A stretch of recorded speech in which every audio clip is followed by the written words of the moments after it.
Vishnupadaya Krishna Prasaya Bhutale Srimate Bhakti Vedanta Swami Niti Namine Namo Vishnupadaya Krishna Prasaya Bhutale Srimate Bhakti Vedanta Swami Niti Namine Namaste Saraswati Devi Gauravani Pacharine Nirvishesha Sunyavani Vasatari Satarine Namaste Saraswati Devi Gauravani Pacharine Nirvishesha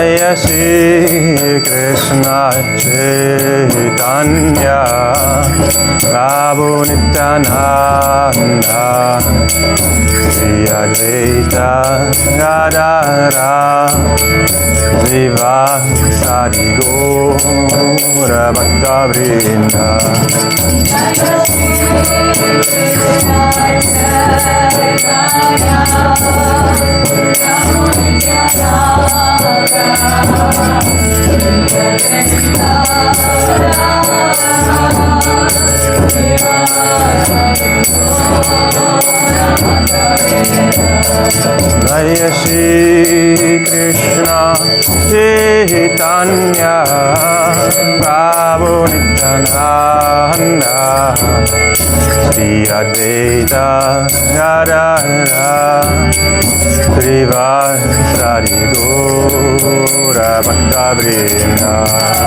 Jaya Shri Krishna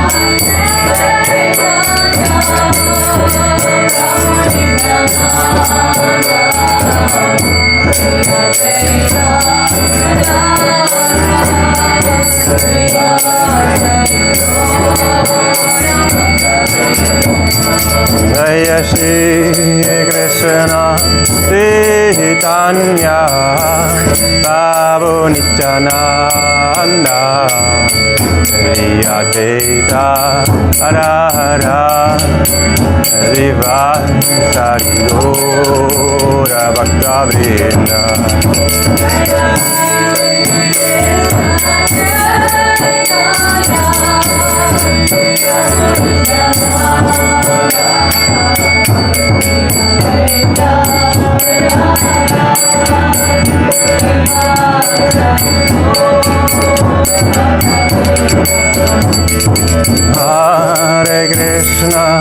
Hare Krishna Krishna Krishna Hare Hare Hare Rama Hare Rama Rama Rama Hare Hare Hare Krishna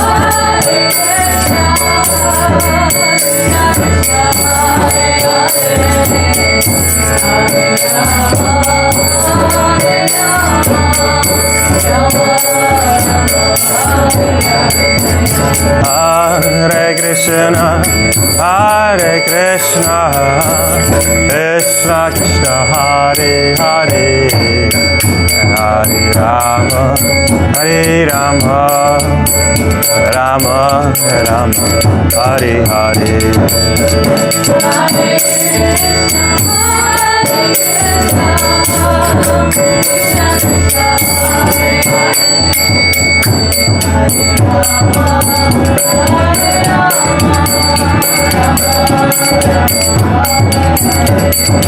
Hare Hare Krishna Krishna Krishna Hare Hare Hare Rama Hare Rama Rama Rama Hare Hare Hare Krishna Krishna Krishna Hare Hare Hare Rama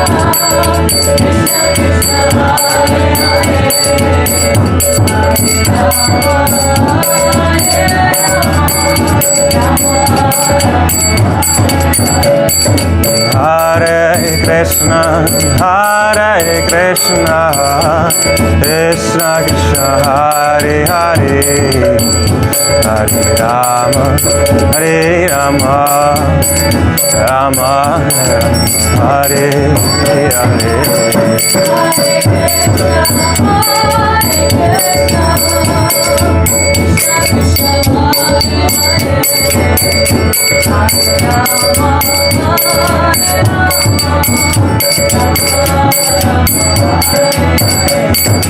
Hare Krishna, Krishna Krishna, Hare Hare,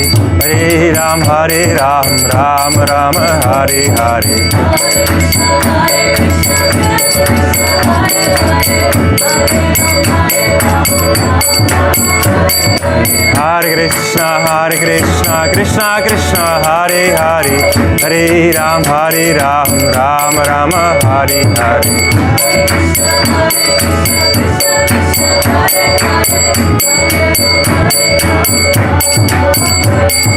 Hare Krishna, Krishna Krishna, Hare Hare, Hare Ram, Ram Ram, Hare Hare. Hare Krishna, Krishna Krishna, Hare Hare, Hare Ram, Ram Ram, Hare Hare.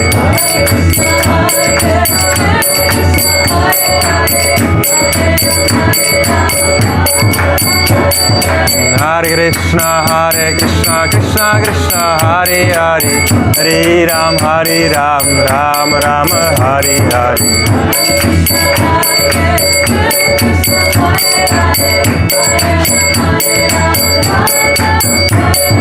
Krishna, Hare Krishna, Krishna Krishna, Hare Hare, Hare Rama, Rama Rama, Hare Hare.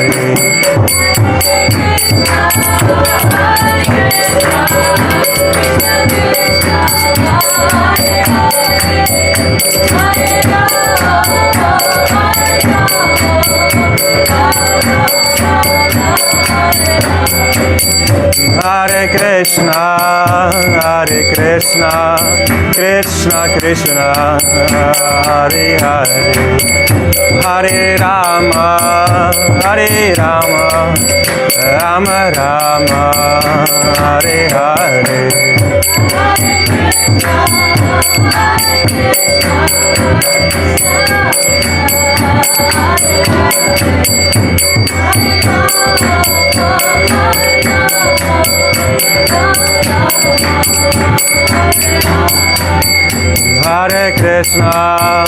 Hare Krishna, Krishna Krishna, Hare Hare, Hare Rama, Rama Rama, Hare Hare.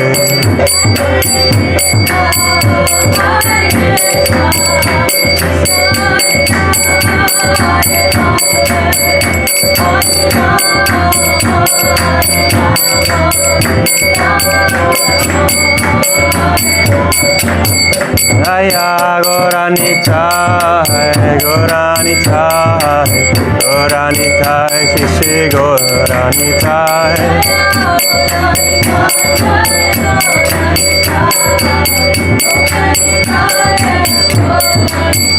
Jaya Jaya Prabhupada, Prabhupada, Prabhupada, Jaya Srila Prabhupada.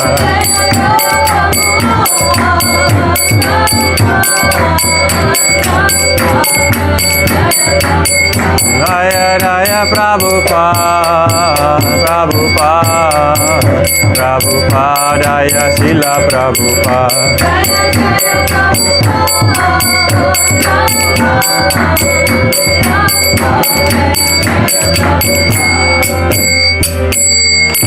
Srila Prabhupada ki. Srila Prabhupada Transcendental Book Distribution ki. Jai Gaura Premanandi. Oh, glory to some devotees. Oh, glory to some devotees. Oh, glory to some devotees. Oh, glory to Sri Guru and Gauranga. Oh, glory to Srila Prabhupada. Srila Prabhupada ki. Jai. Okay.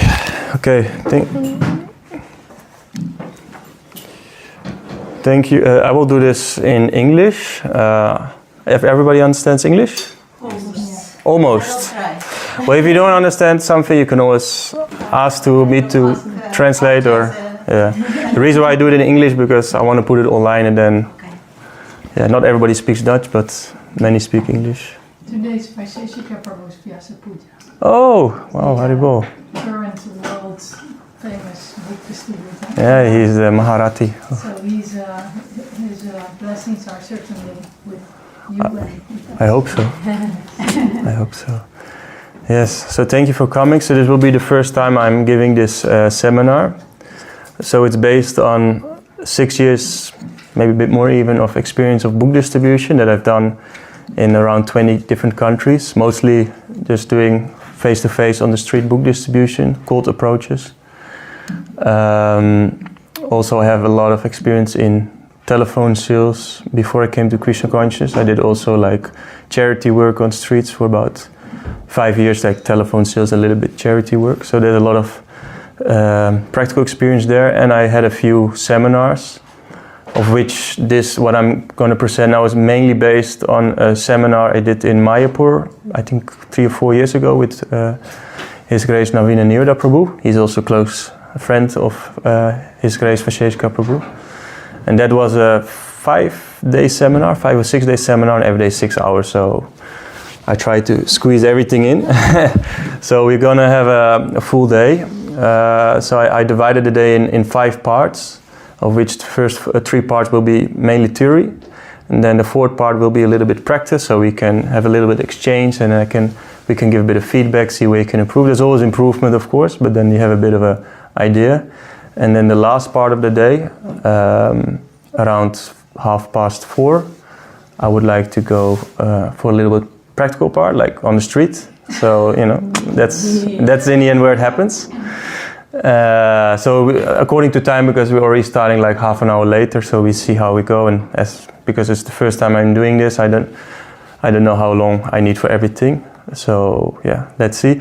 So I put everything on paper, so at the end I can also share this with you guys. So that's all my insights, realizations. So we'll give you a little bit of breakup. So first we're gonna start with why we're actually doing this, to figure out for yourself, to always have that thought in your head, like, hey, why are we actually doing this? So to always go back to the motivation of doing book distribution, why this is actually so important for us devotees, especially in the Gaudiya Vaishnava Sampradaya. Then preparation, because a lot happens in preparation. Like the story of the one if you have 2 men cutting a tree with an axe, and there's one who's just keep cutting, and another one takes breaks in between, and those breaks are actually very important. So we need to know, hey, what should we do before we enter the street? Do we have everything, and so on. So we're going to go through this. Then also it's good for you to know, like, where do you like to distribute, to whom, because not everybody likes to distribute at all places and to all kind of people, because you have your own nature, so you can see where your nature fits in for book distribution. Then there's some main rules for success of Sankirtan, which are very important to be studying your book distribution. Then there's some psychology of book distribution. So what are some thoughts you can have to keep yourself in the right mind state when you're doing books, or before going on books, or when you have a lot of bitter mercy. So when books are not going. So that's the first part, but let's see how far we get with that in the till the first break. So every session I want to do have like a 10-minute break, so we can be fresh again. And then the second part, we're going to discuss about the build-up of the conversation itself. So what you're going to say, when you're going to say it, because people want to know what do you want from them. Then we're going to discuss some mantras. Many people want to know the mantras. This is actually not so important part, because in the end you figure out it for yourself, but there's something to hold on to. And how to ask for donations. For many devotees that's the scary part, but it's actually a very important part. I will also describe why it's very important, and that Prabhupada even says that he doesn't want his books to go away for free, unless some situation it can be, but I will explain that. How you always should have a positive mood, even if a person tells you get a job or something like that. Still wish him a nice day, because that keeps the mood good. So like this kind of thing is also important. And then, which is very nice, is I call it the counter-attack tactics. How you can strike back when someone gives you a counter. I'm too lazy, I'm too busy, or this or that. There's some things you can say. It doesn't always work, many times not, but sometimes it works. So there's something in that. So that's the second part. Then the third part we will go into follow-up, because okay, one thing is to give the book, but what happens afterwards. So you get a bit of sensitivity, like to know, okay, with whom can I actually, with whom should I stay in touch? Because you cannot stay in touch with everyone. So for example, I have now 3 or 4 people that I message every 2 weeks or something to, pull them in, because people need that, because Maya is very strong. So that's also a very important part. Then I will share some realizations I had during my Sankirtan, and maybe you can also share some realizations. Then we can have a little bit about reflection, how important it is to reflect on your Sankirtan experiences, because that's where the growth is. So like maybe you already have a daily diary or a weekly diary, and then that you can also, go through your Sankirtan experiences. And then at the end, we're going to discuss some questions you might have, and some doubts and some feedback and whatever there is on your mind. So if you have already any questions now or any doubts now, you can maybe share them now. So we can maybe tackle already something, or you write them down and then we keep them for later. So are there any questions so far? Doubts? I just want to say that I'm very like happy to be here. Well, thank you. I hear what you're saying, what you're going to say. Yeah. I hope I can give you something of value. So I put an hour for lunch, so we can also talk a bit. So I put the lunch for 2:15 till 3:15. So we have first 2. Huh? We got Maha sweets in That's late? Don't worry. In Simhachalam we eat at 2 o'clock. I mean, it's good for appetite. I've experienced on fasting days that prasadam is the most tastiest, because you manage? Yeah. I mean, you can take also we have 2 small breaks before that, and you can have like something small, like a fruit. Yeah. If you're really struggling, then I mean, you're free to do what needs to be done. There's sweets, yeah. Okay, so then after lunch we will do the practical part. So as I said, we're gonna interact a bit and see how you approach, and maybe I can give some little feedback. And then I will share some nice Sankirtan stories for your experience, like what kind of things you can experience, like some far out stories, of course. And then some concluding words, and then we're gonna hit the streets. So according to time, we see where we'll end up. So the first part. So yeah, actually, basically, I already did that. But yeah, if you have any questions so far, or if you have any doubts, just write them down, and then we can go through them to the end. If it's not straight away related to the topic we are discussing at that particular moment. Okay, so then we go on to the second part. So why are we actually doing this? So this is very important, because there's quite a few devotees. But what I've noticed in my 6 years of book distribution, that often in many places in the world, like in Australia and also here a lot in the Netherlands, there's actually a lot of people say like, where have you guys been? I've seen you in the 80s, I've seen you in the 70s, but I haven't seen you in like 40 years. What happened? Though we are with so many devotees. And why is it? Because of course many devotees have become grihastas and they're busy with family life, and it's completely normal, but I don't think that is per se needed, that we're now less active because we have all those, as a whole community, maybe not as an individual, yes, but as a whole community, not. So I think like, for example, for ISKCON, they have this amazing program, like this monthly Sankirtan festival, where like a big part of the congregation is going out. And I've also been very happy to go to Melbourne in Australia, because there they go 2-3 times a week on Harinam, every single week, no matter what. I mean, there's also much better weather than here, but still they go. And in the summer they even go 4 or 5 times a week, or sometimes even every day. So, because they're motivated and they go every day, and even they're working, they have also a normal 40-hour work week. So, but they make the hustle for it, because they see how important it is. So it is, I think, very important to always know why we're actually doing this. Yeah, and to also, of course, to tag along with others. I mean, personally, I can go alone, but I also know it's always nice if you go with someone else or with a group. So, yeah. So also, like, there's a nice quote that I got from Friedrich Nietzsche. It says, like, he who has a why to live can bear almost any how. So if you know, like, why we're actually doing this, that can keep you motivated in hard times. And it's also good to keep, like, a regular schedule. Like, you say, okay, every first Sunday of the month, or every first Saturday of the month I go out. Or like, what I often think, if I would be a grihasta, I would do it after shopping or before shopping, like 1 hour before I put my groceries in my car. I'm gonna ask the people. And I know some old Sankirtan devotees who have now family. He's like also like before shopping, he's like going 1-2 hours, he's just doing some books. So every week he does 2 hours of books, and he does like 10-20 books like this. Because mostly when you just go for a very little bit of amount of time, you can often do much more books, because Krishna gives you a lot of sweet mercy, mostly.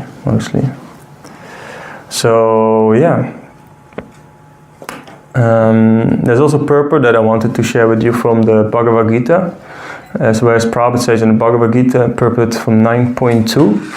If one engages not only in hearing, but in trying to broadcast the message of devotional activities as well, or if he engages himself in helping the missionary activities of Krishna consciousness, he gradually feels spiritual progress. So I've experienced... Can you repeat it a little bit slower? Oh, sure. I mean, you get it. I will share this with you, so then, yeah, you will get it. It's from Bhagavad Gita 9.2, but I will share this whole document in the group.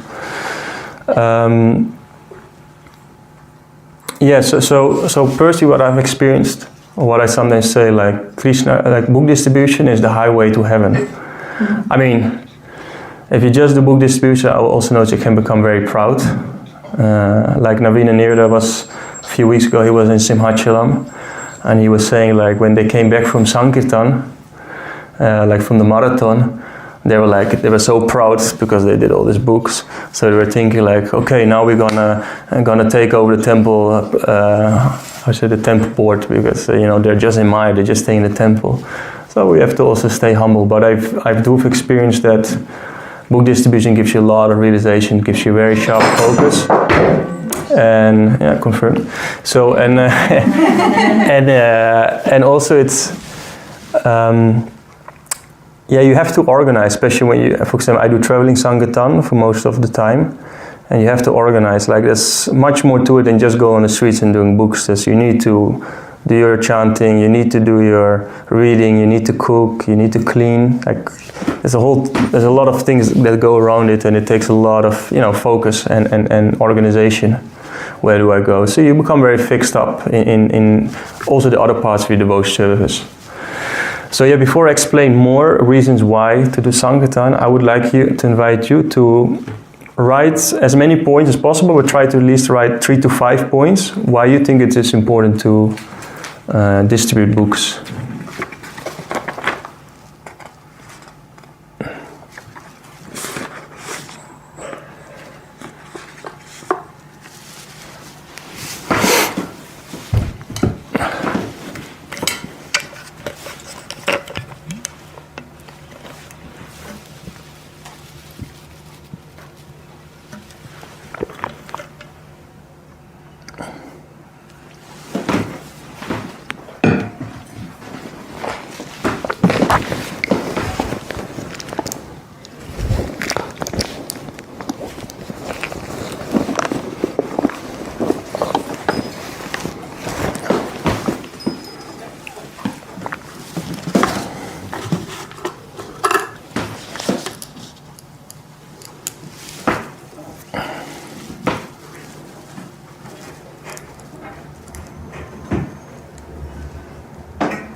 Maybe one more minute.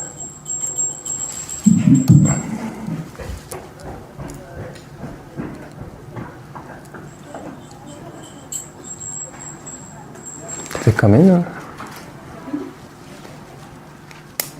I mean, I don't see anyone coming up.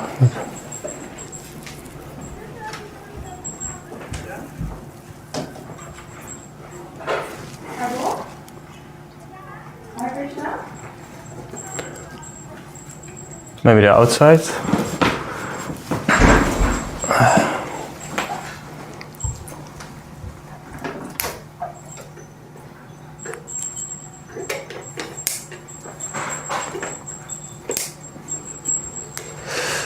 Okay. You got a few? Yes, I have. Yeah. So maybe each of you wants to share one. Maybe you can. KJ, no? Is that correct? Karan. Karan. Oh, sorry, Karan. Maybe you want to share one or two. The first thing that I have is that why it's important to distribute books is to awaken the Krishna consciousness in people. Yeah. So you want to share it with others? Yes. Yeah. Nice. And the other one that I have is to get more money to print more books. Okay. Yeah, that's also important. Yeah. Yes. Yeah. I'll make a third one. And the last one is what I have is to help Prabhupada to spread the knowledge to every corner of the world. Yes, nice. You, Krista? Krishna. I think it's important that they know that Krishna exists, and when they have a book at home, then a seed is planted already. So to advertise that Krishna actually is there. Yes. Nice. And also that there is a program, that there are programs they can go to talk about that. Yeah, nice. And Tanya, no? Tanya. Nee, ik weet niet. Oh, you got initiated. Oh, had ik... Mag ik het in het Nederlands zeggen? Ja, is oké. Is oké. Het is mijn manier, het is mijn zoon van Srila Prabhupada en mijn manier om aan Srila Prabhupada te laten zien dat hij niet van niks is gekomen in de materiële wereld. Het versterkt mijn eigen geloof en christelijk bewustzijn. Als ik zie hoe mensen die normaal gesproken, die voor het eerst horen of... Als je het vasthoudt, kun je het horen op de camera. Ah ja, dat is goed. Ja. Niet op de mic, even. Ja. Het versterkt mijn eigen geloof, omdat als ik zie dat mensen die nooit over Krishna hebben gehoord ineens heel geïnteresseerd raken, dan denk ik van het werkt. Ja. En verder wil ik iets met anderen delen wat waardevol is voor mij. Ja. Voor mij is dat idee van delen, dat is een van kwaliteiten van Vaishnava. En mededogen, dat is het enige wat ik kan doen voor de anderen. Ja, nice. En laatste, dat is mijn dank aan alle Vaishnavas, want ooit heb ik van iemand zo'n boek ook gekregen. Nice. Ratwanjari? Yeah, some of the things that are also on my list, maybe some others. Why? Yeah, because Srila Prabhupada wants us to do it. He asked us to do it. And to pass on the mercy of Lord Chaitanya and Srila Prabhupada, to give people a chance to wake up, to become Krishna conscious, to become purified, humble, to make advancement, to give the example of the importance of book distribution, to have quality association with other devotees when you preach together, to become fearless, to become tolerant, to meet Lord Chaitanya on the street, to experience miracles, to battle my self-centeredness, to develop compassion, and to hear the people. That people have stories when you talk to them, and to be kind to them. To chant better rounds, because if I know if I have to stand on the streets, I have to chant serious rounds. Otherwise, I'm going to be blown away. And also to stimulate my own reading. I mean, it's one thing to distribute the books, but I can, I have to know what I'm talking about. So also that stimulates my own reading and study. And yeah, as you say, Karam, to earn Lakshmi, to make money for printing of more books, yeah. But even someone once said that if you ever need money, just distribute Prabhupada's books. Yeah, exactly. Because we sometimes get in this poverty mindset, oh, I'm not enough. But if you make the effort... All the temples in the beginning were all funded by book distribution and preaching. So there's a lot of Lakshmi out there. And also I find it important that we are visible to the people. So even if they don't take books, if they just pass us and say, oh, Hare Krishna, they have to know that not just that Krishna exists, but first of all that the devotees exist. Because why would people like us try to devote our life to such a thing as Krishna consciousness? It may stimulate their curiosity, and like you say, to strengthen my own faith also. Hare Krishna. Hare Krishna. Chitaleka. Yeah, I'll not mention the things that are already mentioned, so I'll mention the others. A book lives longer than a person. They say a book lives 500 years. So if we distribute one book, we do preaching for 500 years and not just our human life. What I like is that people can discover Krishna consciousness and our philosophy in their own time, in the patience and their comfort. Because sometimes when people come to a temple, there's only one class or there's lots of rituals and music and they feel like, oh, what is happening here? And when they have a book, they can really take time to digest things. And also, books, they are like analog medium in this time of digital booming, because everything on the internet can be changed, but a book cannot be changed. So this information is like solid. That's what I like. And people... also to be connected with the world, so that people see that this is an option for them. Because if we stay within the temples, then it is closed off, and only people who get into this little circle, they can find, oh, this is a pathway of life. But if we go out there, they find another opportunity.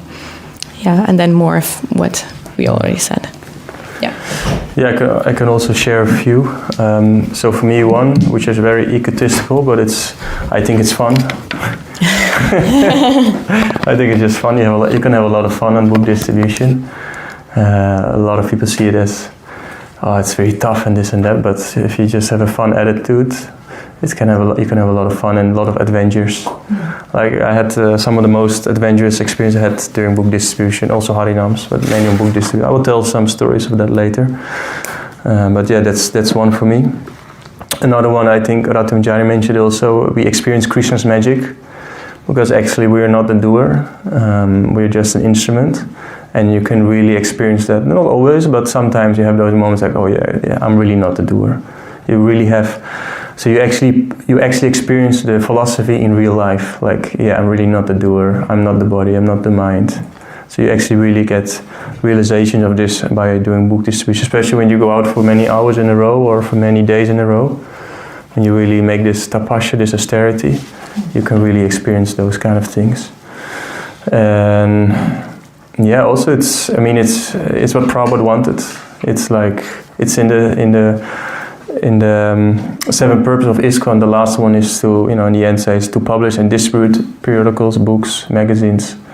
And with the seventh purpose, of all the seven purposes, distributing books is actually taking care of all the other purposes also. So it's really important. And also like as Chitaleka Mati said, it's called the Brihad Mridanga. Like the Mridanga can sound so far, but the books, they can go really far. And I met people that had the books for 30 years in their class and they didn't do anything with it until some moment something happened in life, and then somehow that book spoke with them, because they're magical. They're like ticking time bombs. So they might not go off at that moment yet. Like they might become straight away devotees. It rarely happens.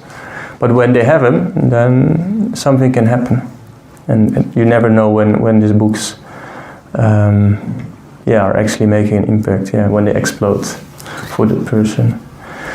And there's a few other things, like they purify the atmosphere. Oh, you have a question?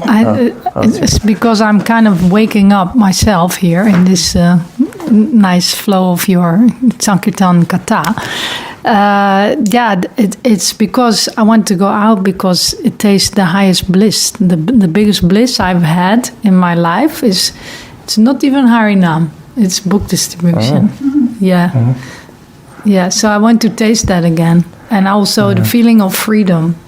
There's a great feeling of freedom when you actually break through the clouds of your own Modi consciousness. You're above You really have that. to get out of your comfort zone, no? Also, Because but then Harinam I is don't still a want, bit of a comfort course. zone. At least that's how I experience it. Yeah. There's like we know what to do. You're usually not alone, but when you actually like ride the waves of book distribution and you meet all these miracles, life becomes very exciting and you kind of get high on it. Yeah. Hare Krishna. Yeah, thank you for sharing. Yeah, you really experience Krishna on the street. Krishna is always there, but you can actually become aware of it because you have to at some point. Yeah, and it's also like when you distribute books, you're really close to Prabhupada, to Krishna. And also it's a nice way to be physically active. You get so much fresh air. I always have a good skin color because I get so much fresh air. You can, I've seen a lot of places, so you can do it anywhere, at any place. You can do it in the bus, in the train, in the airplane, on the airport, but be careful. Well, they might throw you out. Or they just, mostly they gave me a few times a warning and then it just stopped. But you can do it anywhere, and it's like, even in the shopping, when you're in line, like me nowadays, I study verses when I'm in line in the supermarket. But you can even start preaching to the person behind you, and because you can always stay active. You always carry a few books with you, and then you can share Krishna consciousness. That's the best way to stay connected is by preaching, because then all your senses are basically engaged in because you use your hands for making it. You look at the person, you think of Krishna, you use your mind, you use your tongue. So you use basically all your senses. And it's said it's spreading Krishna consciousness is the best welfare activity, and this is the most direct way of sharing it. And there's a few other reasons. So there's a whole list. And what is your favorite? The fun? I think so, yeah. Well, I think it's a combination of the fun and that it's really pleasing to Prabhupada and that you really experience Krishna on the streets.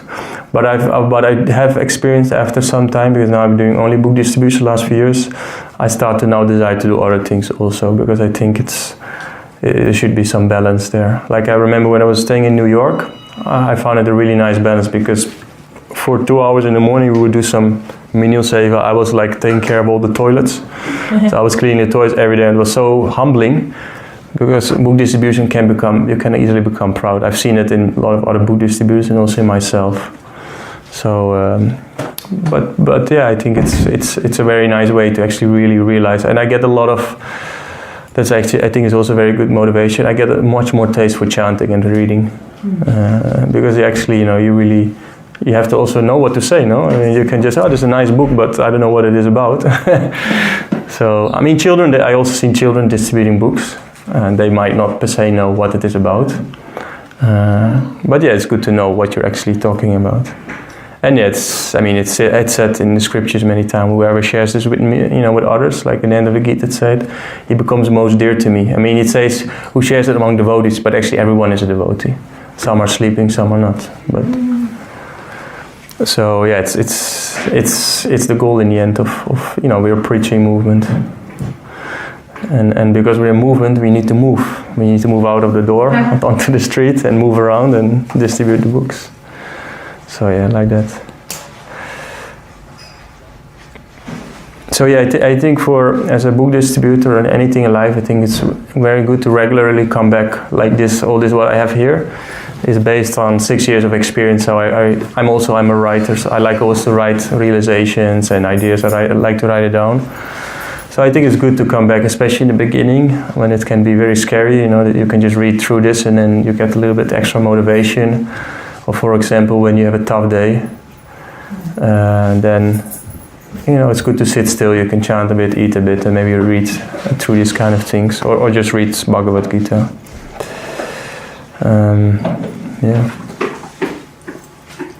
And also there's one really beautiful verse that I really like a lot, that I gave a class on here like 1 year ago. It's one of my favorite verses from the Srimad Bhagavatam. It's Tatenu kampam susamiksamano bhugyane vatma kritam pipakam ritvakva pubir vidadan namaste yiveta yomukti pade sadaya bhak. So we are actually literally, like, it's a struggle. So it say there that, like, my dear Lord, one who earnestly waits for you to bestow your causes mercy upon him, all the while patiently suffering the reaction of his past misdeeds. And oh, sorry. And 10:14:8. But it will all be in here. You will get everything. Okay. 10:14:8. Key verse. It's a very important verse. So this is a verse by Brahma. Srimad Bhagavatam, Brahma. So it's a prayer from Brahmaji. That's you one who's like earnestly waiting for all these difficulties to come up. Earnestly. And this is earnest seva, this book distribution. It's an earnest seva that we're actually doing this. And all these impurities, they come up. So we actually speed up the process of purification. So and then Krishna says at the end, or Brahma says, that he will become eligible for liberation. So he will actually become qualified to be liberated if he waits for these things. And the most practical way of doing this is by going out on the streets and distributing these books, because it has become his rightful claim, Krishna says. So this is a beautiful prayer. So there's a few verses that I have that I often meditate on. I have them put on my camper, like in different places. Some of them I learned by heart, and these are very beautiful prayers, and you can meditate them while distributing books. So that's about the motivation. I don't know if there's any questions about this. No? No? Yeah, Tanya? Well, it's not a question, but I thought when... 3, 2, 1...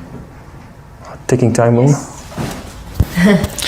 When my Guru Maharaj gave me a spiritual name, he said, your mission is to purify the people, to purify, it's the place where Ganga, Yamuna and Saraswati, they come together. Mm-hmm. So it's love, mercy and knowledge.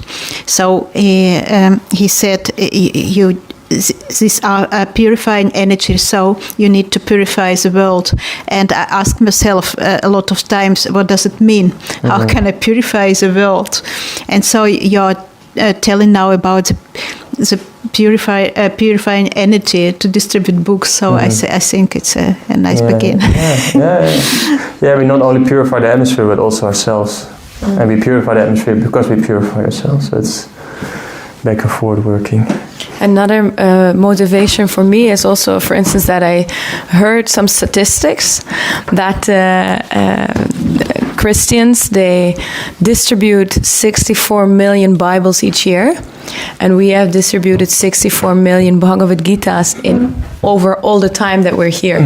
So I was like, okay, there's some work to do for us. I mean, there are much more, but and they distribute them, I think, also for free, because they have a big sponsorship. Yeah, but that's like a motivation to, there's some work here in this area. Yeah, there's a lot of work to do, And there's also people willing to receive knowledge. I mean, nowadays many people, they're maybe not a bit fed up with, I mean, I have nothing against Christianity, but many people are like, oh, this is something else that they're actually interested in hearing. And many people, especially in Netherlands, I've experienced many people actually know about the Bhagavad Gita, and actually I had maybe 10 times at least that someone was actually planning to buy it, and then I was there. So yeah. Okay, let's go on to the next point, because we're already a bit behind schedule. So then the next thing is what we need. So I call it before entering the battlefield.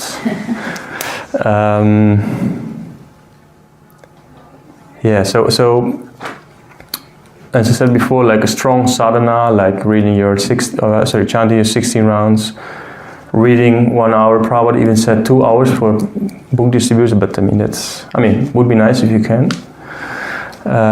Following the regulative principles, taking care of your body, because a lot of book distributors, they have back problems. Eating healthy prasadam according to your constitution, rest enough. These kind of things are very important. So I will go pretty quick through it because it's just general things. But take really good care of your physical and mental health, because if my physical health, if I didn't sleep well enough, it's also much harder to distribute books and to stay fixed on with your mind. So this is very important. And then, what do you bring with you? So of course you'd bring the books with you, have a little bit of an assortment, like you can show different books, because the more you show, the more you sell. Take flyers with you, invitation cards, so that people know where to go when they think, hey, this is actually not so bad, this looks interesting. Then it's also good to have Netherlands is very practical, you have tikkie, so because many Dutch people, they don't have cash. Netherlands is actually one of the countries that has the least usage of cash. So it's very good to have a digital way for people to give money. And it's also often that people give more money when they pay digitally, because it doesn't feel like so much when they give it by tikkie. I use also SumUp, that's like a device. Now it's also on the phone. For this you need to register, but if you're going to distribute a lot of books, it's good to look into it. Then of course carry your phone to maybe exchange contacts. So when I meet someone who's really interested and have a good conversation with that person, I take their contact. Don't give your contact to the person, but take their contact, so you can take the initiative. Then what I mostly do, either the next day or in the evening, I message them and stay in touch with them. And then I invite them to programs. But this is actually quite a lot of an endeavor to actually cultivate someone. But I do know that where they do it, it has a big impact. Like in England, they're very successful in this. Also in New Zealand, they're very successful in this, and in India, of course. So and then there's some practical things, like it's good to bring drinking water, maybe sunscreen if you have a whole day, a sunny day. Like in Australia, for example, like one time I forgot to put sunscreen on and I got burned like anything. So you need to take care also of your physical health. And it's good if you're going to do a lot of big books, bring a trolley, because your body will thank you for this later on. And then there's a little bit about dress code. I think it's always good to dress up very nicely.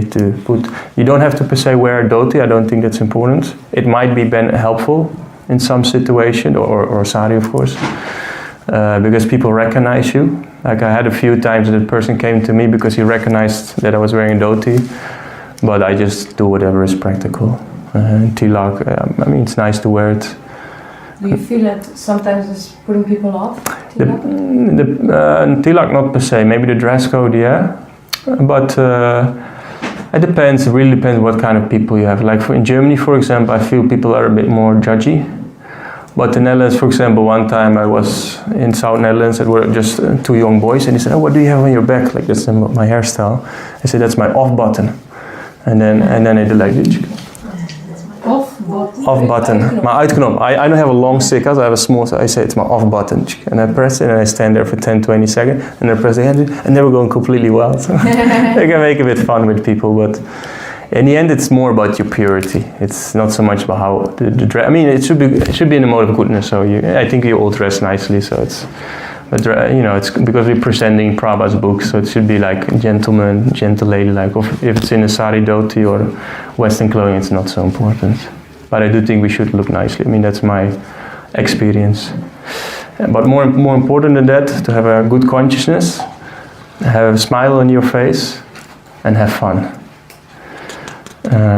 Because once one person asked Naveen and Nira Prabhu, like, "What are you guys doing here?" And he said, "We're working on our glands." Our glands? On our glands. Oh. Because that's true, because the more blissful we are, the more pure we are, the more blissful our smile is. No? Mm-hmm. So when you're blissful, it's very easy to practice Krishna consciousness. You get that bliss by eating nice prasadam, chanting nice rounds, reading, kirtan, having good association. And when we have this, this is contagious. This is very contagious. So yeah, people see that. Because people actually, almost nobody takes a book because of what you say. It's more about your vibe, yeah, your vibe, your mood, your consciousness. That's actually why they take the books. Okay, then the next parts, where, when, and to whom to distribute to. So I personally experienced over the last 6 years that I don't like to distribute everywhere books and to everyone. My preferred audience is young professionals, preferably someone who just finished studies, who has a decent job. This is my personal preference, but some people might like older people or whatever. Like I used to come from a sports background, so I like to always talk to sports people, have a kind of connection with them. So it's good. I mean, it's nice if you can distribute books to anyone, but in the beginning I think it's good to figure out what kind of audience you want and where. Like personally, I like to distribute in smaller cities because the energy is a bit more sattvic. Like Amsterdam for me is mostly a tough place, unless it's nice weather like today, I go in the parks, that's kind of nice. But for example, we go later to Central Station to distribute. We just do that because we are with so many, but normally I wouldn't go there. Central Station? Yeah, I think it's most practical because we are with a group, so we can stay together. It's more out of practical reasons, because we're now 6 and maybe more later. So there's more out of practical reasons. But personally, I like to go to the smaller cities or to the side streets. Unless you're with a very fired up Harinam, because their desire of sense gratification in such a big city is so strong that your desire to distribute books needs to always be stronger, else you cannot convince them. And I mean, I'm not that strong always, so this is more, I like it just more, and I have more success. So, but that's me personally. I mean, some people like to distribute at festivals. We were once at a sci-fi festival distributing books, but for me, I didn't like it so much. It's not my vibe. I like just go out on the streets and distribute books. Some people like to do offices or door to door. Go to universities. I also like doing train stations. But train station, I have already 2 places. They have my passport details, so I cannot go there anymore. So, in Netherlands? Yeah, Netherlands. But why? Is it because not allowed. Why not? Because it's private property. Of who? Of the train station, NS, yeah. Same, but like for example, I also when I am at airports, I often distribute books. But I mostly try to do it try to keep moving so they don't catch me so quickly. So if you keep moving, then. But at some point, but Netherlands, they always give you a warning with this kind of things. So, but yeah, you can figure out like what do you like, or if you, like I said, if you go, most of you probably have a job. So if you maybe do it after shopping, before shopping, anyways there, so you don't have to travel, you don't have to make extra endeavor to travel to a location. You can just do like that. Personally, I do believe my experience is that when you really approach people person to person, I do believe that's the most mercy in that, there's more purification in that process. So you can figure out what works for you, and also it's the same with we make kind of a commitment to chant every day 16 rounds.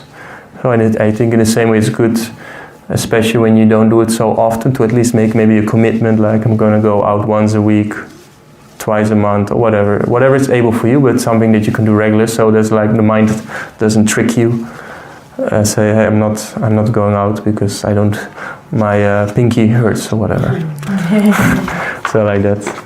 And then also you can see what works for you, like if it's morning, evening. I like to go late in the afternoon. I do all my sadhana in the morning. I have a very long sadhana, and then I just go out for 4 to 6 hours. That's what I mostly do. I go out sometimes only at 4 o'clock till like 7 or 8 o'clock. But for me, the sadhana is always important. But you have to see what works for you. So it's good, to make commitment, to make a sankalpa. Okay, that's that. And then, let's at least do that one. The Sankirtan rules for success.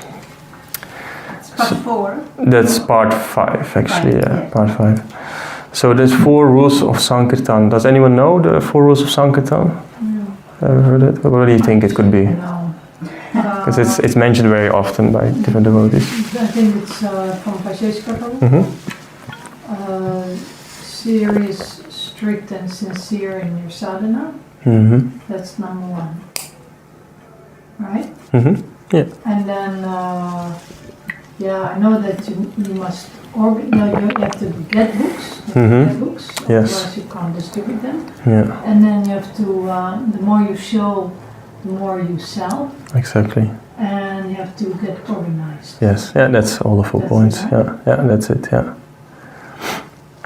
Yeah. That's it. Can you repeat them? So it's strong sadhana. Yeah. Serious, strict. Get the book. Yeah. I just got strong sadhana, good sadhana. Get books, because if you don't have books, you cannot distribute them. The more you show, the more you sell. So if you have more books to show, then you can sell more. Because many people, especially Indians, they like to look to the books. So if you have 20 books, they sometimes take 10 books, or sometimes all of them. And I have to say, Dutch people are a bit mentality like they don't take easily big stacks. When I was, for example, in Australia or America, or also was in Mexico once, I said, "Oh, what do you have more?" And they want everything that you have. If I would have had 50 books, I would have taken 50.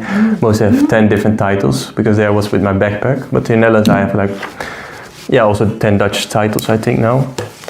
But yeah, some people take all of them. But if you don't have them, you cannot sell them. So yeah. And then you must organize. I said, there's a lot of organization, like where do I go, when do I go, what time, and so on and so on.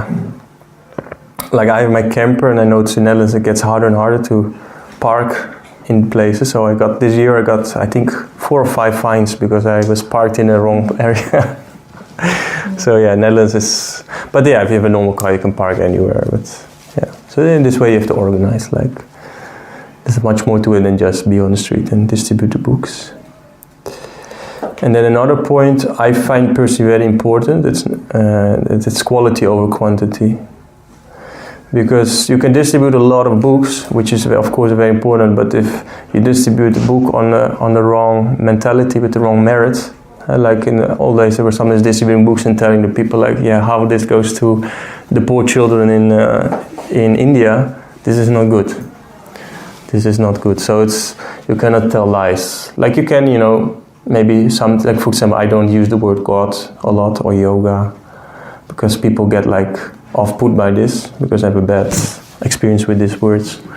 But you shouldn't lie. I think you should always be honest what this book is about, and just share them on your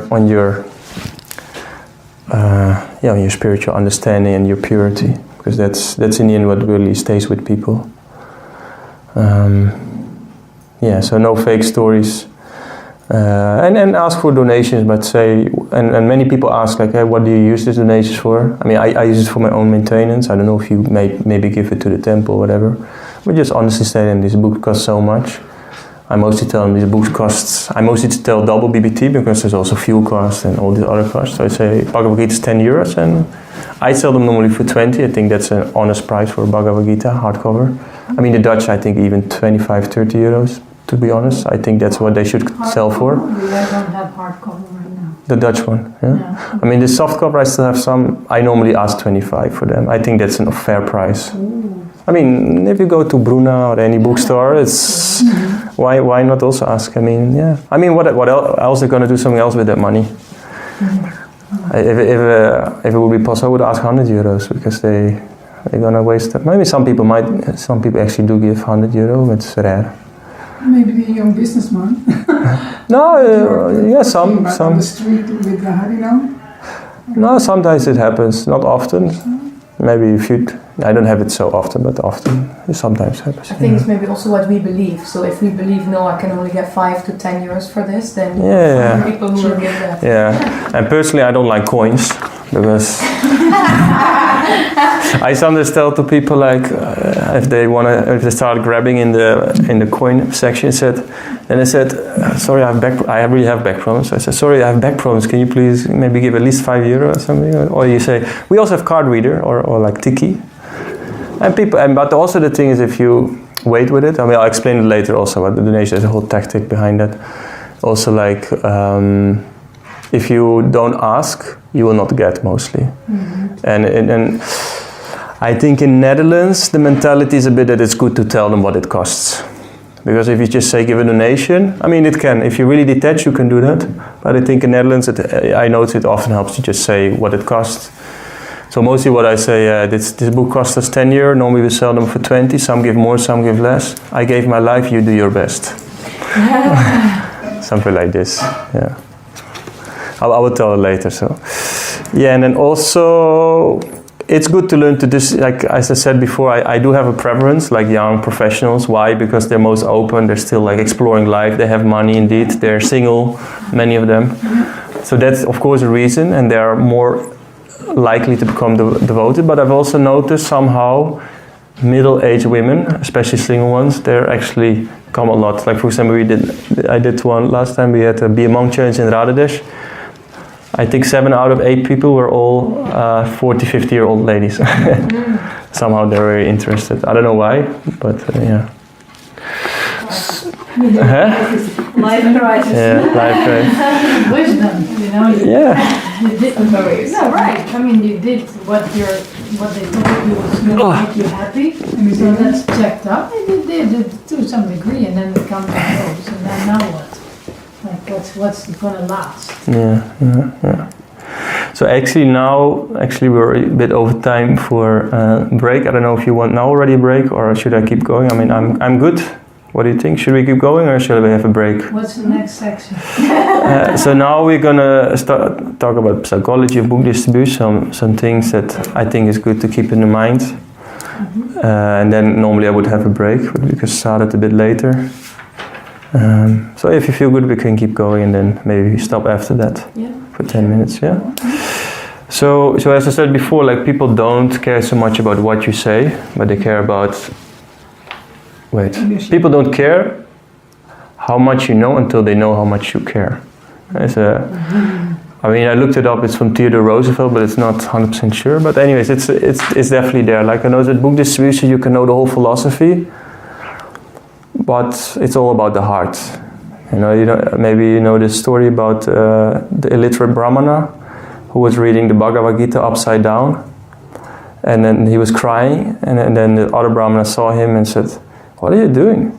I said, "You're reading the Bhagavad Gita upside down." I said, "Yeah, but I got instruction from my Guru Maharaj to read the Bhagavad Gita." And he was looking at the picture of Krishna on the front cover and saw that, he took the position of a chariot driver of Arjuna, and that made him cry, like that Krishna is taking this submissive role. So then, this person probably doesn't know so much, like intellectually, but he has so much heart.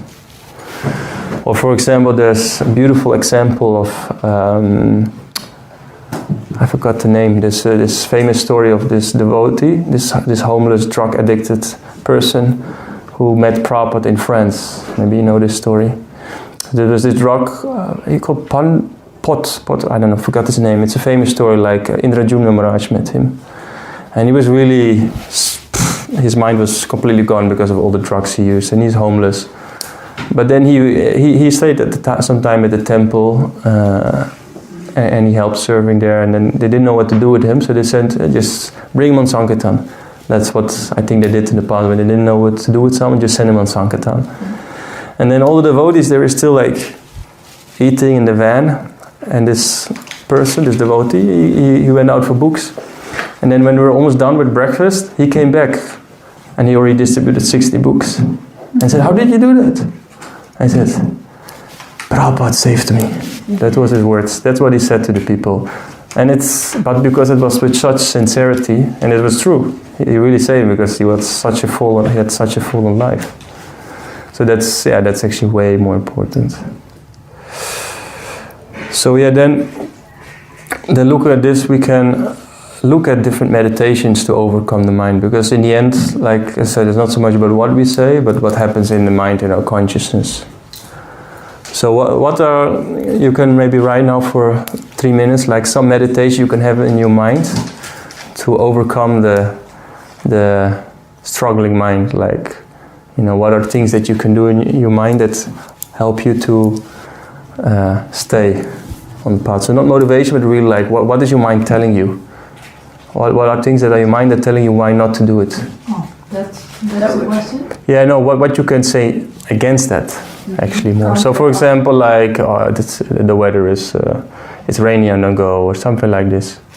So what are some meditations you can have during Sankirtan? Maybe or even before? Bring up the obstacles and Yeah. then the counter. Yeah. Because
Okay, so maybe you can start, and if you have more, you can write it down later.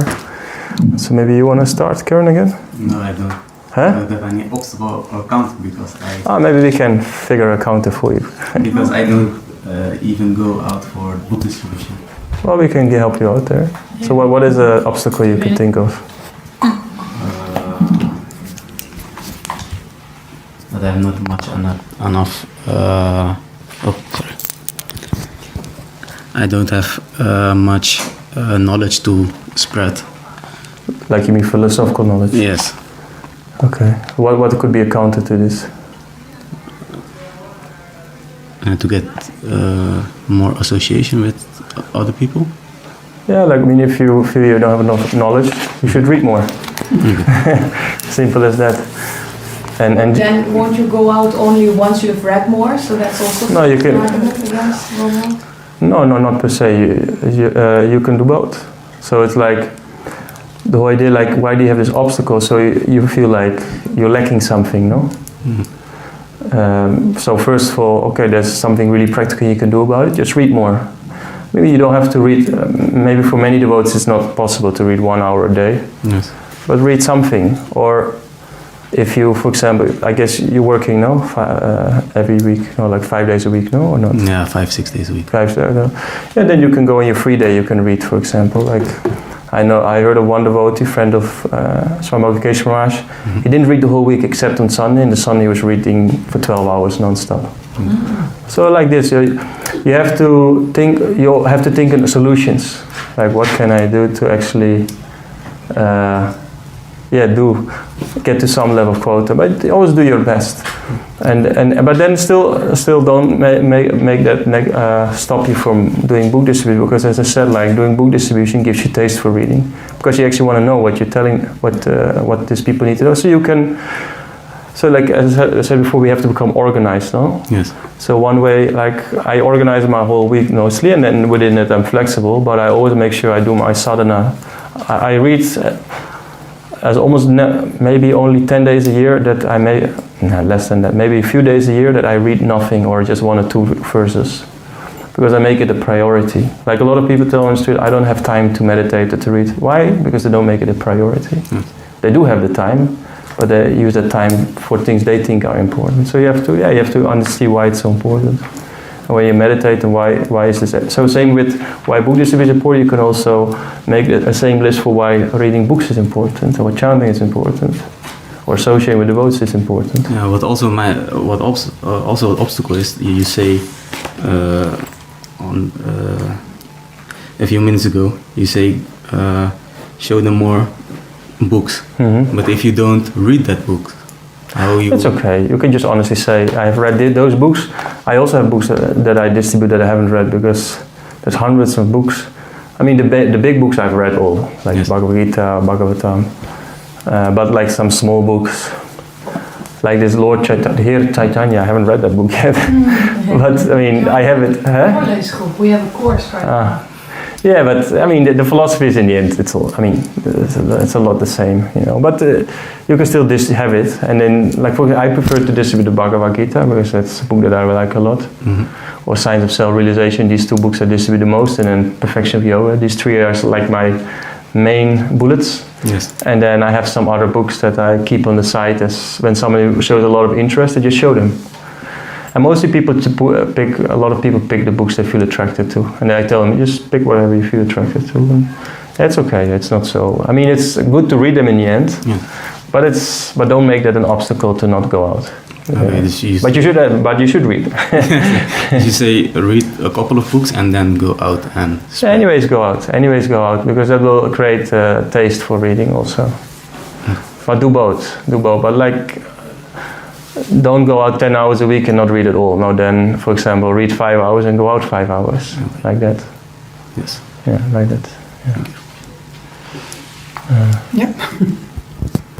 I probably misunderstood because I only wrote down the things you can do when you face an obstacle. Okay. And I think, like you already mentioned, you have to prepare well. Just the moment you're hesitating, perhaps pick up the Bhagavad Gita, open it, and then I'm sure there will be a beautiful verse that will motivate you to go. To you.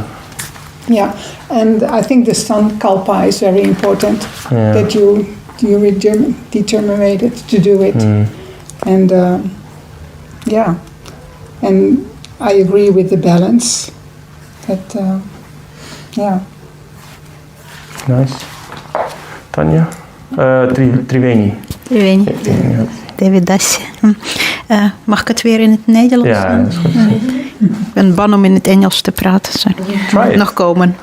Ja, ik versta alles, maar... English in Amsterdam. Ja, that one reason more to go to street. Good professor English. Als ik denk dat ik bang ben om op straat te gaan om boeken te verspreiden, dan kan ik me het gezicht van Srila Prabhupada of mijn spirituele leraar een beetje voor me halen, voor mijn geest, of daarnaar te kijken. Maar ik kan ook denken, het is voor mij de beste manier om van mijn angst af te komen. Gewoon erin. Als ik denk, ik ben niet in de stemming, dan kan ik tegen mijn geest zeggen, het is voor ons de beste manier om gelukkig te worden. Ja, wat ik vaak heb gemerkt, de dagen dat ik het minst zin heb en dan toch ga, dat zijn vaak de beste dagen. Ja. So the days when I feel least wanting to go out for book distribution, when I'm really disturbed in the mind, those are in the end tend out to be the best book distribution days. So often, because Krishna sees that you then still go. En ik kan ook nadenken over wat het voor mij heeft betekend. Dus dat gevoel van dankbaarheid. Waardoor ik toch wel op straat ga. Als ik denk, ik heb geen tijd, dan kan ik tegen mezelf zeggen, nou, je neemt genoeg tijd om voor jezelf te zorgen. Dus het is nu tijd om voor iemand anders te zorgen. Ja. En als ik denk van, als ik gewoon te lui ben, want ik ben te lui, dan is het maar één optie en dan hou je bek. Oké. Shut up. Dan is het klaar. Nice. En ik wou nog zeggen over de taking care. Ik had één keer, toen liep ik was in de pauze van het werk, dus ik liep door het park en ik zag een vrouw zitten en ik had een boek bij me. Dus ik vroeg hoe het met haar was. En aan het einde zei ze, ik had eigenlijk geen boek nodig. Maar de meest belangrijke vraag die je me stelde vandaag is... hoe gaat het met u? Yeah, like I say it in English. So a lot of people nowadays, they crave They crave connection. That's what we don't like. We can have the most amazing philosophy, but if we don't give friendship to devotees and people, they will leave us. Like this is the most important, like devotee care. It's like a big topic nowadays, and it's really important because I don't know, because somehow the devotees that I know mostly stay in Krishna, but I heard 80% leaves Krishna consciousness. That's a big number. I don't know where they get this from, but like 80% of the people that come to Krishna consciousness leave again. Why? I think the main factor is because we not care enough for them. We not have. I mean, it's also of course their own. They also have to take care of, like in developing a relationship. But I think most sannyasis, they fell down because they didn't have enough peer association. That's one of the main reasons people fall down, because they don't have good association, that they feel nourished. So yeah, that's the people on the street also, you know, they crave connection, meaningful conversations, not about the weather and football and whatever. Yeah. Thank you for sharing. Yeah. Maybe not all, because else we're not. No, I don't have so much here, because I'm kind of stuck. I haven't done books on the street for a long time, and I keep allowing myself not to do it. So that's why I'm also here. I do the books in the boekenkastjes and here and there. I enjoy that, but I miss the extra challenge of actually approaching someone and risking to hear no. Or you know, I'm kind of, I've decided that okay, I'm working, I earn Lakshmi, so I dedicate some part of it to get books, and then I distribute them. So at least I make sure that the books, some books come to the people. Yeah. You know, but yeah, sometimes. Yeah, so I don't really know. I'm a little bit stuck there. I can tell you. Do you know why it is? It's a combination of being lazy, being overwhelmed. I have the why not? I have a long list, yeah. Oh. I do, but it's, let's see here. Okay, I have no time, I have no energy, I find it scary, I can't do it anymore, people don't want it. That's not true, but anyway. I don't want people to say no to me, it hurts. I am fake because I don't read enough. This is like my critic, you know? This is all in the mind. Yeah, this is the mind. The mind has many reasons. But then, okay, I have one. The counter arguments. This will please Srila Gurudev very much, and Srila Prabhupada, and Guru Maharaj, and Vaisheshika Prabhu. So I can do it for them. It will purify me, and I need that. And I used to have this in my mind, this meditation, when I was doing it like almost every day. One, I don't remember, I had 3 things. Remember the mission. There is a whole mission, the whole Guru Parampara, you know. I'm just a little, you know, thing, part of it. And love the people. If you actually love them, you're nice to them, kind to them, just, you know, be really kind and happy with them. They love that too. And then something will always happen, something positive. So, yeah. Hare Krishna. Hare Krishna, thank you. Yeah, very honest. You want to say, yeah, these things are all, it's all in the end in the mind. And sometimes you just have to say, okay, goodbye mind, to just go on. I also have, I'm actually also a bit of a period that I'm less motivated. But I know when I go out, then mostly it's good. Because that's actually then everything goes. It's the same with when you do kirtan, like when there's some struggles amongst devotees and they do like hours of kirtan, then all those offenses, they go away. And it's, I think with book distribution it's very similar. Because you're only thinking of Krishna when you're doing full-on book distribution. I also wrote down the counter arguments for the mind, not the obstacles. So one that really helps me often is, if not now, when? That's a good one. Yeah. Or just Hare Krishna mantra, just to chant. And to say to myself, this material world, the circumstances will never be ideal. Yeah, exactly.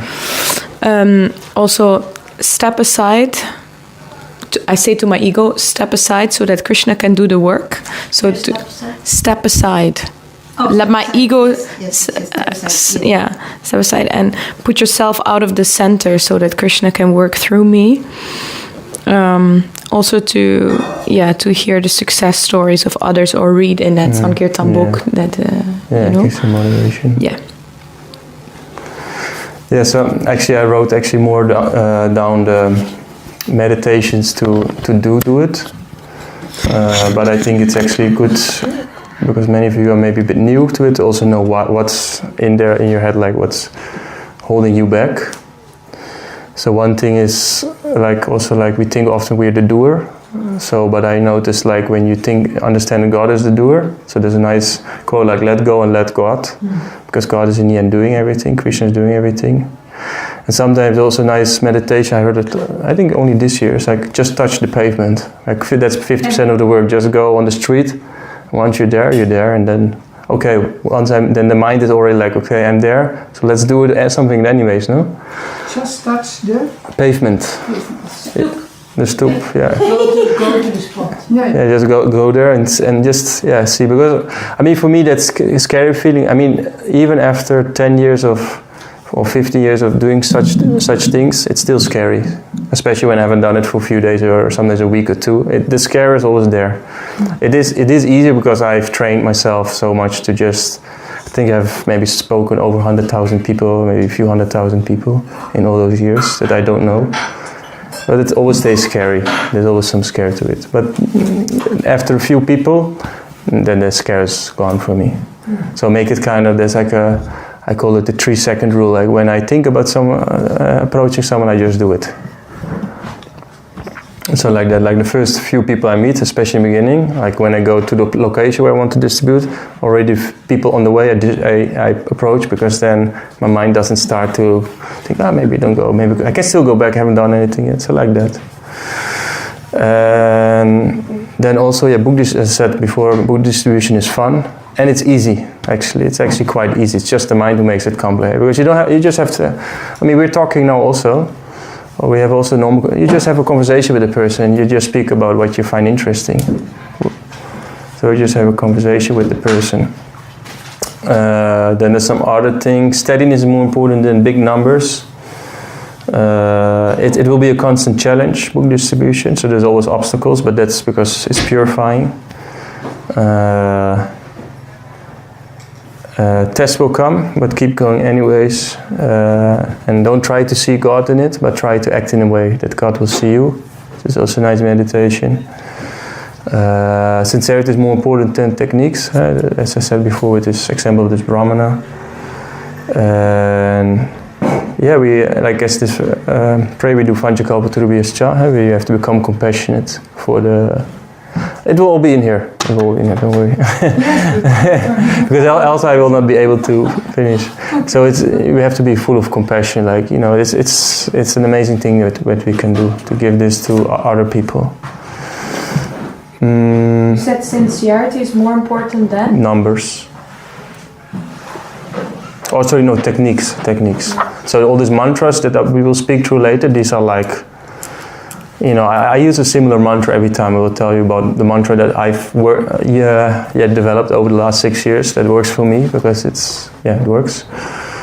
But it's not so important in the end. Like, I noticed actually just having an interaction with, like, as you said with this lady, like, how are you doing? Like, people care much more about that. And then you say, hey, by the way, I also have a book. And then that's much more important actually. That's sincerity, that's honesty and pure, like human to human interaction. May I have a short question? Yeah, sure. You are saying it's fun. Yeah. I hear in my mind it's not fun. Yeah, that's the mind, but you can make it fun. Would you like to tell about what is so funny about it?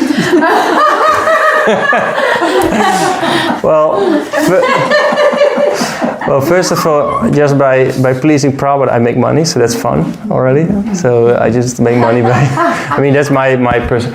But also, like, I meet so many interests. You could just see, like, wow, so I'm a social person. In general, I'm quite a social person. I like to talk with people, so that's why I like it.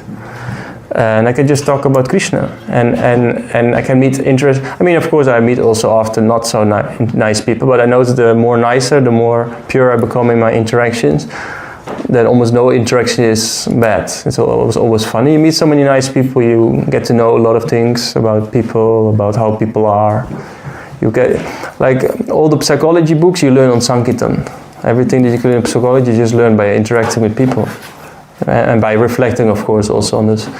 And you come to places, people invite you sometimes to, I don't know, you get to know people. I like people. I'm really interested in people's lives, what they're doing. I think that's fun. And it made me able to travel all over the world, or many places at least already. And yeah, it's a lot of it. As I said, it's fun and adventures. That was one of my motivations to do it, and I think that's it. But even if you get to know people, you get out. Why it's fun also because you get out of the mind and come more in the heart. So in the beginning it doesn't look fun, but once you surrender to it, you will experience the fun because Krishna is there.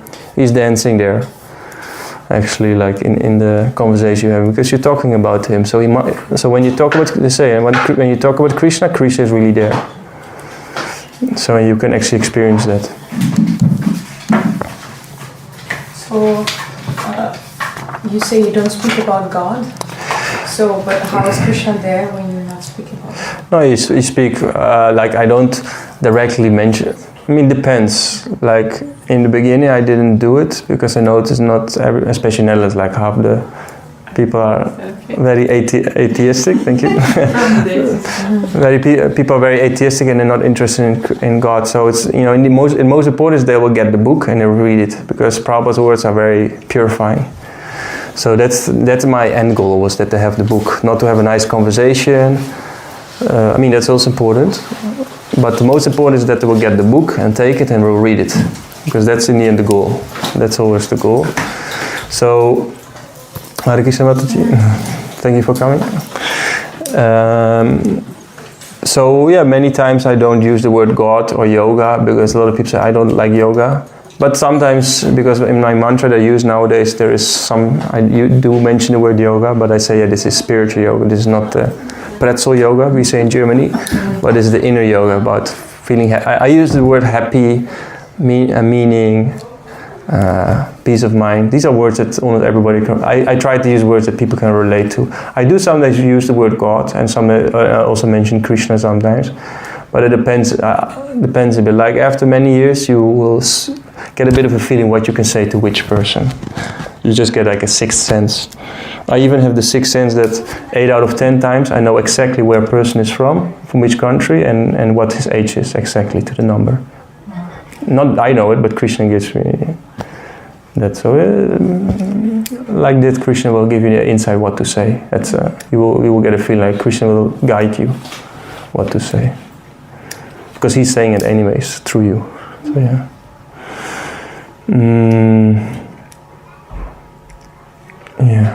Yeah, I want to share a little bit more about, for example, like before the conversation, like about dress code a little bit, because one very beautiful example, like why in Russia it became so big, because one boy recognized Shama Sundar when he was walking in Moscow, because he was wearing a dhoti. So that's for me one reason to wear sometimes dhoti. Yeah, I think in Holland many people know the orange. So or everywhere. Yeah, it's everywhere. So it's a pity that even when we are at the Hare orange would be very nice. I mean, you can personally, like I sometimes also, I'm not officially a brahmachari, but I often wear orange. I like the color, but also people recognize it. So it's. Yeah. Here in Holland, especially. Not just Holland. I think many countries. Yeah, because it's kind of like people understand like orange is monks. They wear this in Asia, so yeah, and it's if it helps, there's no. I think there's nowhere officially written that monks wear orange in our scriptures. As far as I never read it anywhere. It's just we made Saffron. that. Yeah, saffron. Yeah, saffron, but it's no. I think it's nowhere in scripture. Maybe Ratamanjari knows this. If it's anywhere written that actually the brahmachari should wear orange. I even know brahmachari wear white. It's probably, otherwise why would everybody do it? It's probably scripture. Yeah, I haven't read it anywhere. But anyways, if it helps you to distribute more books, why you don't do it? But if we are not living like brahmachari, then you can do it. Yeah. I don't know. But as a Mataji you can wear orange. I mean, if it helps you distribute more books, I mean. But to be recognizable, it's more. Maybe it's also. That's also like that color. So. Yeah, but if you wear sari, or in man's case, dhoti. But it's, yeah, as I said, it's not so important. But yeah. And then one other point I wanted to share is like to always sell books without irritating. So Sell books without irritating, so without annoying someone too much. Like you have to understand when a person really is not interested. Like most of you say 3 no's is really a no. And there's also what you have to understand, like you have to let Prabhupada do the preaching. So they say, what will your 3-minute lecture do? So it's good to say it in such a way that really quickly you come to the point of them taking the book and giving you a donation, and that's it. And sometimes you can talk a little bit more, especially when the person shows a lot of interest. But what I've noticed in myself and a lot of those who distribute books, in the beginning they think, oh, I have such a nice conversation, you're going to take a book. But then in the end he will not take a book, he just was enjoying the conversation. And then, yeah, maybe he had a nice conversation, but then the mission where he came for is not successful. So yeah, that should be always there. And also, like, you know, Dutch people are quite polite, but it's also good to understand, okay, if they're interested. Dutch people can be very direct because they like directness. That's the mentality here in Netherlands. Other countries is different. That's why for me Netherlands is in general much easier to distribute books. But yeah, and also like if they don't take a book now, but you left them with a good experience, and by not pushing too much or whatever, then maybe later they will take a book, because you know life happens, things happen, so their mind is changing all the time. So you know, maybe in 1 or a few years they might take a book, but if you would but if they see a devotee again, but they remember that not so nice experience, then they say no, thank you, I don't want, because that and that happened. And it's very hard to convince someone who had a bad experience than to convince someone who had a good experience. With the sales, huh? Yeah, it's sales. Yeah, I mean that's why I always say always leave with a smile. And even if someone says to you, go get a job or something. I mean, you guys all have a job, but I don't. And then they say, oh, have a nice day, goodbye. I mean, sometimes I also break, of course. I mean, not a saint, but you can how do you say that? Behave like a saint, but you know, there's not a word for it. But yeah, act like a saint. Like always be kind and gentle with people, because people appreciate it. They will remember that. Okay, then during the conversations, there's a few things that I can share. I mean, I will go really quickly through it, and then we'll have a break. They say he who asks the questions will control the conversation. So you could ask certain questions like, what do you do for a living? Are you into spirituality or in psychology or philosophy, like this? Because with the question mark, you can hook them, they say. So become a master asker, so know which questions to ask to direct the conversation in the end, that they will be interested and then will be likely to take the book. It's good to use humor, because then it makes it light, because that's one of the reasons that I took up this philosophy. Like it said in this Bhagavad Gita, verse 9.2, that this practice is joyfully performed. So also, you know, it's good to be humorous. I mean, I haven't seen almost any part where the spiritual practitioners are so joyfully, like with all the brahmacharya always have, you know, we're joking around all the time. We're very serious, but also joke around, and people like that. It's much easier to sell books then. Yeah, and you can talk about the person, like this way, ask them what are they doing in life, like you said, how are you doing? Because people like to talk about themselves. It's a basic psychology. As I said before, like I don't use the word religion, for example, or yoga. Why not religion? Because Prabhupada said this is spiritual science. I mean, it is of course also partly religion, but it's more that people will appreciate it more, because it's more than just religion as how people know what religion means. And same with yoga, like you can tell them this is the highest form of yoga, these kind of things. Yeah, and then there's something like how you can deal with different kind of people, like professionals, they like compliments, Business people, they want you to be straightforward because they don't have so much time. Young women, housewives, they like you to be direct. Students, they like to be jolly. Like I often say to students, are you thinkers, drinkers, or stinkers? Like this, a bit serious, but also in a jolly way. Repeat that a little slower, because I think it's important. It goes real fast for us, I think. Oh, yeah? Yeah, but it will all be... Keep it on... Okay. Yeah. Could you repeat? Which one? Compliments for? Yeah, so you can give... Professionals, they appreciate compliments. Housewife. Business people, they like to be straightforward. But the thing is, this will also be all in here, right? You will get this. But it's nice now. You want it now? Okay. But also to process. Also, okay. Also the recording. Yeah, If you okay. listen to it, it's nice. Yeah, that's true. That's true. So yeah, business people like you to be straightforward. Young women and housewives, they like to be that you are direct. Students and youngsters, you can be a bit jolly. Elderly people, they appreciate that you're respectful. And with the groups, you can make the whole group favorable, and then you work with the leader, the one who's, mostly the leader. And you can even ask him that he in the end pays for all the books. So sometimes you have a group of 5 people. You can say yoga, meditation, veganism, whatever, karma, reincarnation, and then you say 20 euros for all books, something like that. So like that. Yeah, and there's also, so that's about the different kind of people. And then I said also in the end it's always important that the book go out, but always with honesty. So they said, Prabhupada said by hook or by crook, but it doesn't mean we lie. So for example, we can leave words out as God or religion because it will trigger something negative in the person. But we shouldn't lie. We should never lie. But we can, Do you feel that over time you see the audience change? Because, for instance, I feel like people are getting more religious actually nowadays. In 6 years I cannot say much, but you also attract certain people, of course. I think you might think people more religious because your mind is adjusted to that. But I don't think actually people become more religious. Personally, I think. But also I think Krishna sends the right people to you when you really want to share this knowledge.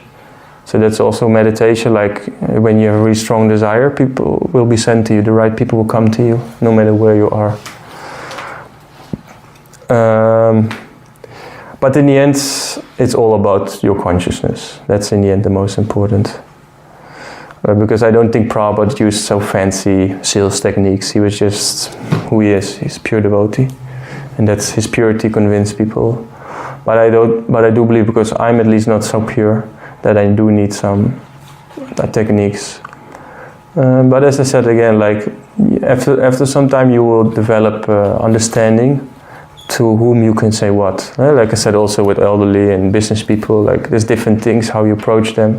Same within Krishna consciousness, we have our juniors, our peers, and our seniors. We have a different way of interacting with those people. In the same way, you have people who are very alternative, people who are business-like, people who are sporty or nerdy or whatever. And you just talk about their interests, and then you try to hook it onto that. For example, Bhakti Tirtha Maharaj, he was known for preaching in very different places. I don't know if you know Bhakti Tirtha Maharaj, he's a black devotee, Prabhupada disciple, and he was preaching to people who were believing in UFOs, so he was preaching in that direction about Vimanas and all that stuff. And he was preaching in those kind of way, or he was saying spiritual, he had one organization called Spiritual Technology or something. So like that, you can hook it onto them, because it's for everyone, basically.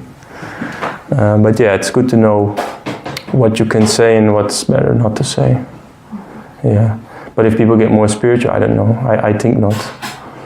Because they said that this is the first generation that people believe more in God than the previous generation. Where this is? Where this is? Yeah. I can find it. I can send But it. in our scriptures or in... Or in general? In general, that people believe more in God than previous generations. Oh, It's the first time the statistics are going up now. Serious? Because people, they see evil in the world. Yeah, oh, that could see be. Wars, they see misinformation. Yeah. Yeah, that could be, yeah.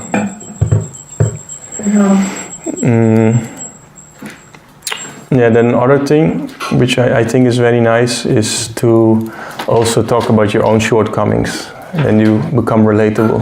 I think this is own shortcomings, so je eigen tekortkomingen.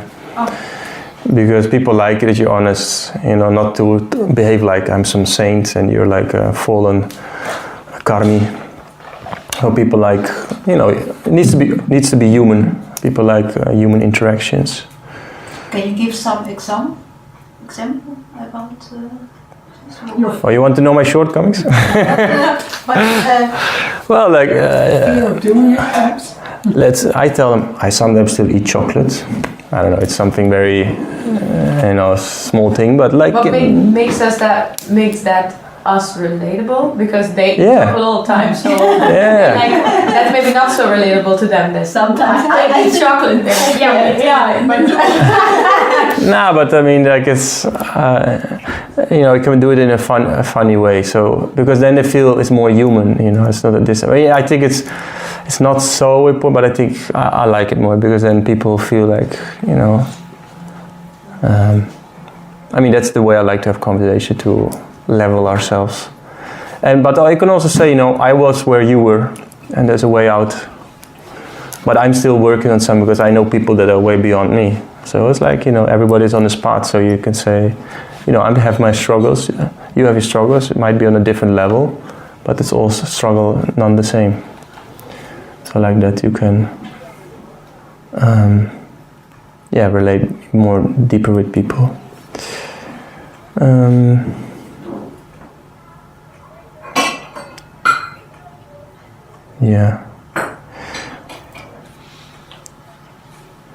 Yeah, and then there's some small things, but I think you can read that through later when I share this with you all, because I think we really should have a break now. And be sensitive. Just in general, I think it's very important to develop sensitivity. I mean, I noticed I automatically developed this by doing book distribution. So you automatically become more and more sharp on, how other person is going through. I think in general, practicing spirituality makes you more sensitive. But I know the book distribution, like, as I said, you will understand what you say to which person. If a person is struggling, you can ask, like you said, like, how are you doing? I think that's like Naveen and Nirda Prabhu. I haven't really heard this conversation directly, but I know he doesn't talk much about the philosophy. He's really on a personal level. Because people crave personal relationship. I mean, this is actually quite hard for me to do. Like, I'm really much telling the philosophy, but I noticed it's very rewarding also when you have like really human interaction. You feel, at the end of the day, you don't feel tired, but you actually feel like really fulfilled. So I think that's, very important. And within that, you also are very authentic. So be really you. I'm not, don't try to be some Hare Krishna robot. No, be also, who you are, and then with your spiritual practice within that. And then last, what I want to share on this, as I said before, but I think it's very important to always leave people with a good impression, so that they are still able to take a book next time. I think that's very important. Okay, I don't know if there are any questions, else we take a break now. I know it's a lot of information, but the reason why, I'm easily talk too fast, so thank you for reminding me. But there's a lot to say on this, and there's some small points that I've written down also, but I think it's so much to mention. I think you can read it in your own private time, because of time also is there. So I don't know if you have any questions regarding these topics? No? I think then it's a good time to have a little break.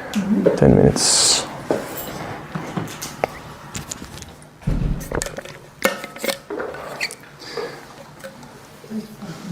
Staat hij aan? Ja. Oké, dus we gaan verder. met de Sankirtan seminar. We zijn nu... Oh, sorry, in English. So we are now at point 7.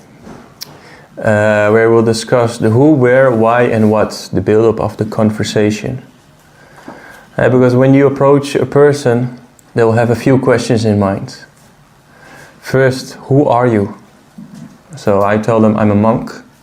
Where are you from? I tell them I'm from Amsterdam, even though I'm not from here, but people know Amsterdam. Why are you approaching me? Because I want you to share this book with you. I want to show you this book. What do you want from me? A donation at the end. And what's in it for me? And yeah, this can be meaning, happiness, peace of mind. So this kind of things.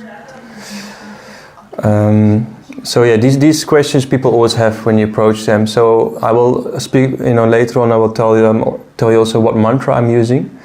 And these 5 questions I try to answer as quick as possible. Because then their head is clear. They know, okay, these questions have been answered.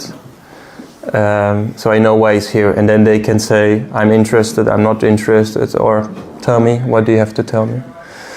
So this is very important to say in the very beginning. So, who are you? Where are you from? Why are you approaching me?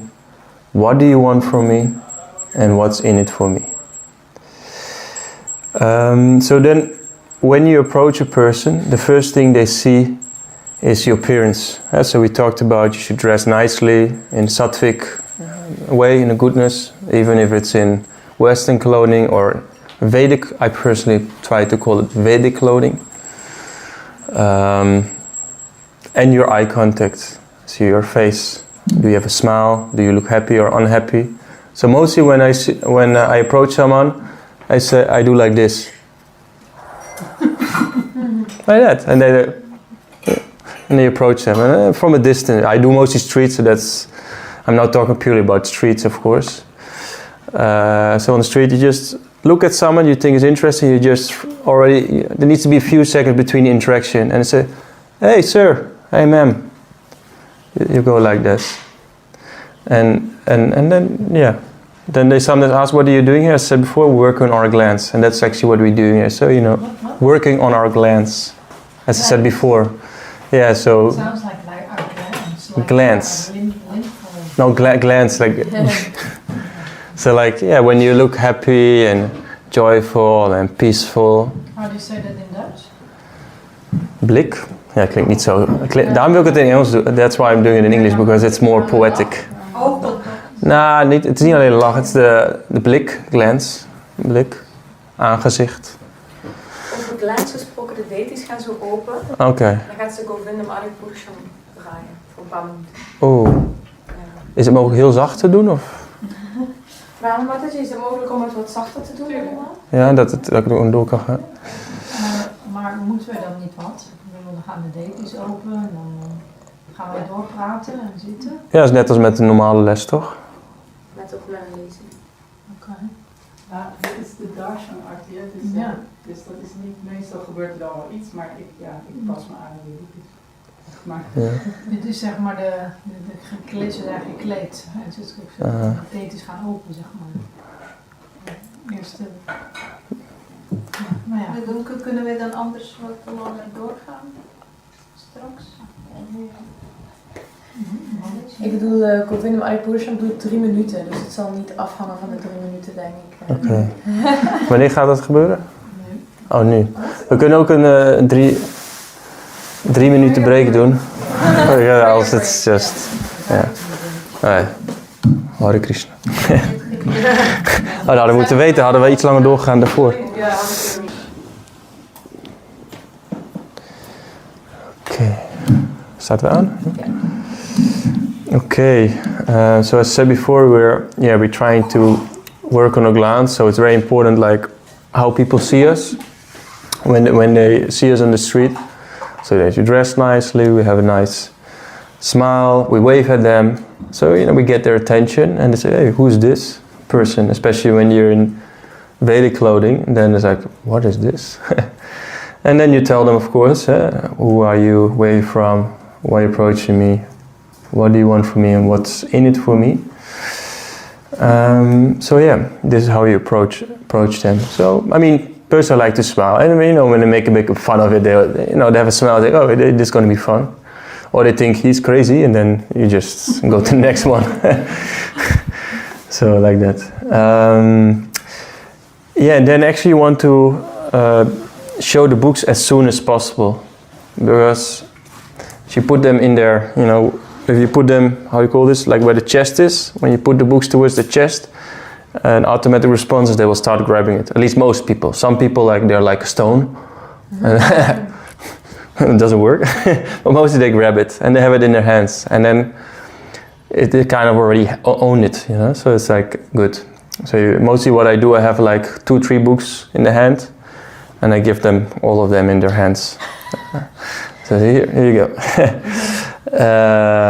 So, and then according to time, place, circumstance, you either just do it small or big books. Like when some days, for example, we have a really fired up Harinam, I mostly do a bit more smaller books than big books.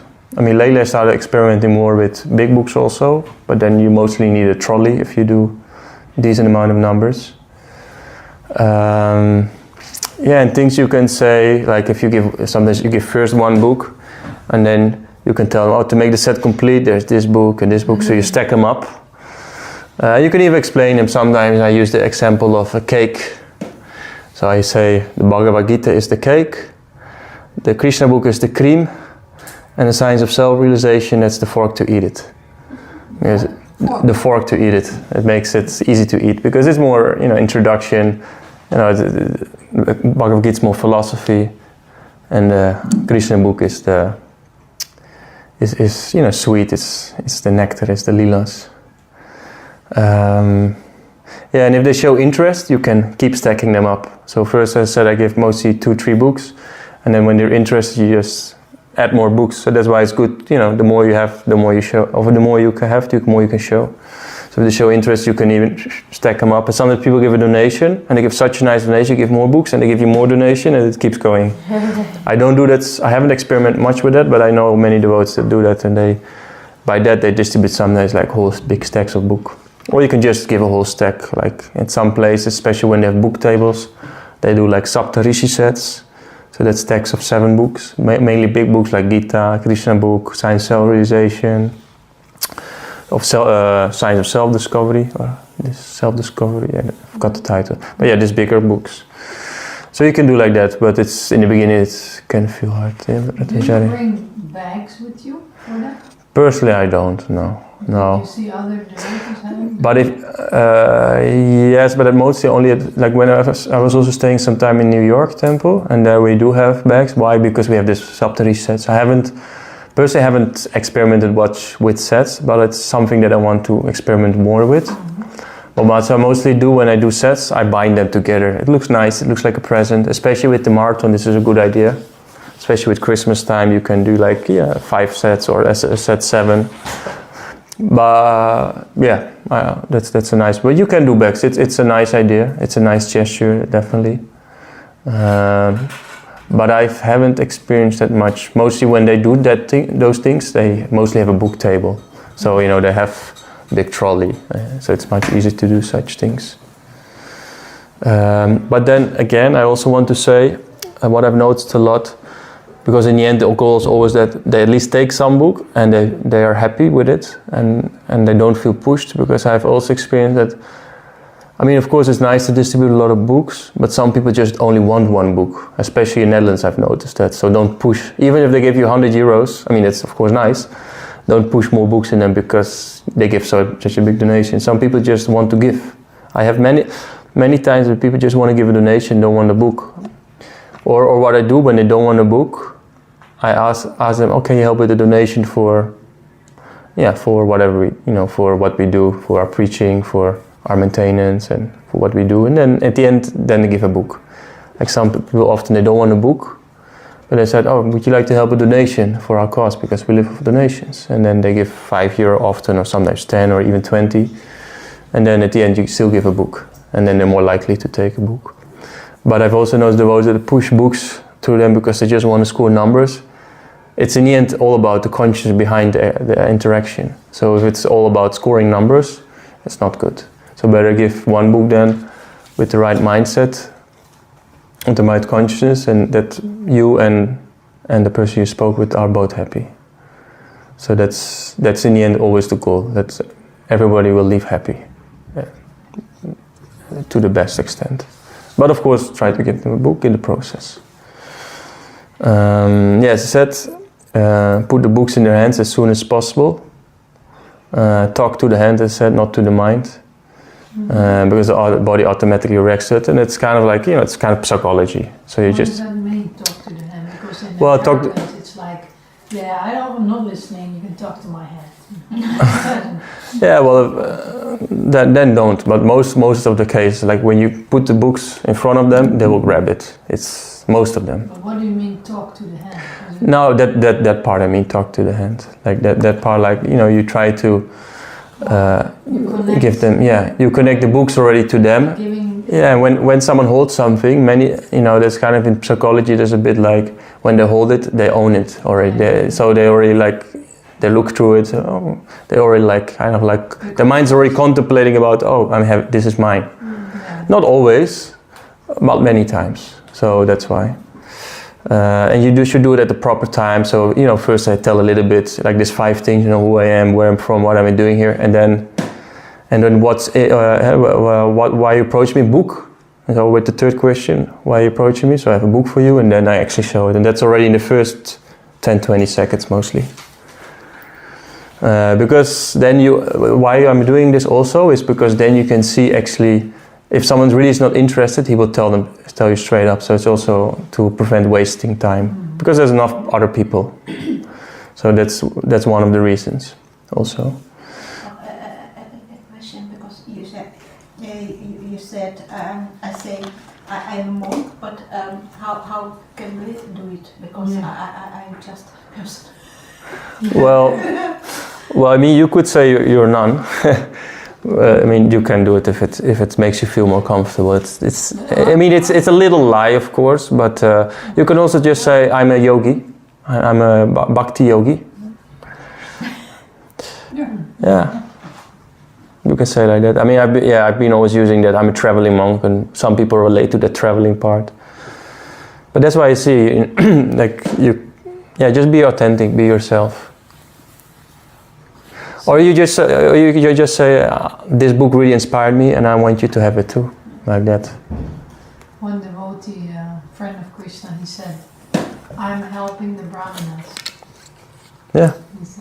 But people don't know what Brahmanas are. No, but he was like so feeling it that it was fascinating. Yeah, you could say like that. It's not... Yeah. At least that you give some answer to this question, that's the idea. It's not even so important what you say. You can even say I'm Santa Claus or whatever, if you feel happy about it. You can say that. I'm a volunteer. Volunteer, yeah. We do it voluntarily. Yeah, most grihastas, they do it as a volunteer and give the money to the temple as a seva. Yeah, you can even say that. That's actually a good way to say it, yeah. Yeah, sometimes what you said, I say I'm from Ukraine, so people are interested. From? Ukraine? Yeah. I mean, now you win. Now you score some sympathy points with that also, yeah. Yeah, whatever works. I use the traveling also, even when I'm not traveling, because a lot of people can relate to that, and I like to talk about traveling. Traveling, body to body. Yeah, exactly. So yeah, you can say. Yeah. Oh, I'm a spiritualist, or whatever works for you. It's whatever you relate to, I would say like that. Yeah. Huh? What? Ik ben ambtenaar. Oh, ambtenaar. I pay your taxes.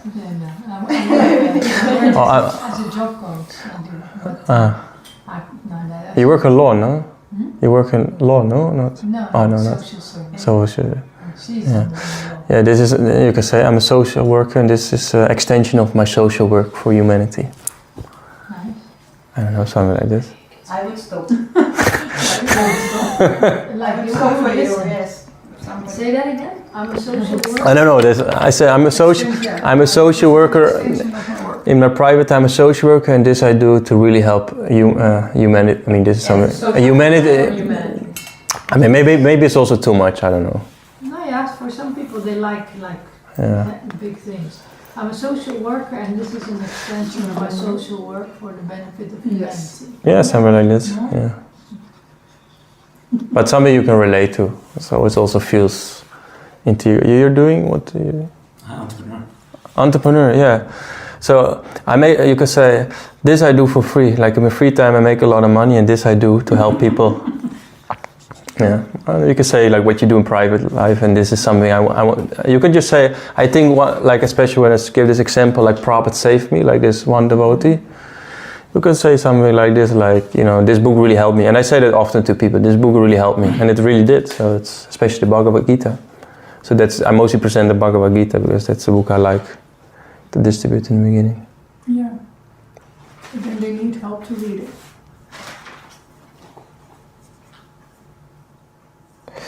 Yeah, and then there's another thing which you can say, if a person doesn't take the book, you can say in a humble and detached way. I mean, I'll ask this question about this point. It's clear? Like about your role. Yeah. It's in the end not so important. They just need some answer. I mean, but it's nice if you feel connected to that. I'm really practicing as a monk, so I can say that. But I mean, maybe one day I'm not a monk. I would say I'm a yogi, or I'm studying spiritual science, and I like sharing this with people. Like I connect really with the word spiritual science because that's how Prabhupada also described it. So yeah, then the thing about if a person doesn't take the book, there's a nice saying you can say in a humble and detached manner. You can say it's only for people who are interested and don't mind reading. I don't know if you appreciate books like these. Or do you know someone who might be interested in reading these books? So you can clarify why he doesn't take the book. Is it because he doesn't want reading, or he's not interested in these topics? So you can, later on I will give also some mantras you can say. You can ask him like, hey, do you ever think about life? Like things like this, like to steer, like are you actually a bit interested? Because that's really important to know, like are you actually talking to someone who's interested? Maybe you just have a conversation because he just likes to talk. Many people just want to talk with you, but they don't want a book, and then it can feel nice, and then in your mind you think, oh, he's going to take the book because he has such a nice conversation. Yeah. This is a mistake many devotees make in the beginning. I did the same, and then at some point you need to put something in your conversation that you know very early on, is he actually interested? Or for example, Christians. The Christians really quickly, they like their technique is like to hear you a little bit for a few minutes, and then they say, have you heard of Jesus? So you say, then if you notice he's a Christian, say, are you allowed to read books from other people? And because many of them aren't, or they feel they aren't. And then say, okay, very good, I respect you, I wish you a nice day. And then they often try to keep preaching to you, but then you just walk away. Then you just walk away, because as I said, there's enough other people who are there. So yeah, don't waste time, that's very important. So next, so now I will give you the mantra that I'm using. So yeah, we'll just read it out. So the build-up of conversation, how I normally do it is, you will get the whole thing, so you can copy that later, because I will just read it in one time. So when I'm stopping a person, I mostly wave to the person, I try to have a smile on my face, and then say, hello sir, ma'am, do you speak English or Dutch, if I'm in Netherlands? It's a very simple question, but then at least you know if you maybe you speak English to them for 1 minute, 2 minutes long, and they don't understand anything you say. And then you can start all over again.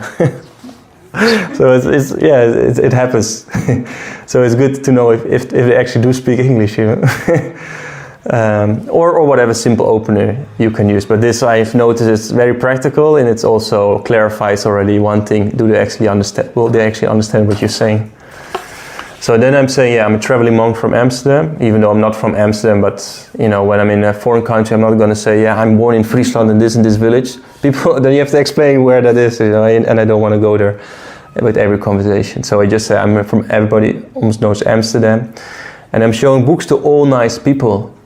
Mm-hmm. And I clarify, and then I say, are you a nice person?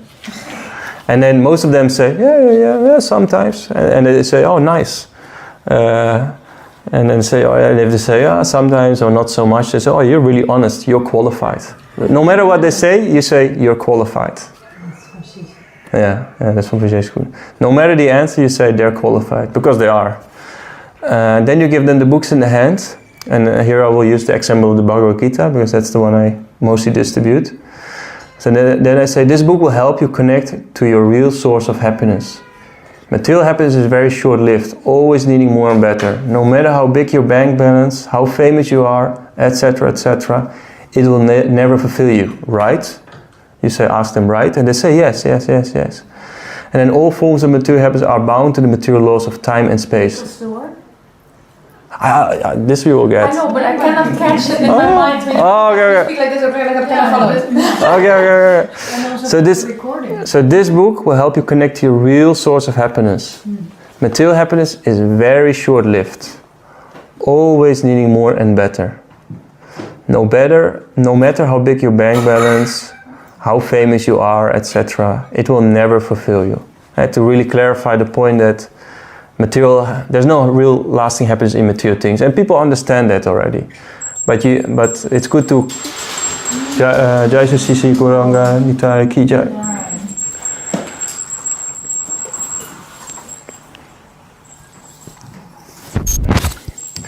So the thing is, when I'm doing this, one is to clarify what other books are about, and one is to get them to say yes. Because when they start agreeing with you, it's a simple sales technique, they will easily agree also with taking a book. So that's the first yes you get. And then I say, so all forms of material happiness, they're bound to material laws of time and space. And spirituality is beyond time and space. There's no time and space, so you can explain it. It's a little bit philosophy. And they say, yeah, this happiness is not limited to the material laws of time and space. So then I say this, but the unlimited spiritual happiness, which always resides within you, it's already there, you can access at any time, no matter your material condition.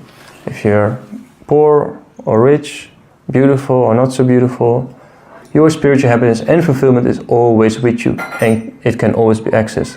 Doesn't that sound nice? You can ask them, and they say, most of them would say yes. And then I explain them, and this 5,000-year-old text which I'm holding here in my hands will tell you all the ins and outs about how to achieve that. Because we all know it. Real happiness is not out there, out of sight. Everybody knows that. But nobody has the answer how to actually really achieve that. I mean, like the complete philosophy on it. But we do have it. And that's why it's really important to read, so you become really convinced of that. The more your conviction you have, the more easier it is to convince others that it really is true. That's why you need to read also the books on a regular basis. And so I tell them this 5,000-year-old text will tell you all about it. And I say this book would normally sell for about 20 euros in the shops. We make this book for about 10 euros, so I add some extra for the fuel cost and whatever cost I have. I don't say BBT price because they don't know what that is, but I say the cost at 10, and then at least you get enough. Then I say some give more, some give less. I gave my life, you do your best. So some people will give 10, some people even give 5, but most people give 20 or 15, sometimes even up to 30. That's my experience.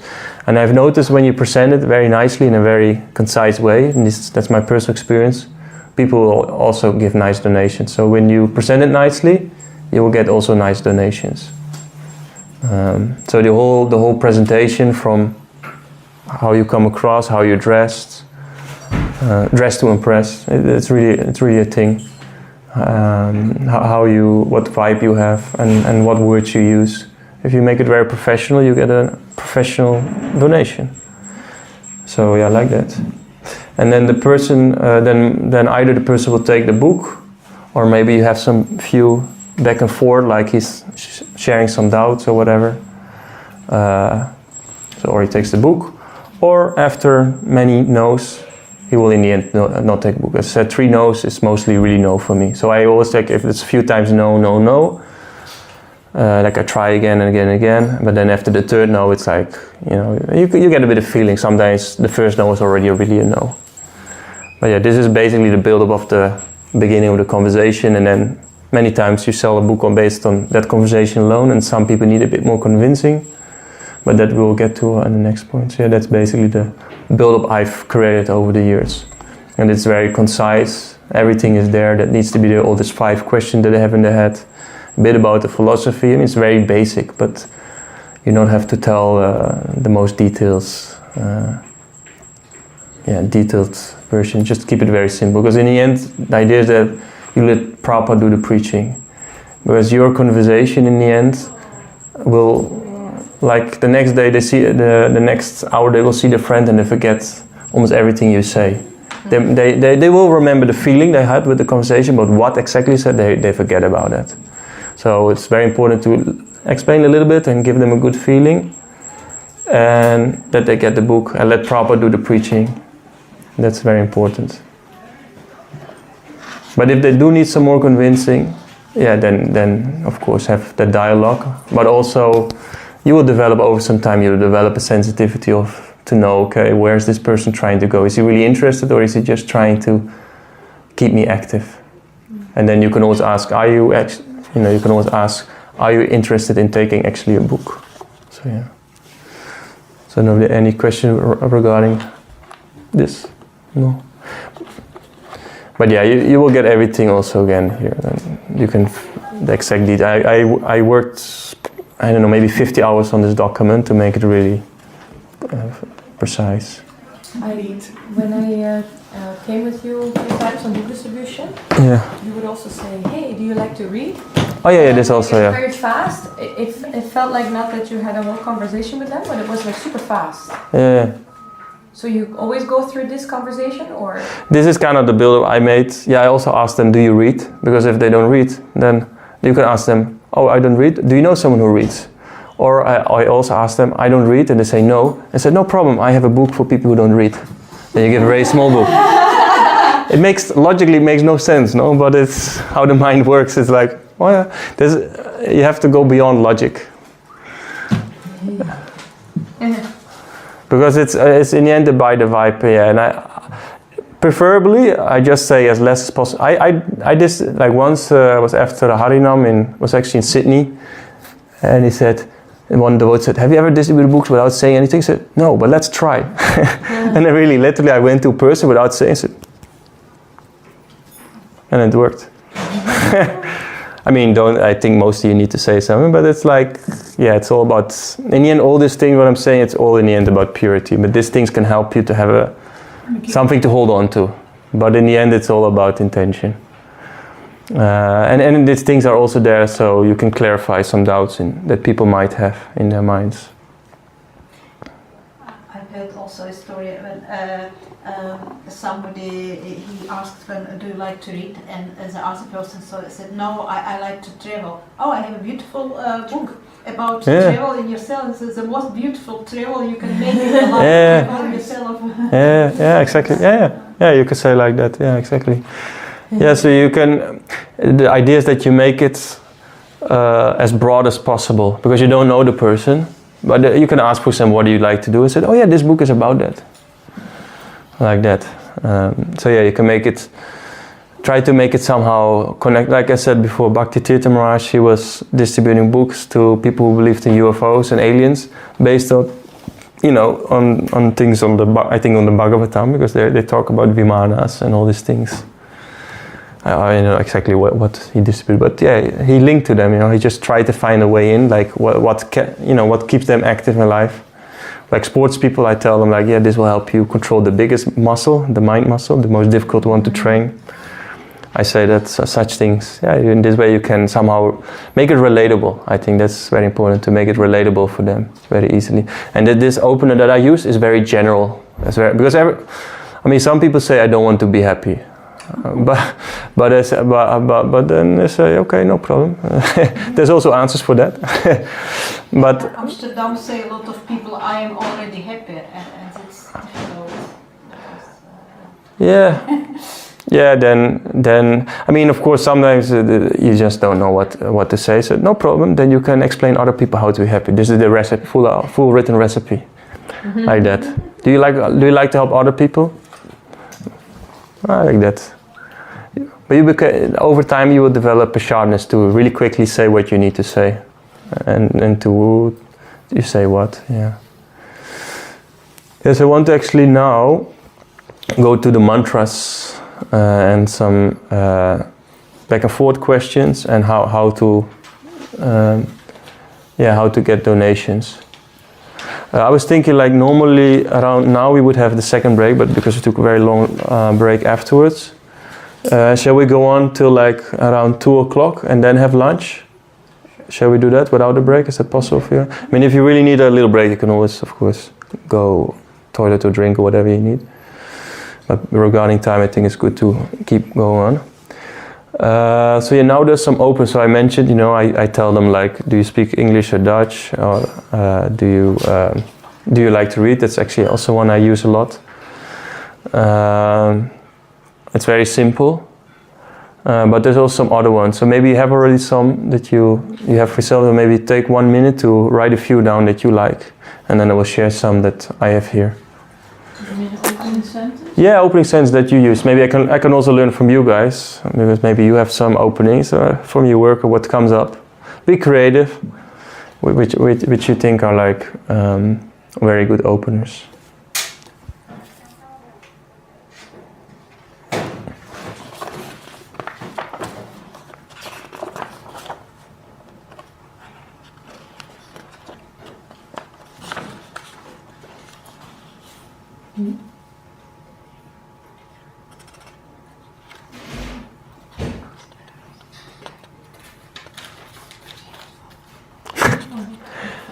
If you have nothing, it's also good. But what you said, I think that's mostly what I try to say, something like that. Yeah, keep it simple. I mean, there's some nice openers. I will share a few with you, and it's also nice to use this. But if you have something, then I can learn from you also. Maybe you have some really creative opener I haven't heard of before.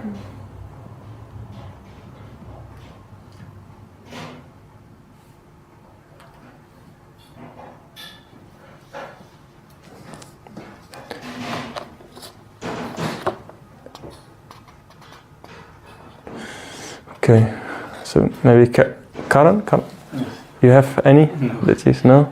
Oh yeah, I will tell. I have here 17 that I use that are kind of funny. Krista. I'm really bad at names. I'm sorry. I like your smile, and may I ask you something? So I start with I like your smile. Yeah, give a compliment. Yeah, compliments are always good. People like compliments in general. Yeah.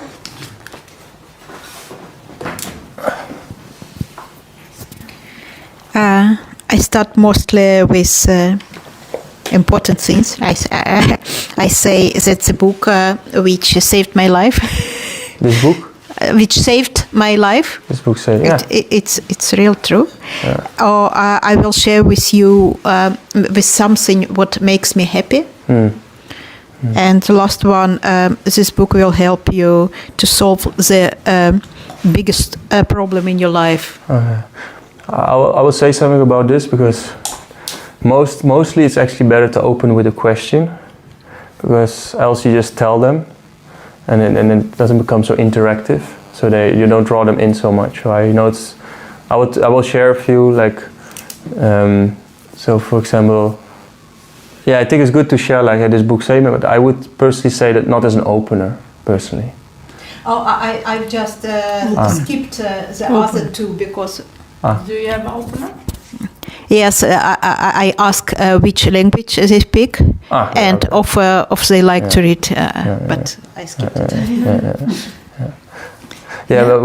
Sorry, one second. What I do want to say about this language, because, for example, if I say, do you speak Dutch? If I only say this, and they don't, they just keep walking. So it's, so it's actually good to say, do you speak, I mean, in some countries, for example, in Luxembourg, or some countries where they speak many different languages, because it's such a bilingual country, sometimes that opener is very hard to actually notice, because when they don't check those boxes, then they just keep walking, they just ignore you. So it's, I mean, yeah.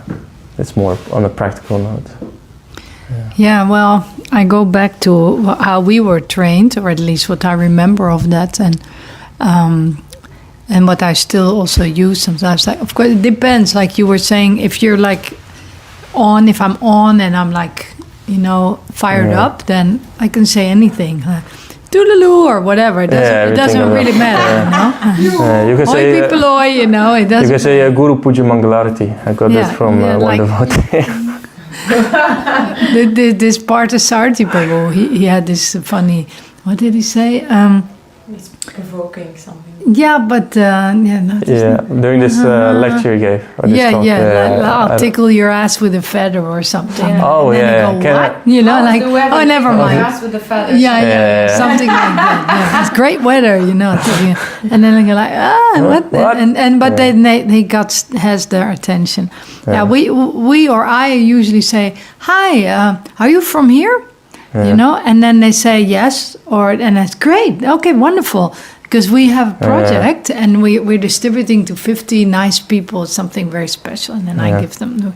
If they say no, I'm not from here. Oh, wonderful! You're so lucky. Oh, really? But there's again the same issue bit. If they're not from here, then they keep walking often. No, I mean, if they don't want to stop, they will not stop. But if depends on my level of enthusiasm. Yeah, of course. Or if they want to help because they think I lost my way or something. Yeah, that's what they mostly think. I think that's what they mostly think. Yeah. So that will be my opening sentence. Yeah. But that can also help. One thing, because your son last time he gave us the seminar and then we went to the street and I saw him when he came to somebody. He told, the man with red glasses, with red glasses. And somebody he felt it's me. Perhaps in Dutch. Hij noemde gewoon, hij zegt, u meneer met de rode bril. U en vrouw met witte jas en zo. En mensen, ze voelden gewoon zich aangesproken en ze stopten echt. Yeah, that works, Yeah, make it personal. Like, it's commanding. I don't have many. Teacher okay. No, that's okay. Not yet. I asked them, do you No, it's read? okay. And hey, but this works also. You can keep it very simple. Like one that I use, actually the one you just gave me a nice idea because I haven't written it down here, but it's actually one I actually sometimes also use. Hey, hello sir, I really like your jacket. It's so cool. Or I like your style, or I like your smile. What's your secret? Like make it personal, but give a compliment. That's very nice. Especially in America, that works really well. Like here, maybe in Netherlands, people are like, what do you want from me? But in the US, people are really like, yo, wow, man, amazing. You're the best thing that happened to me today. I mean, it's like, in Netherlands, like, so it's also a bit according to where you are, like mentality of people in different places. So, but like, giving a compliment works almost everywhere.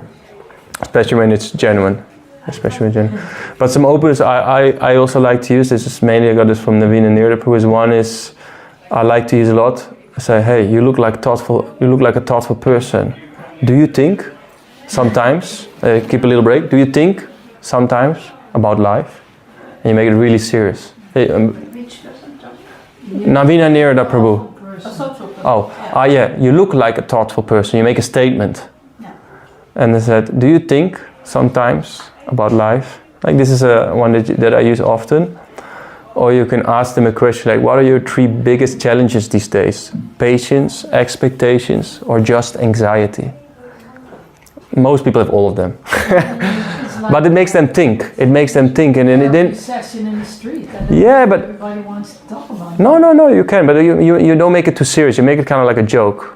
You never be too serious on the street because then you might get a therapy session. But the thing is, when you ask such things, like it's different than how are you, because it's so general. It's like, especially in the US, everybody asks how are you, but they're not really interested in what you do. But if you say like such a specific question, they say, wow, this person actually will want to have a conversation. But then you of course have to check that you're not going to have like a half an hour therapy session. But you need to train. But these are really questions that are challenging people, and then you can hook on that. You can ask questions based on that. And they say, hey, but I have this book that actually helps you with those kind of things. And then, we have already a meaningful conversation. Because personally, I like the meaningful conversations. If people just talk to me about the weather and who won the World Cup, I don't care about those things. Where can you place those questions? What do you mean? Which places?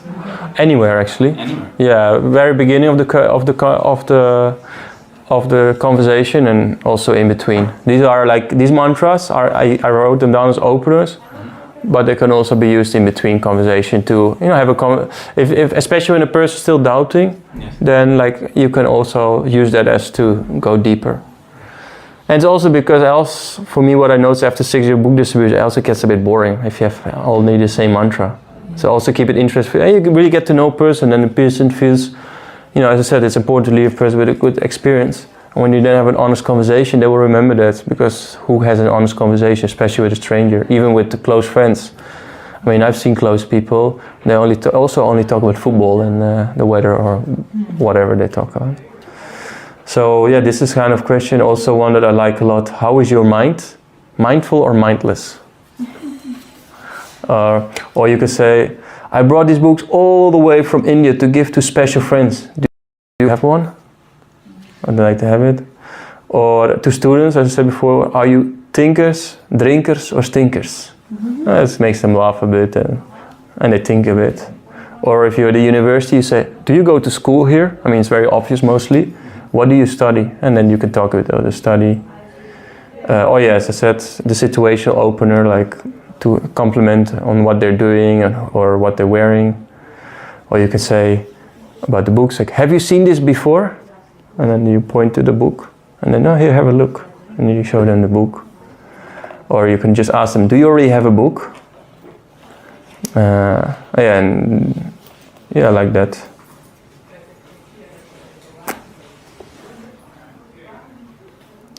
So these are some, situation openers that you can ask. And different question to have a bit of an interesting dialogue also. It's also interesting for yourself. But then again, don't have a 1 hour conversation with a person and he leaves with nothing. I mean, yeah. Sometimes also, for instance, when I see that someone is obviously like Spanish or Arabic, and then I have an Arabic or Spanish book, and I say, I've been waiting all day for you, He said that. One Spanish book and it's for you. Yeah. And sometimes I see Arabic people and I say, do you speak Arabic? And you say, like, yes. I say, oh my God, I've been waiting for you for like forever, and this is it. And then I don't even speak about myself or any philosophy, just because they like that I have something in their language to take it. and about that actually, that's very nice. Like people, especially when in different culture or different language, if you know a few words in different languages, it's very helpful. Like to Spanish people, hola, ¿cómo está? And then I said, ¿te gusta leer? Means, do you like to read? And say, this is a mente, alma, corpa, and they understand. And or with, especially with Islamic people, you say, salam alaikum, or Allah Akbar, alaikum salam, and then it's already good. Sadaqah, where you give, sadaqah means like kind of donation, and many of them give sadak. Sadaqah? Sadaqah. Yeah. Okay. You know this word? Yeah, sadaqah. Sadaqah. Somebody who... No, sadaqah means donation in their language. Yeah, but I mean, it's also Sanskrit, right? Sadaqah, someone who is performing sadhana. Yeah, but this here it means giving donation. Okay. Yeah. Also, Yes. Yeah, and they understand because they're actually a bit more pious than most Hindus, and they often give. Many of them give only a few euros. They almost never give 5 or more, but they give. And then based on that, they give them a book. Sadak. Often they don't understand it, so then I repeat it a few times. Because it depends where from the Arabic world you are.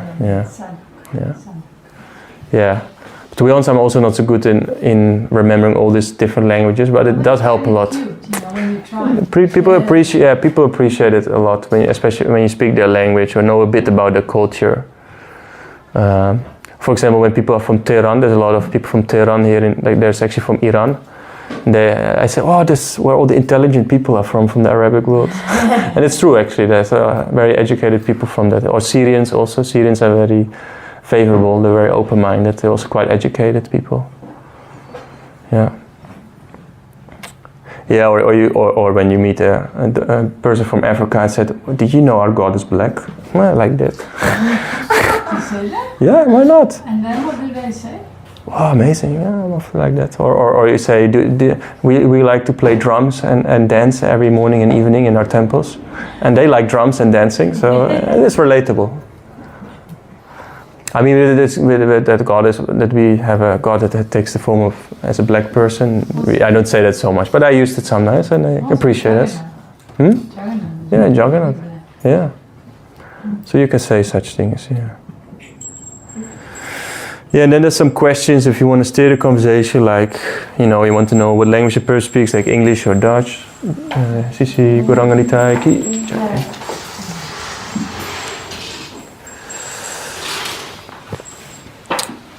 So with that you can determine which language to speak, or you can ask, do you read big or small books? And then based on that, but at least they take a book. Do you like science or philosophy?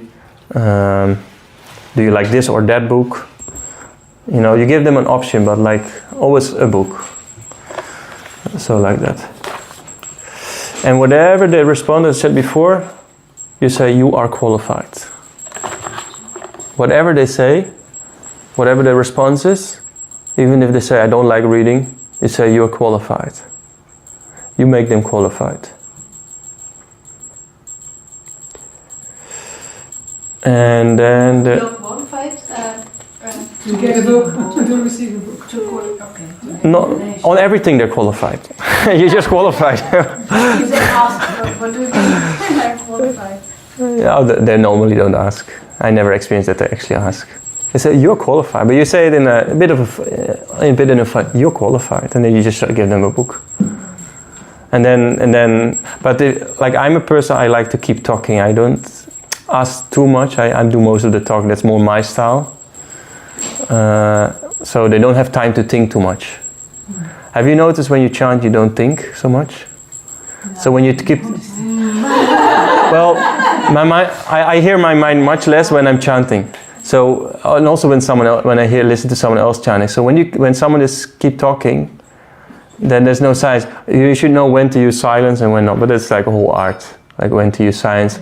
Well, only use silence when something really good has been said before that, so their mind is thinking about something very good. But if you give too much space for them to think negative about the book or to not want to take it, to give them much time to doubt about it, then they will doubt, and that's very hard. It's very hard to convince a mind who's already thinking, no, I don't want this. Okay, then. I have a question. Oh yeah. Do people ask you, like, where are you from, or what is this? Is this a sect, or what? But that's, you clarify in the very beginning, like where you're from, who you are. You're a monk? Yeah, if they say, are you sect? Then I say, we don't drink sect. Huh? We don't drink sect. What does that mean? Sect is this alcohol. You make a joke about it. You just make this, you just have to, like saying like, I don't read, you're qualified. It's just the mind, it's just the mind. So you don't actually explain like, I'm from ISKCON? No, it's not needed. Because it's too much. Then you're just gonna have a whole conversation and mostly leads to nothing. I don't know from who I got this, but yeah, we say, especially when they ask sect, they say, yeah, we don't drink sect. And people laugh then, ha ha ha, and then they forget all about it. Yeah, it's like a joke. But I don't know that. There's no logic, but we have to. But Sankirtan I learned, don't use too much logic, because if you have logic, then it's endless. Yeah, it's endless, and it's just the mind. Mm-hmm. But sect then is just a joke, and then okay, like a book. It's a whole different frequency, but it's obviously successful. So. Yeah, but because you just have to make you make their question unimportant. I mean, you don't tell them, of course. You acknowledge them and you give them an answer. And sometimes you don't even give an answer. Sometimes you just keep talking. Mm-hmm. You just keep talking, because then, yeah, like if they start to ask so many questions, and if you can just, like the thing is, you only, like they say also, you should answer questions with questions, and you only answer them with an answer when you can slam dunk it. When you can really make it relevant. So, I don't know an example now, but yeah, that's like the best. That's something I have to train also myself, but that's the best way how to direct a conversation. So when they ask a question, you ask them a question back. How many books do you do when you go out in one day? It depends. Average? I don't know. 4 hours, like 25, 30 books. Yeah, it depends. But I'm not focused so much on many books. I do mostly Bhagavad Gitas, big books. But it depends. Sometimes, like on Rath Yatras, I do 70, 80, 100, even 130 I did one time. To be honest, I'm not the biggest book distributor. There's book distributors that do much more books, but also because I want some Lakshmi out of it, because I'm living alone in the van, so that's why like for example, a friend of mine, Vedasara, you know him, he does more books than I do, but we get the same amount of donations. But why? Because there's another person traveling with him and the temple's taking care of him. This is different. I might with marathons, maybe next marathon I do, and maybe a bit more generous with the books. But I personally, I don't care so much about how many books go out. I care more about how many people get books. What do you do? But that's my personal opinion. What do you do when someone is actually not giving enough? Like you say, people give 10 or 20 when they come with 3. And you take it back and you give a small book? Well, depends. There's a lot of sensitivity. So first of all, if you don't ask, so if you haven't asked the name, but I will come back to that also very soon. But I will answer this for now, because if you don't ask for a certain amount, you have to accept whatever they're gonna give. Right? But then also there's the Krishna factor. Like once I had someone who didn't have any money, he wanted these 2 small books, but then within that conversation someone gave me 10 euros, just like that. So Krishna will take care of it, like one person gives maybe nothing, another person gives a lot. But that said, I would explain, I can explain now then, because the question is there, is that it said in the Bhagavad Gita, this knowledge shouldn't be given to someone who doesn't give any austerity. Doesn't do any austerity, and austerity means also giving a donation.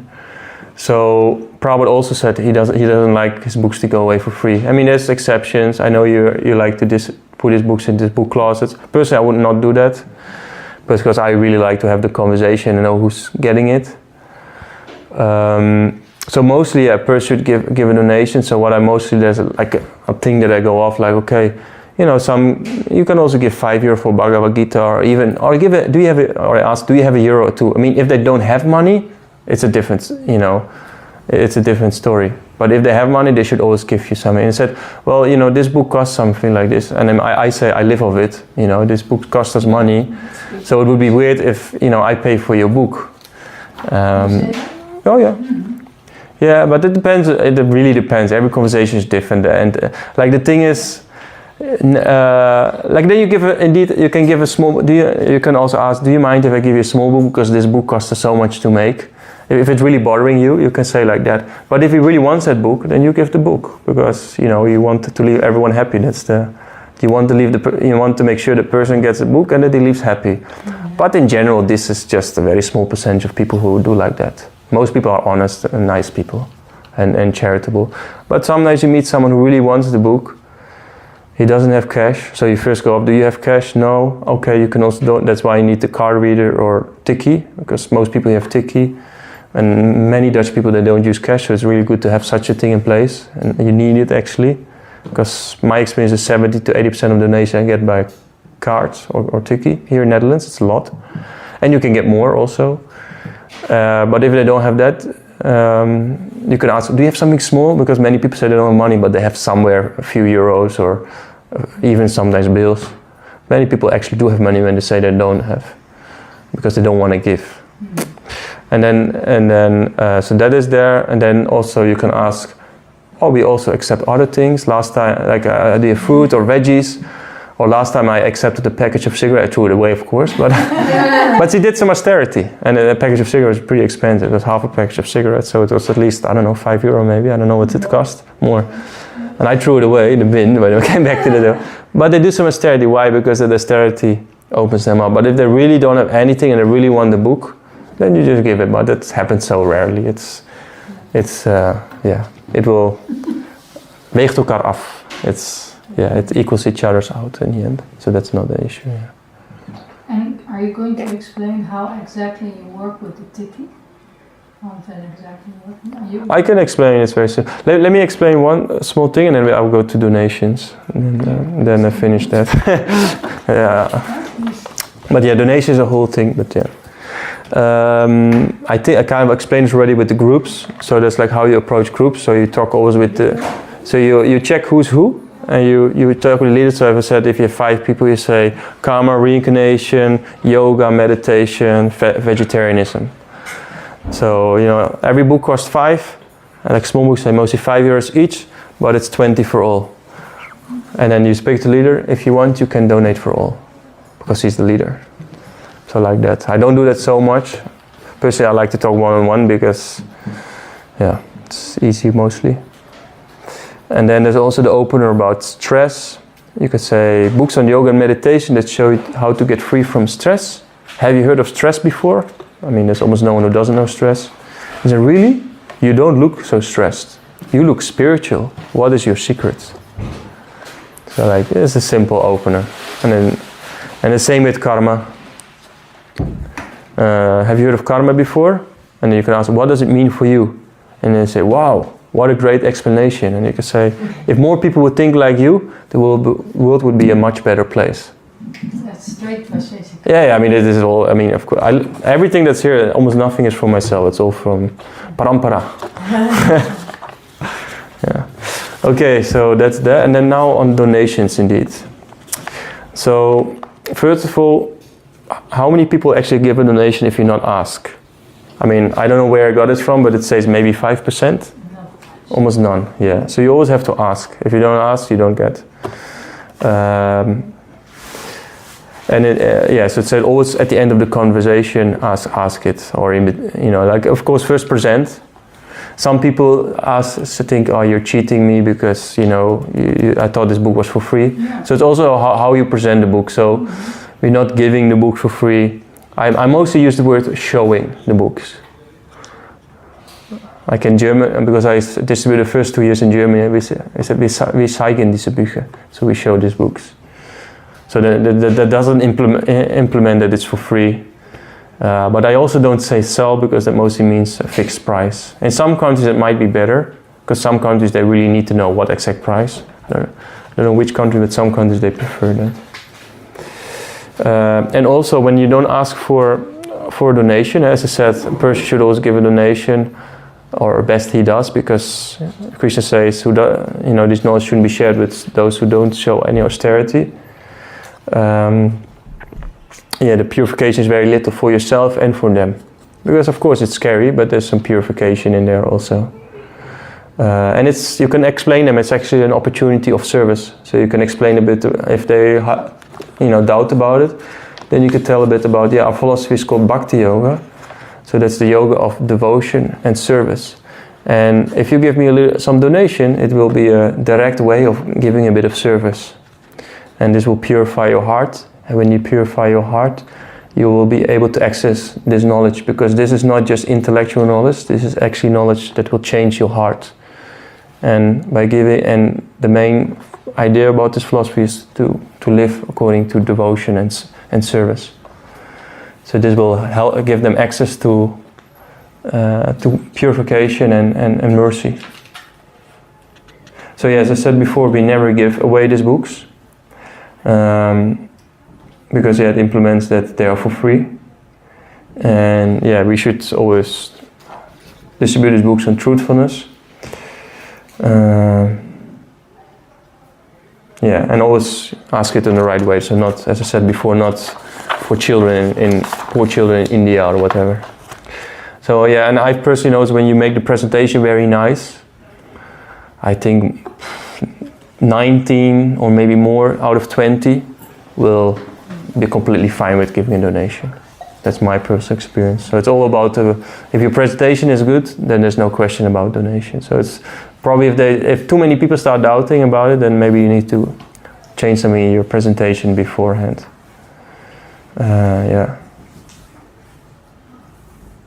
And if you expect at least a certain amount, let them know beforehand how much is expected. So when it comes down to donation, always so you need to figure out for yourself, do I want to have a certain amount at least?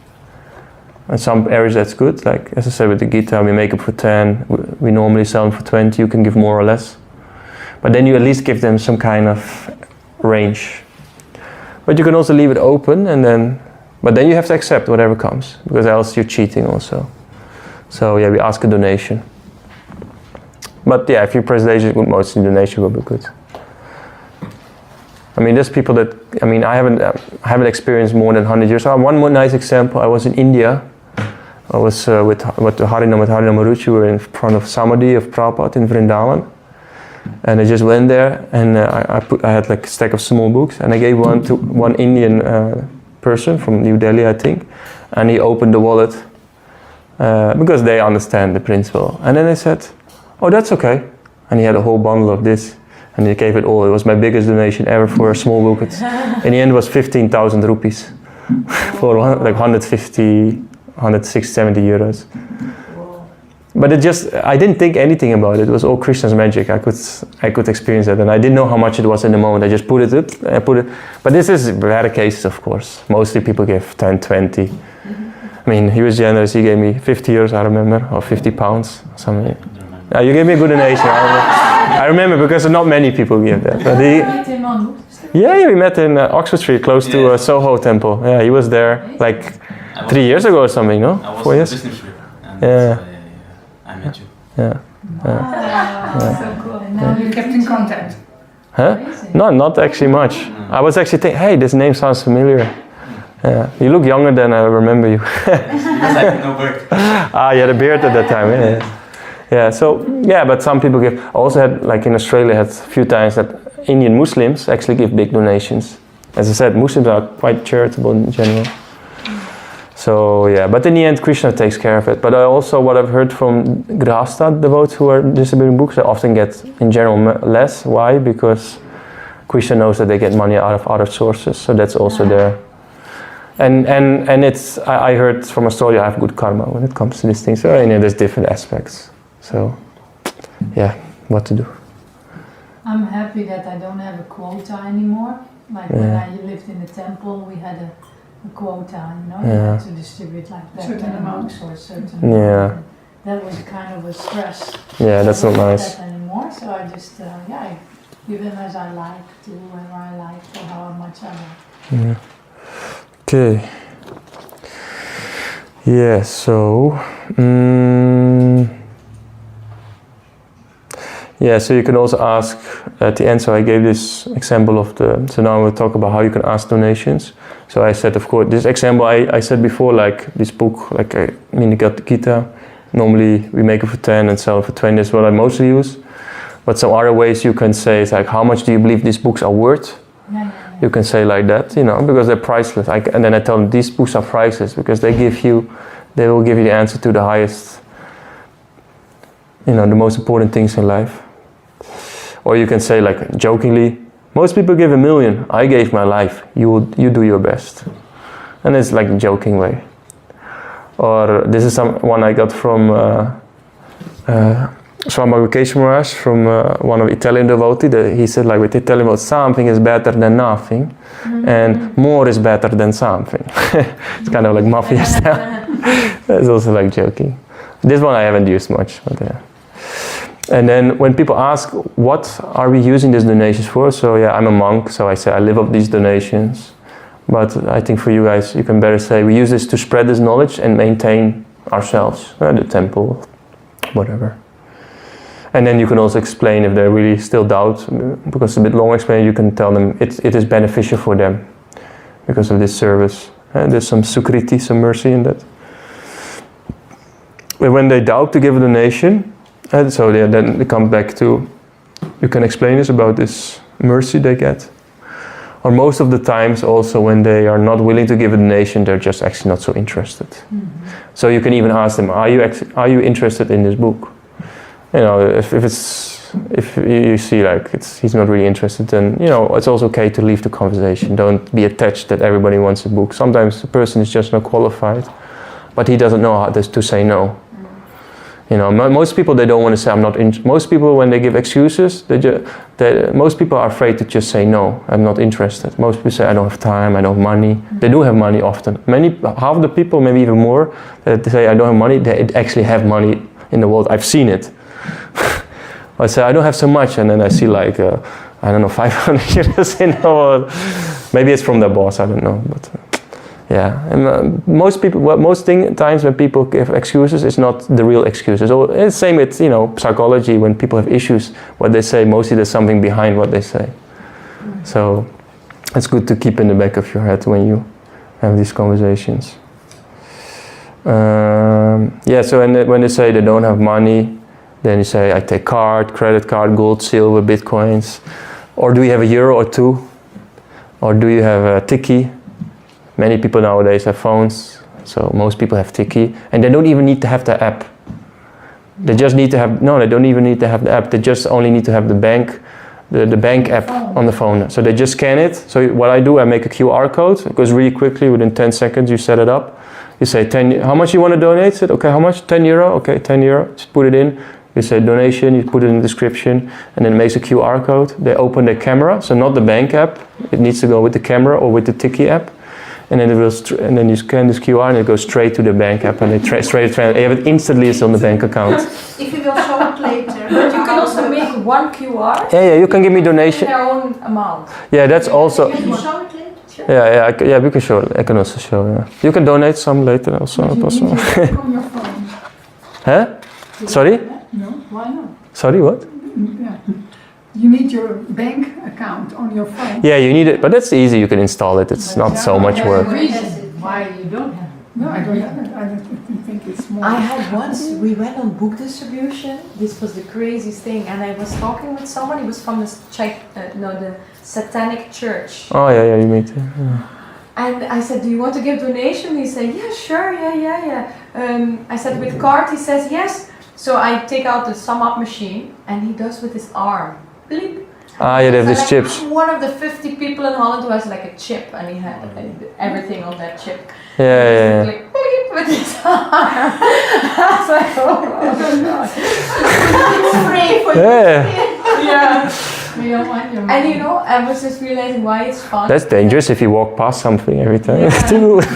I remember that the days that there was a period that it would go every day for like 1 hour or something, but small, but there was always something happening, and I would come home and I would tell my parents or something, like, this happened and that, and they were always like, wow, what is happening in your life? It's like you have a lot to tell, and so that's why I say it's fun and it's a lot of fun and adventure. Yeah, you meet so many funny characters. You will start to see how messed up the world is actually. You get realization. Yeah, you get so many horrible but also really nice stories. Also nice. You meet also very nice people. Like, I also want to say, like, for example, some people don't have money, but they pay with their sincerity. So you have to be the judge for that yourself. So sometimes I meet someone who's so nice. I will tell you this story. Like many years ago, in the very beginning, we were distributing on Frankfurt train station, and then I met a homeless guy from Sri Lankan man, and he was like homeless and drinking alcohol. But when he saw these books, he was like to tears, like anything, because he knows this culture, and he could see like he made some wrong decisions in his life. I met homeless people in America that were like millionaires before.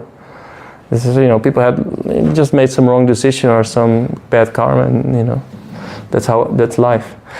So yeah, but he was like to tears, but he had no money. Like he had maybe a few coins, and then I showed him like, because they speak Tamil there, so I gave him a Tamil book, but he also wanted the Gita. And then he said, I will distribute this Gita for you and then give you the money. I will try to get 10 euros for you. I said, no, for you.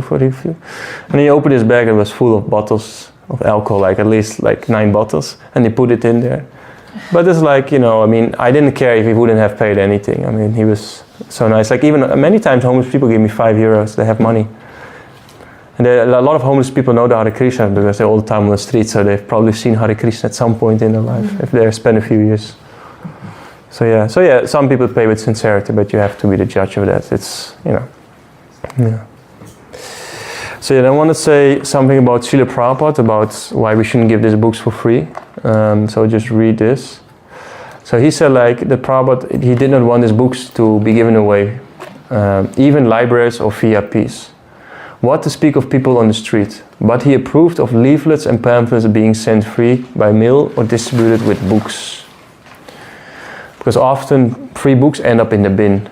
Like, all respect to ISKCON Prabhu, But what I've heard from other devotees, one person gave me a tongue instrument, a mouth instrument once. I mean, I got rid of it because it's very Tomasic, but anyways, he gave something in return. Or I think it somewhere had a box with all kind of, I don't know, things that people donated.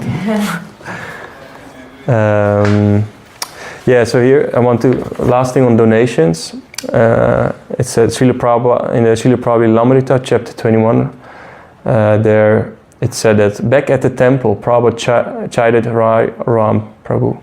I told you, we should have charged money. When something is free, people think it is worthless. But you charge $3 or $5 and people think, oh, you are offering some very valuable thing. In Bengal there is the story of a man who In Bengal there is a story of a man who went house to house offering free mangoes. And no one would take his mangoes. Because everyone thought, oh, why is he giving away these mangoes? There must be something wrong with them. So he charged 3 rupees and then they bought. These look like good mangoes. The price is only 3 rupees. All right. So when people see that something is free, they think it is worthless. Charge them some money and they will think it is very nice. I mean, a few euros for a small book. I mean, 5 euros for most people is not so. Like I mostly do 5 euros for the small books and 10, 20 euros for the big books. It's not so much in the end in the totality. I mean, maybe it's 2-3 days of, 20 years, maybe 2-3 days of food for one person. It's not so much. So I don't know if there are any questions about donations. I wonder what is the average time that you spend in your conversation with somebody? Hare Krishna Prabhu, welcome. We are walking and then you don't have a lot of time to talk. Yeah, well, as I said, keep it as short as possible, but having said all the important things, like this 5, like who are you, why are you here, what do you want, and so on. A little bit philosophy and asking for donation. So this takes roughly 1 minute, 1 to 2 minutes, very quick, talk. Yeah. You've experienced how quick I talk, no? Yeah, but 2 minutes. I would say 2 minutes, and then you leave it open, and then they either ask questions back and forth, or they just take it. And you need to become sensitive to see, okay, where is the person with the mind? Is he interested or not? This will develop inside of you to know when someone's actually interested or not. Yeah, I would say 2 to 5 minutes. I have conversations that last half an hour. Sometimes I meet something really interesting and I just want to have a nice conversation. Yeah. But what I always try to do, if I'm going to have a long conversation, try to at least get them to get the books in the very beginning. And then you can still have a conversation. Like for example, if I meet someone, a very nice example, I met a really nice guy who just finished his psychology study in Groningen, and he was walking from Older Groningen to the Santiago de Compostela. Yeah. So I met him. He was like, man, I knew straight on this is a good person, and he didn't have much place to put books because he's hiking, but still he took. So what I did, I gave him a digital, because that's another thing. You can give digital books also. So every book, or many books, especially the main ones, they have an e-book code in there, and you can go on a website. It's all in the Bhagavad Gita. Most books have it. I don't know about the Dutch, but the English for sure have. And there's a code, and then on the website, I think it's called BBT Media or something. You can go and you can purchase the book. That's also a thing. When a person doesn't want to give money, you can give them. I have like my personal flyer. So if you're really interested, you can message me and then come back for the book. Most of them they don't do. I actually never had anyone do that. But then you at least give them something, because if you give them nothing, it's not nice. But if you give them an option, then they leave always with good. But yeah, this guy, he took a book. He took the digital Bhagavad Gita, and he took Connective Instruction in Dutch. But so he took it really quickly, gave I think 20 euros, and then we still talked. And he was so interested, and I understood, hey, he's walking to the Santiago de Compostela, so he has a lot of time. So what I have a few, like, I started it last year, or no, this year I got them in Mayapur. I got like 20 japa malas and neck beads. because often I meet Indians, like for example last time in Paris with Rath Theatre I met 2 Indians who wanted to Kantimala. So I gave him Kantimala. I mean, that was like the biggest profit I ever made on a product, because I think they cost me 10-20 rupees and they gave me 20 euros each. That was a big turnover. But you have them, you know, you're prepared for such things. So also I had a Japamala. So I gave him a Japamala, and then he's chanting. And then I told him, because you're going there to Santiago de Compostela, you should make a stop in Radhadesh and in New Mayapur. I mean, now he has a break. But he was spending 3 weeks in Radhadesh. He did the Be a Monk challenge. He did volunteering. Yeah, it's a nice guy. I'm still in contact with him. But he was really searching. So like that, you know, you need to know when to spend. Like if someone's really ripe, you know, you spend a lot of time in him, because to make one devotee takes so much time. But to keep one devotee even takes more time. So I mean, it's so rare that actually someone becomes a devotee through these books, especially a sincere devotee. So yeah, he spent a lot of time at the temple. He chanted a lot. I don't know how much he chants while walking, but he said he does. But you know, I can see now, because now he's with friends, it's kind of like, you know, watering down. But that impression is there. He had a good experience, so like that. So yeah, then you spend more time. So you have to become the judge. So the main thing, like I said, 1-2 minutes, get it out, and then based on that, you make a decision. Is this person qualified? Is he qualified to have more of my time if he needs? But you will learn over time. You will know, like, okay, because like after 6 years, for me it gets a bit boring now, because I've had all kind of conversation already once. It's the same. People have all the same excuses. I don't have time. It's always the same. And also same in India they say, I know everything. And it's true, no? Indians say that, no? Yes. I mean, you're from Suriname, or not? Yes, yeah, okay. The Indians say, I know Bhagavad Gita from birth. I said, when did you last time read it? I never read it, I just know it. So it's like that. Do you think that's funny? I think it's funny. I mean, I laugh about it now, because it's just a pattern that's in people. It's a pattern. Here, right? We say it's just it's not unique. People have the same patterns everywhere. I mean, in different cultures, like Indians say, I know this already, but to Indians, but I will come to that later also, to the Indians, how you can counter that. Sorry if I don't feel like offended. But they say no. I mean, you know. That's so true. Like, you know, you are here like a mirror for what you're going to say. Yeah, but it's true. It's true. So no excuse for that. Yeah, it's the same. But I will come later. I will come to the counters. I think. Oh, that's soon. Yeah. You feel I offend them if I say? No. I mean, it just like depends. Like I also encounter that. And it depends on my mood. When I'm happy and jolly, I can laugh with them. Yeah. Otherwise, I think, you have the same. You should be the one advocating. You should be teaching me Gita, you know. Yeah. But I have two ways how to deal with, for example, the Indians that way, and it really worked actually. I will tell you later. I know one that teaches Japanese. Yeah, which one? That's probably there. I have two versions. I know that you know, and that one. help us to spread this knowledge, you know, from India to all over the world. Okay. Yeah. Okay, I will go to that. Okay, let me explain now. We're anyways there, because with Indians you can do two things, and you say it before they even say, I know everything. You say, I know you know everything already. I know you know the Gita. I know you know the Gita. I know your mother reads it every day. Your grandmother knows it by heart. But all these people around us, they don't know. They haven't even heard of the Gita. So we need your help to do this Bhagavad Gita, because many people, they don't actually are so rich. So maybe you can help with just some donation. And many Indians, they're quite charitable. They give 10, 20 years. And then when they have given, then you still give the book. So that's one way. And another way that I've developed, and it really worked. I said, I know you know the Gita. So you started saying, I know you know the Gita, but this is not the Gita you know. This Gita is very special. Why? Because this is Srila Prabhupada's Gita. Because there's hundreds of different translations of the Gita, but the Gita from Srila Prabhupada is special. Because why? This man, Srila Prabhupada, he comes in a lineage that dates all the way back 5,000 years ago. He's a pure soul from birth. He did exactly what was predicted by the astrology. You tell a bit about Prabhupada's life, that he came on 70 years age. He came to New York, never left India, never saw snow. For 12 years he traveled all around the world, had many heart attacks, was very sick. But somehow, because of his purity, And that purity is also in his words. He managed to set up 108 temples and get around 5,000 disciples. And now we have millions of people that know these books. And that's all because his words are pure. And that's not, and you cannot say it about other Gitas, because many Gitas have come to the West, but they haven't been able to achieve what this Gita has been able to achieve.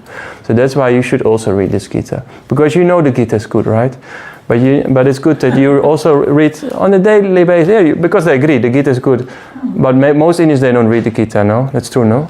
Most Indians, they rarely read the Bhagavad Gita, even though they know it's a good book. And many people, they know it's good to be vegetarian, they know it's good to not drink alcohol, smoke, but they still do it.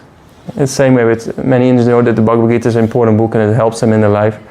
So you're there also to remind them that this book is good. Because they're forgetful. I mean, in India, like, there's so much hutspot spirituality.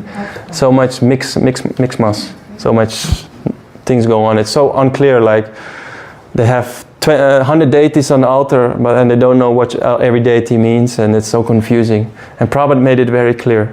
There's no guru that was really clear. I've seen many gurus, I've seen the Dalai Lama also, and I've seen also other spiritual people, and they have nice things, but Prabhupada is by far beyond next level. Like, this is the purest, and I'm really convinced about it because I've experienced that. And when you're convinced, you can bring across that conviction. And then many people when I started using this mantra like really recently, and 1 out of 2 or 3 Indians, they take actually the Gita based on that. But you have to be convinced yourself also. That's why we read the books also. And also Gita is for sannyas ashram, not for, like, a common saying is like, Gita is for sannyas ashram and it is not for grihastha ashram. No, that's an excuse.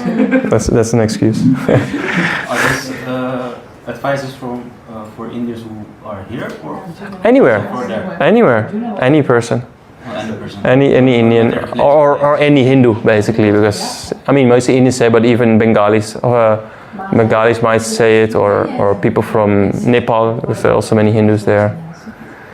Because for me it's hard, because the last time I was in India, I was in Vrindavan, I get books from the temple. They say to me, spread some books, and it is really hard to give books to people who are at the dhams, right? Sorry, at the dham. Holy places. It's really hard. I mean, I can say a little bit about the holy dham, because everybody knows, everybody there comes for Krishna. Yes. Now, if you're in Vrindavan, everybody goes. So there you just keep it very simple. I do agree that probably because I'm white, it helps a lot in India. Yes. It does help. It's definitely true. But like my approach there is like, it's a Sankirtan seva, because they understand the term seva. Sankirtan seva, give some dakshin for brahmacharis dakshin. It's very simple. They show the books. Very simple. Indians are also quite simple, no? They're like same like Mexicans. Indians are quite simple in heart. You know? They're very soft-hearted. No, but not stupid, but simple. They're like for example, Germans are very complicated people. They're Dutch also, but Germans, I would say even more. Dutch you can be direct, but Germans and English you have to be politically correct. But Indians are very simple, and when you also have to become simple like them, and then they take. I distributed there like 50-60 books in 1-2 hours, like easy. But they take like a whole stack of small books, they go out like anything. I heard the votes, they do 100-200 books in a few hours there. But you need to know the mentality. It's all about, like every country is different mentality. I mean, some countries, for me, Switzerland, even though they're one of the richest countries in the world, I find them very hard because they're so much sense enjoyment, they're completely not interested. And actually, they're not so educated actually there also. So you can also, like Dutch people and Germans are at least educated. A bit more, I would say, the average. Yeah. You were lucky, bro. You were lucky distributing so many books. Nah, I just enjoy it. Yeah, mostly, many times. Yeah. My experience, Prabhu, like I was distributing book in front of a railway station, and the police comes, he takes my book away. After some time, I have to request, like give it back, give it back. Where was this?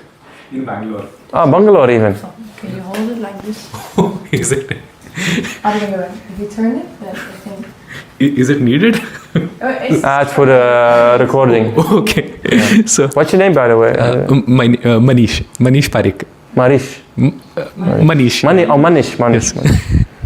Yes. So like, police will come, they will take the book away, and then we have to plead. After half an hour, 45 minutes, they will give it back. I should not see you again. Okay. And he will see me again after 45 minutes in the same place. Well. and then I will say, you don't know me, who my father is. He's not important, but still. Yeah. I mean, if you read, I explained before you were here, I explained also like on 2 train stations, they have my passport. Actually on one they have my passport details, but in Den Bosch they caught me 2-3 times because it's just such a good spot. And then the guy, like the second time he came to me and said, "You're not allowed to do this. Don't you recognize me?" And then I played stupid. What do you mean? But he had a good memories. But like the Dutch people, the police are really kind. But for example, Switzerland, I know of devotees, there you should definitely not distribute on the trains, especially not in Bern, because you easily get a fine and you have to leave the country, else you get. Wow. Yeah, he got 500 francs fine. I mean, they're heavier, I mean, in India, it's like, it's kind of like, in India, it's very easy to get away with things. Yeah. But like in Switzerland, for example, yeah, you have to be very careful. Yeah. And Prabhu, last year it was like in New Delhi, there was a policeman in New Delhi railway station. He catches and he says like, why are you not distributing Bible along with Bhagavad Gita? So, this is a secular country. If you are spreading religion, why not spread Gita, Bible, Quran all together? Why only Bhagavad Gita? Well, then you could tell them, did you know there's hundreds of religions? My back is not so strong, I cannot carry all these books. But I follow this book and it really helped me, so I'm convinced about this book. I don't say the other books, like what I say, because I believe in all the religions, that there's some good in them. Unfortunately, I do believe that most of them are not presented nicely in the honest way, in the true way. But I do believe the Bhagavad Gita is the highest, because it's the only book that has not come to be the first. This Bhagavad Gita we follow is 5,000 years ago spoken, but it said, the Manu heard it 2 million years ago. I think it was Manu, yeah, and before that it was spoken to the sun god 120.4 million. So the Bible and the Quran. But if people ask and they're not from one religion, but if I meet a Christian or a Muslim, said, "Oh, I like your book. I appreciate your religion." But I don't. Huh?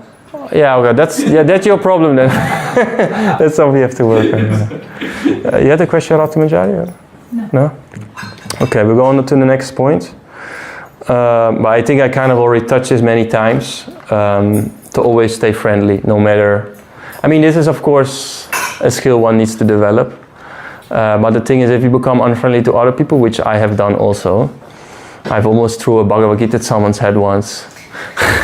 And because someone really pissed me off, and it happens. But that's why distributing books, especially on the street, interacting with people, is very purifying, because you will see your good sides, but also your bad sides. And then you have to stay humble and ask for forgiveness to Krishna, for example, if you did something stupid or taught something stupid or said something stupid. But yeah, the best thing is to always smile and wish a nice day. And some days you have to do that 50 times in a row. But that's where the purification happens. So there's a saying, like if the books go out, they get the mercy. If books don't go out, it's the mercy for you, because it's for your purification. So this is a good meditation on those things, on that. Yeah, and I think, did I always speak on follow up? Yeah. Yeah, and then at the end, if someone is really interested, try to take their contacts or give a business card from the temple, so they know where to go. Because most people are not that. You will actually be surprised. I mean, it sounds like criticizing, but you will actually be surprised how stupid people are. Like I met devotees in Netherlands that didn't know there was a whole devotee community, and they said, "Well, you could have just Googled." So there were 2 years like wondering where the devotees. Well, you could just Google ISKCON and you would have found. So it's like many people need to be led by the hand. I think 90-95% of the people, they really need to be told what to do. So even though the address in most of the books are in the backside, still give them a card and invite them personally. Say, hey, we have every Sunday we have a program, please come. Or if someone's really interested, I get their contact. So like that. So yeah, this is some extra endeavor when someone is really interested. But always give a card, I think. With a book, it's always good to give a card. And tell them, this is a card, this is our address. And you can come, we have the best food, we're the kitchen religion. And, people like food, especially Dutch people. Yeah. So, okay. There's still a lot to cover. Because there's more questions than I expected. But yeah, now it's 2 o'clock, so I don't know if you want to have lunch now, or I can keep going, but if you feel like having lunch, then we have a break here, and then. I would like lunch. Yeah, then we have lunch now. Okay. I think it's already ready for. Yeah, it should be ready, no? Yeah. Okay, that's Prasadam. Where do we eat there? I don't know. We take it here. Maybe it's more practical. I just talked with her. Yeah, but maybe for practicality, if you can sit all there, it's maybe more practical, no? Okay. And then they can clean it. Okay, counter-attack tactics, how to strike back. Goed genoemd. So je hebt natuurlijk als je tijdens de gesprekken ga je ook veel tegenwoorden krijgen, zoals ik het net al zei. En ik ga er vrij snel doorheen, want het staat er allemaal ook uitgewerkt. Dus je kan het inderdaad nalezen. Maar een paar dingen die je kan zeggen, bijvoorbeeld als iemand zegt ik heb geen interesse, dan kan je bijvoorbeeld zeggen van you can. Ben ik nou Nederlands praten? Ja. Oh.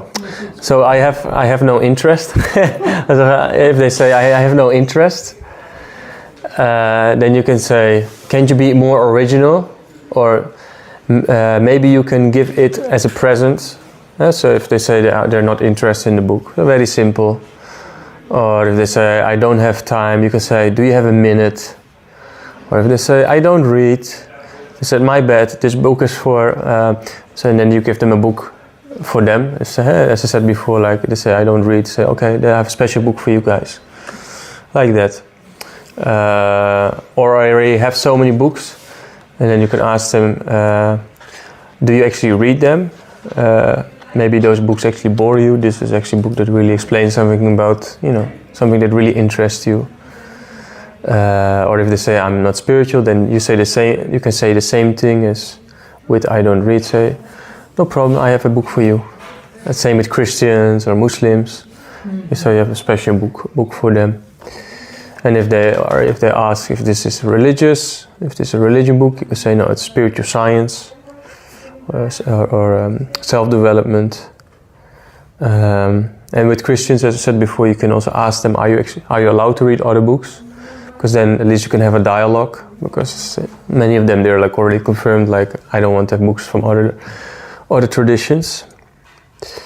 And the same thing, you can also say, oh my bad, I have a book specially for you guys. My bad is like, oh. Yeah, my mistake, I have a book for you. Oh, okay. You can say that with almost anything, any counter. My bad, like, oh sorry, what? Dit is a book. Yeah. So for example, you show the Bhagavad Gita and they say, oh, I'm Christian. They say, oh, sorry, my bad. You take the book back and you show them, for example, perfect question, perfect answer, something that looks very neutral. Preferably, that's my preference. I prefer to give them a book that doesn't have a picture of Krishna, because that's really, shows that this is about Krishna. But if you give, for example, Science of Self-Realization in Dutch is quite good, because it doesn't look so specifically Hindu, like something like that. Mayavadi, you can say, if you believe all is one. Hey, wait, is this thing on? No. If they say you believe all is one, so then you probably don't mind giving all your money to me, so we can use it in Krishna's service. You trick him on his own philosophy. Mm-hmm. So always make it like kind of joking way and like light way. Oh yeah, with the Indians I already explained what you can say to them. If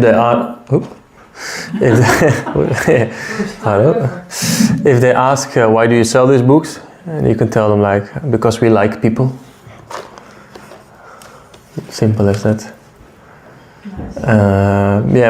If they say they don't have money, you can ask them, do you have a card? Do you have a euro? Or do you have a fruit or vegetable? Like something that they can exchange.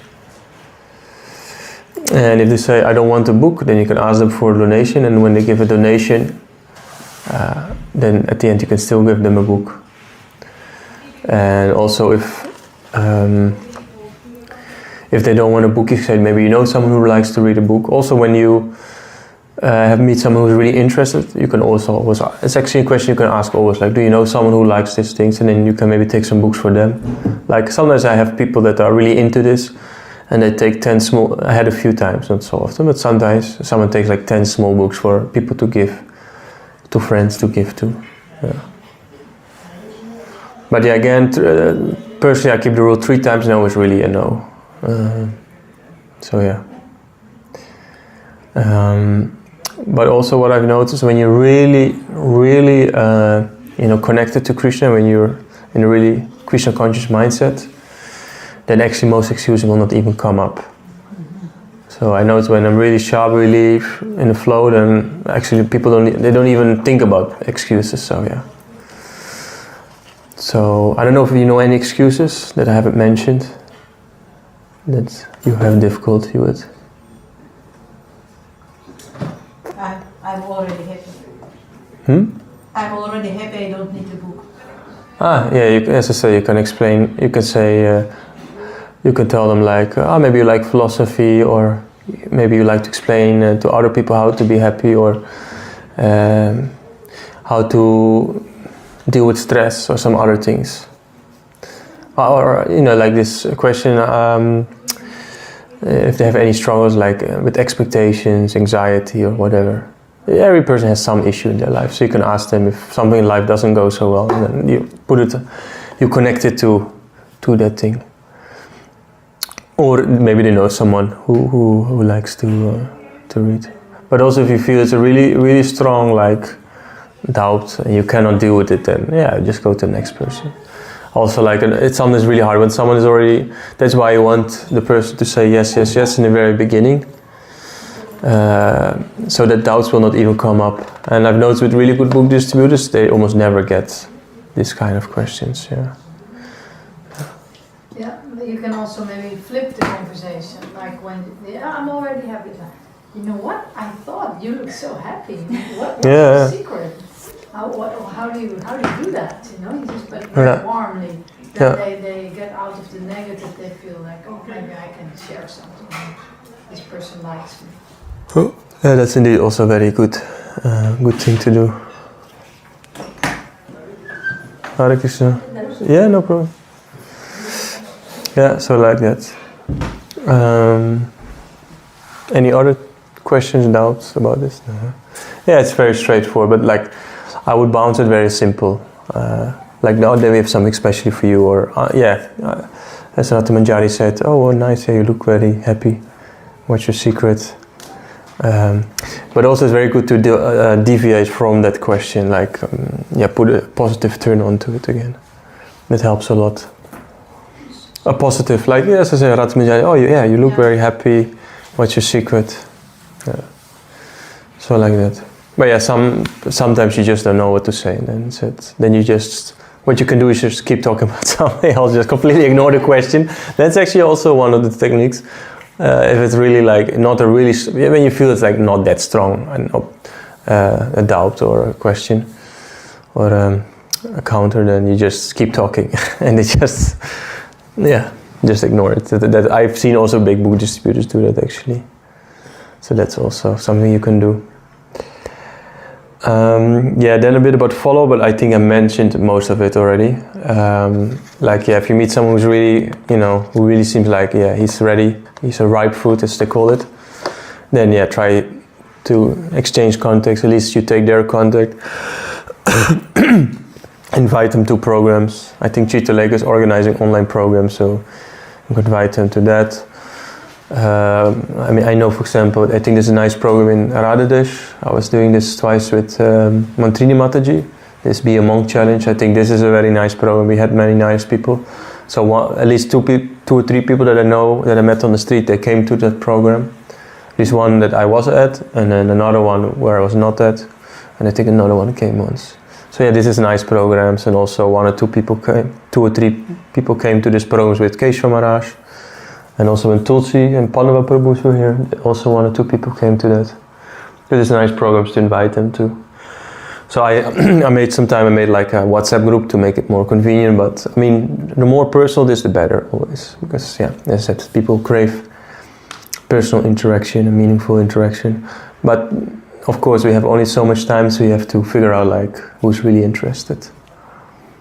But I do think it's important. And anyways, you can always give them a card and invite them to the Sunday feast. And if there's any reading group or whatever.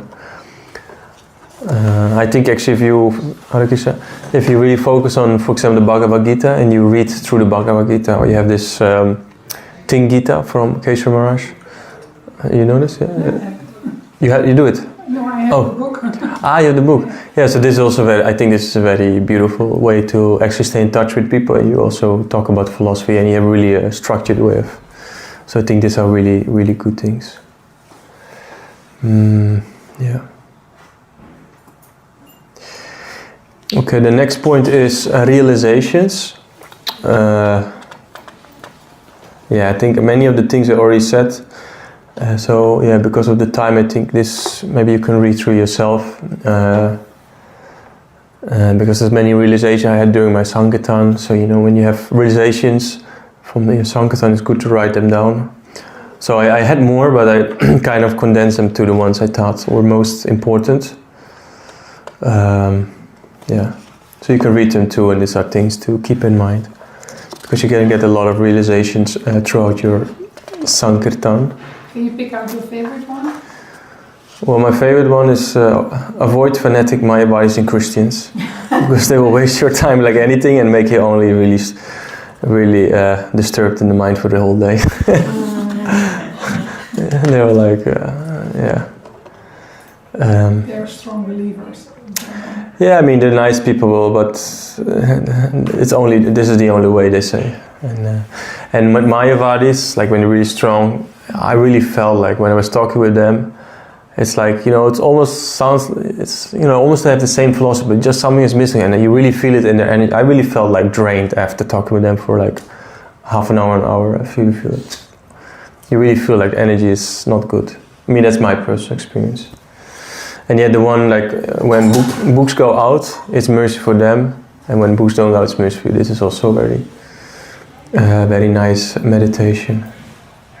That was very fast the last time, sorry. Oh, books go out, yeah. It's mercy for them, and when books don't go out, it's mercy for you. Because it's what happens when the books don't go out. I still find it hard, because then, purification is happening. What are you doing when the books don't go out? What is your mindset? Yeah. So then you learn being detached. Another one that I think is really nice, when you distribute books, or you will distribute books when you desire to distribute books. So your desire to distribute books must be stronger than the person's desire to refuse it, or than his desires for sense gratification. So the stronger your desire is to distribute books. And some days I'm also like, I actually don't want to go out. And then that also doesn't go mostly so well. It's not because I'm really disturbed, but just because I don't have desire. But when the desire is really strong, then books go out, and Krishna will also send the right people to you that will take the books. I thought that earlier today you said, sometimes I doubt if I go out, yes or no, and then you go out, and then it's you say. Well, this is different. This is really like has really to do with desire. That the other day is just when I'm really disturbed in the mind. Oh, okay. I understand. So when I notice when I'm really disturbed in the mind, and also then I don't want to go out, then actually books go out really well. But your desire still needs. My desire is still that the books go out at those days. But when your desire is not there, but you do go out, but you're not really disturbed in the mind, then it's then easily like you're kind of too mellow and too relaxed, let's say. Yeah. No pressure. Yeah. I mean, you should do it also relaxed, but there should be a strong desire that you really want, and that's why we have this. In the beginning, I want to ask you, like, what is your motivation to do these books? Because that's like the stronger your motivation, the stronger your desire will be.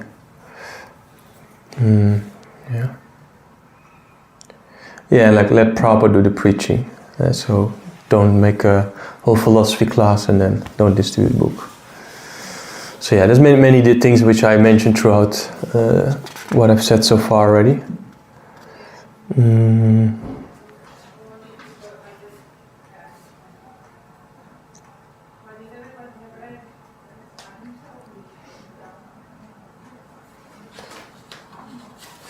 Yeah, and the one I like also a lot is that Krishna allows you to distribute books.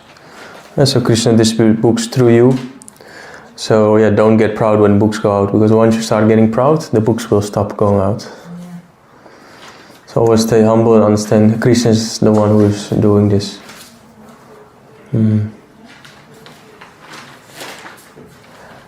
And this, this will also make you humble, because to receive purifying lessons, one needs to be humble. And I think, especially in the beginning, it can be good to choose the people you approach. Because some people, of course, are a bit easier than other people.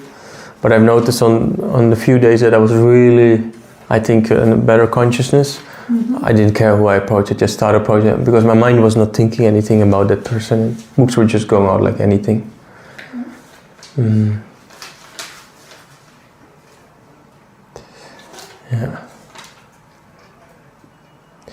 Yeah, and it's last one I want to share about this is that it's not the place, it's not the people, it's not the weather, it's your consciousness and mindset which determines how the book distribution is going. And so it's all about the mind. Yeah, so they say this, I'm suffering because of the demigods, because of my karma, because of my astrology, because of this or that and that. No, it's actually in the end, of course those things are there, but in the end it's all about your own mindset. So if your mindset is good, you can distribute books anywhere. I mean, for me it's also sometimes not easy, but I know that's the fact. That's always there. Yeah. So I don't know if one of you has a realization that he or she likes to share.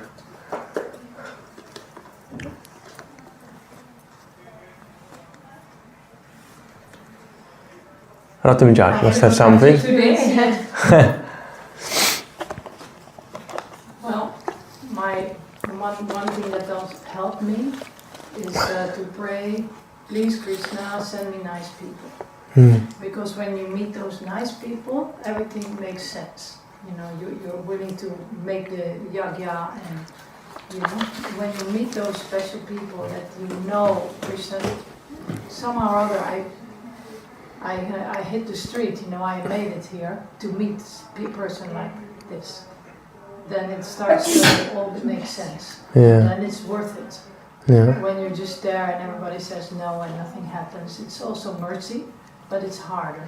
Yeah, that's the bitter mercy. Yeah, but when you meet the right fruits, it's like, yes, Yeah. I am being used here in the Sankirtan movement, and everything is so inspiring. Yes. Yeah. So please, Krishna, send me nice people. Hare Krishna. Yeah, that's definitely there also. Yeah. Any of you has some realization from book distribution or?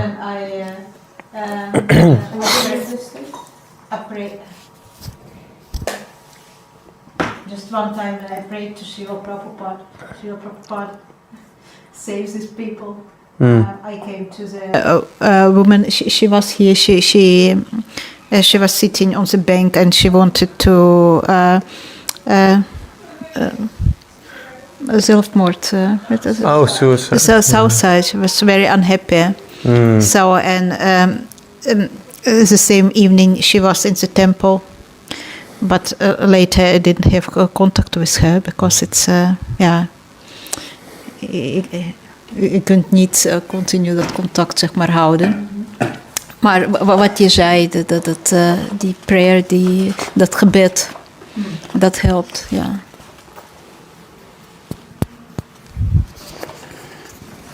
Any? Yeah, I have no realizations regarding the books. Okay. But I do have realizations when you ask something about Krishna, and before I understood from Yadurani that it's better not to ask things to Krishna, but like the association I asked for last year and gave me. Can you repeat? Yes.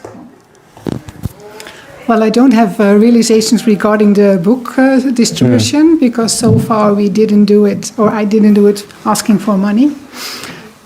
But I do have a little bit with the Harinam, and when you give the books to the people, and then you look at them, and you can feel if it's for them or not, because that's something, and it's very nice. And I had one girl who was very interested, and I first had a small one, and then later I asked Vijay if he had a better book, and then we swapped. And she said, "Yeah, but you gave me already." I said, "Yes, but this is a very beautiful one, and I really want to give it to you." And what about realization is, like I said, from Yadurani I understood that it's better not to ask Krishna for things. But after a long time, I did ask if I could find people and more association in the neighborhood. But that you can ask. Yeah. Those are good. I mean, afterwards, I understood that it could be, but it's good that I did finally, because he really gave me beautiful ones. I'm very blessed with this. So it really works. And I mean, if it's very selfish things which are not related to Krishna, that's I think she means. Yeah. I find out later. I was misunderstood that in the beginning. Well, it's good you asked that. You have anything, Karan? Yeah, I had a bad realization for me. Oh. That was when I was in Vrindavan. I get the books from the temple. And for me it was really hard to distribute books over there, because they know Krishna more than me. I thought that was the mind. But when I thought of it and say to Krishna, it is too hard for me, then in a couple of days all the books were gone. Oh. But not by people. I don't know where the books went. Someone took them? Yeah, someone took them. Stole them. Oh, maybe someone was interested. Who knows? Yeah.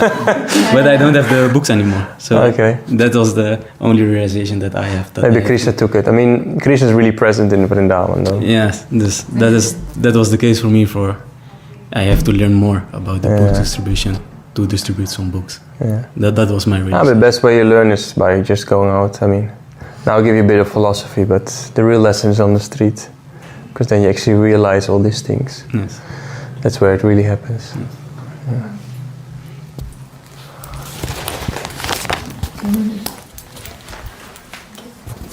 Yeah, what I realize is that my mind makes it more complicated than it actually is, because it makes it so like all the expectations I have or the assumptions about how it's gonna be, and then when I'm actually there, it's not that serious as I was thinking. So it teaches me to take the mind not that seriously, and that the mind isn't the agency that can predict the future. Yeah, that's the mind is mostly just the mind. That's it. Yeah. You want to say something, Ratmanjani?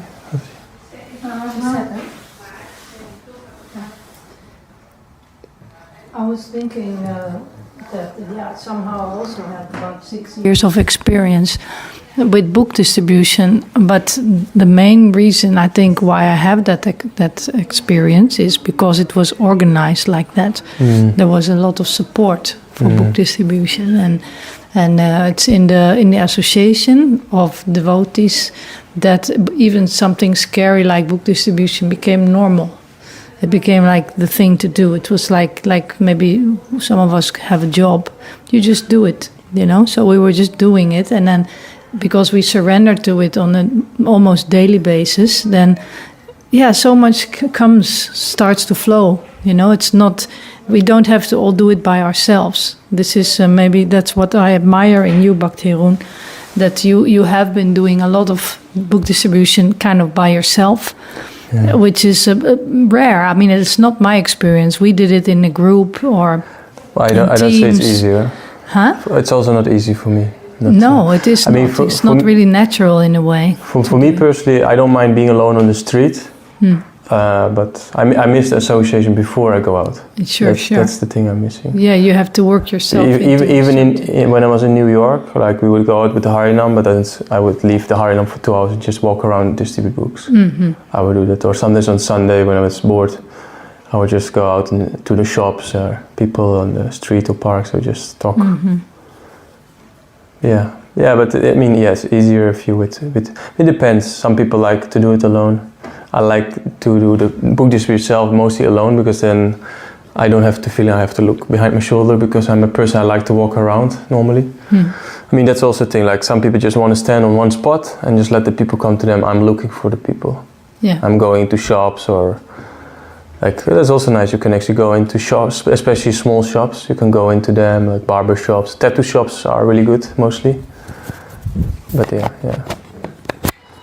Together is always easier. No, I don't. No? I already said something. Yeah, they say alone you can walk faster, but together you can walk further, they say. Yeah, that's definitely new. Okay, so then another part I think I already mentioned that's reflection. So, yes, so if you really want to grow, but it's basically with anything in life, it's really good to reflect, write down. Like in the beginning especially I was writing down like what worked and what didn't work. And then at some point you learn like, you know, like I still know things from my experience, but I think each and every one of you should figure out like what's most natural and what's the way you like to present these books, because everybody has a bit different way. I like to go out on the streets, to shopping streets, to university. That's mostly my part. Some people might like to do maybe offices. I think this Indian devotee Arvind, I think he likes to do offices, like whole sets, like 100 Gitas in one time. That's more his thing. Anandajit, that's his name. Yeah, I mean that's, everybody has his way, and that's all good. Personally, I like the streets because it's, then it's more like I don't know what to expect. So yeah, that's more my way. And yeah, you can learn, like you can even record yourself. Like if you really want to know how you're doing it, you can just do voice, and if you want to do professional, you can even ask someone to make a video of you from a distance. I know of devotees that, and also people in other things they did like this to train themselves in their personal interactions. So it's also fun. You can even tell them like, yeah, you already recorded. We are doing this for, let's say the same with call centers. Like, yeah, this will be recorded for training purposes. Hey, Haribo. So yeah, I like that. Okay. Then before we go to the practice part, so I want to do a practice part, and then I share some Sankirtan stories, and then some concluding words, and then we can go out on the streets. If there's any questions, still, this will be. All about, it was from the beginning, this monthly Sankirtan festival. Oh yeah. Could you explain a little bit how such a day would look? I mean, I know it only because I attended one in Passau, but it's basically you probably need to organize with the local government, and it's good to do it once a month on a fixed day, so that it's a continuous thing. And you basically do a sitting Harinam. What I know, normally they do, I think, up to 6 hours, so it's quite long. And then they have a book table next to it, and then with some prasadam like cookies or whatever. And then everybody, like the whole community, can do part of it. Like some like to play the instruments or sing, some like to distribute the books, some like to bring the stuff there, some like to make the cookies, or maybe even you can do a whole meal. Like last time we were in Simhachalam, and we did a little padayatra, and it was a really small distance we walked. So like we would walk for 3 hours, and then at the village we would have like a tent program where we would cook. They would just bring the whole meal from the temple there. I mean, that was how they did it. So one devotee did it. So that can also have that. Some devotees cook and they bring the prasadam to the place, and you can even distribute that. So then it becomes like a whole festival, and the whole community can take part in different things. But it's like it's a long Harinam. I would say at least 3 to 4 hours minimum. And then 3 to 4 hours Harinam. Yeah, sitting. Yeah? So it's not so exhausting. I mean, in New York they do every day 6-hour Harinam. There's at least 2 brahmacharis. I think they go for 6 hours every single day. So the 6 days a week. More on the singing than it is on the books. Then. No, all together. No, it's all together. Like I think you've been to New York, no? Yeah, so you've seen like they have the book table, and they have the Harinam. They don't do prasadam as far. I think at that time they didn't do, but you can even do prasadam. That is what they do every day. You mean that as a monthly Sankirtan day? Yeah. They do that, but then also with prasadam, and then different devotees can take up a different part in that service. But I think there's a whole philosophy behind it. It's not only about preaching, but it's also a lot about community building. So I haven't read through, but I think because I saw like Vijay Prabhu got information about it, but it's one side, of course, it's the preaching, but also another side is to make like to develop the community, to develop the relationship. So what they would do, I think at the end, so I don't think it's 6 hours, I think maybe it's 3 hours or something, 4 hours. Then at the end they would eat together pizza, or they would go together, just have like a very low-key kind of spiritual enjoyment, let's say, like to just be together, have fun, Krishna conscious fun, let's say. Like when I was traveling, for example, with Harinam Ruchi, we would like do Harinam and then we'd go somewhere for a swim. Like we would have a lot of fun also, and we would that's why I like Australia, because there's a lot of restaurants, so we would often end up at the restaurant and just have nice prasadam, or before that. Like that is fun. I think the important part is that all or as many as possible devotees take part in something of it, because then they also feel part of it. It's not just that they're a guest. So that's why it's good to have all these different forms of preaching, like the cookies, or prasadam, the books and the music. So everybody can find something that they can do in that. And some can even donate money for this, and probably someone needs to organize that it can be done in a certain place. So I personally would do it like in a very busy street where there's a lot of people walk past, so many will be able to hear the holy name and see the mantras. Sisi Guranga ki jai, Jana Maharaj ki jai. But yeah, I think Vijay Prabhu has the whole. He gets the whole thing from his Guru Maharaj. I think he can tell you more, but that's what I think it's not so complicated. Vijay will be initiated. Huh? He will be initiated tomorrow. He will be initiated? Yes. Wow. Haribol. He's in America now, and Prabhu offered him initiation. So wow. Tomorrow, hopefully it's somewhere on Facebook or Nice. Yeah, he told me. Special. Amazing, huh? It's quick, no? Huh? Since when is he aspiring? Is that? It's sometime. Nice. Yeah. He's a slow mover. But he finally came there now, and I think it goes. Okay, let's go for it. Yeah. Nice. He's excited about it. Yeah, of course. Yeah. Nice. So he will be able to. Maybe you can push the monthly Sankirtan festival. That would be great.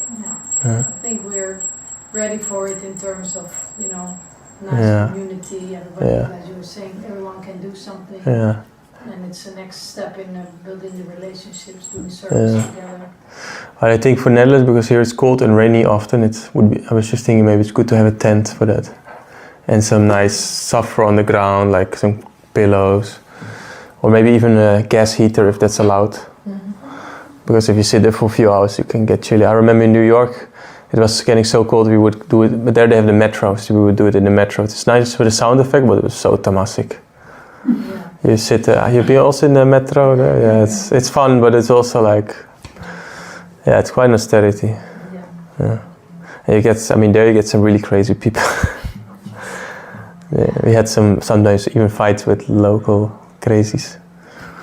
Yeah. But anyways, it's good fun. It's Okay.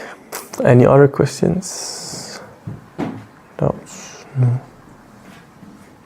Do you think there's a difference between when you're walking with a group or that you're in one spot? Of course there's a difference in how it goes. It's more, when you're walking, like, can be very interactive. So you can, I have a lot of experience with Harinam Ruchi. I like the way they're doing it. They're doing it also basically every day. They go out for at least 1.5 to 2 hours. Mm-hmm. And on some days even 5 to 6 hours. And they like to have the people repeat the Maha Mantra, and then they go run circles around them, and people get completely, wild. And that's very easy because Naveen Prabhu called it like fishing with bombs. Because you throw a bomb in the water and the fish are like stunned. And that's how it sometimes feels like. I remember once, also with Rath Yatra, when I was in, I think, Basel in Switzerland, and then the Rath Yatra got stuck in the wires up. And I thought, oh nice, it's good for book. All the people were waiting, and I was just making circles around the Rath Yatra cart, and I was doing like, in like 40 minutes I just like 20 books or something. Like it went really easy. Tick, tick, tick, tick.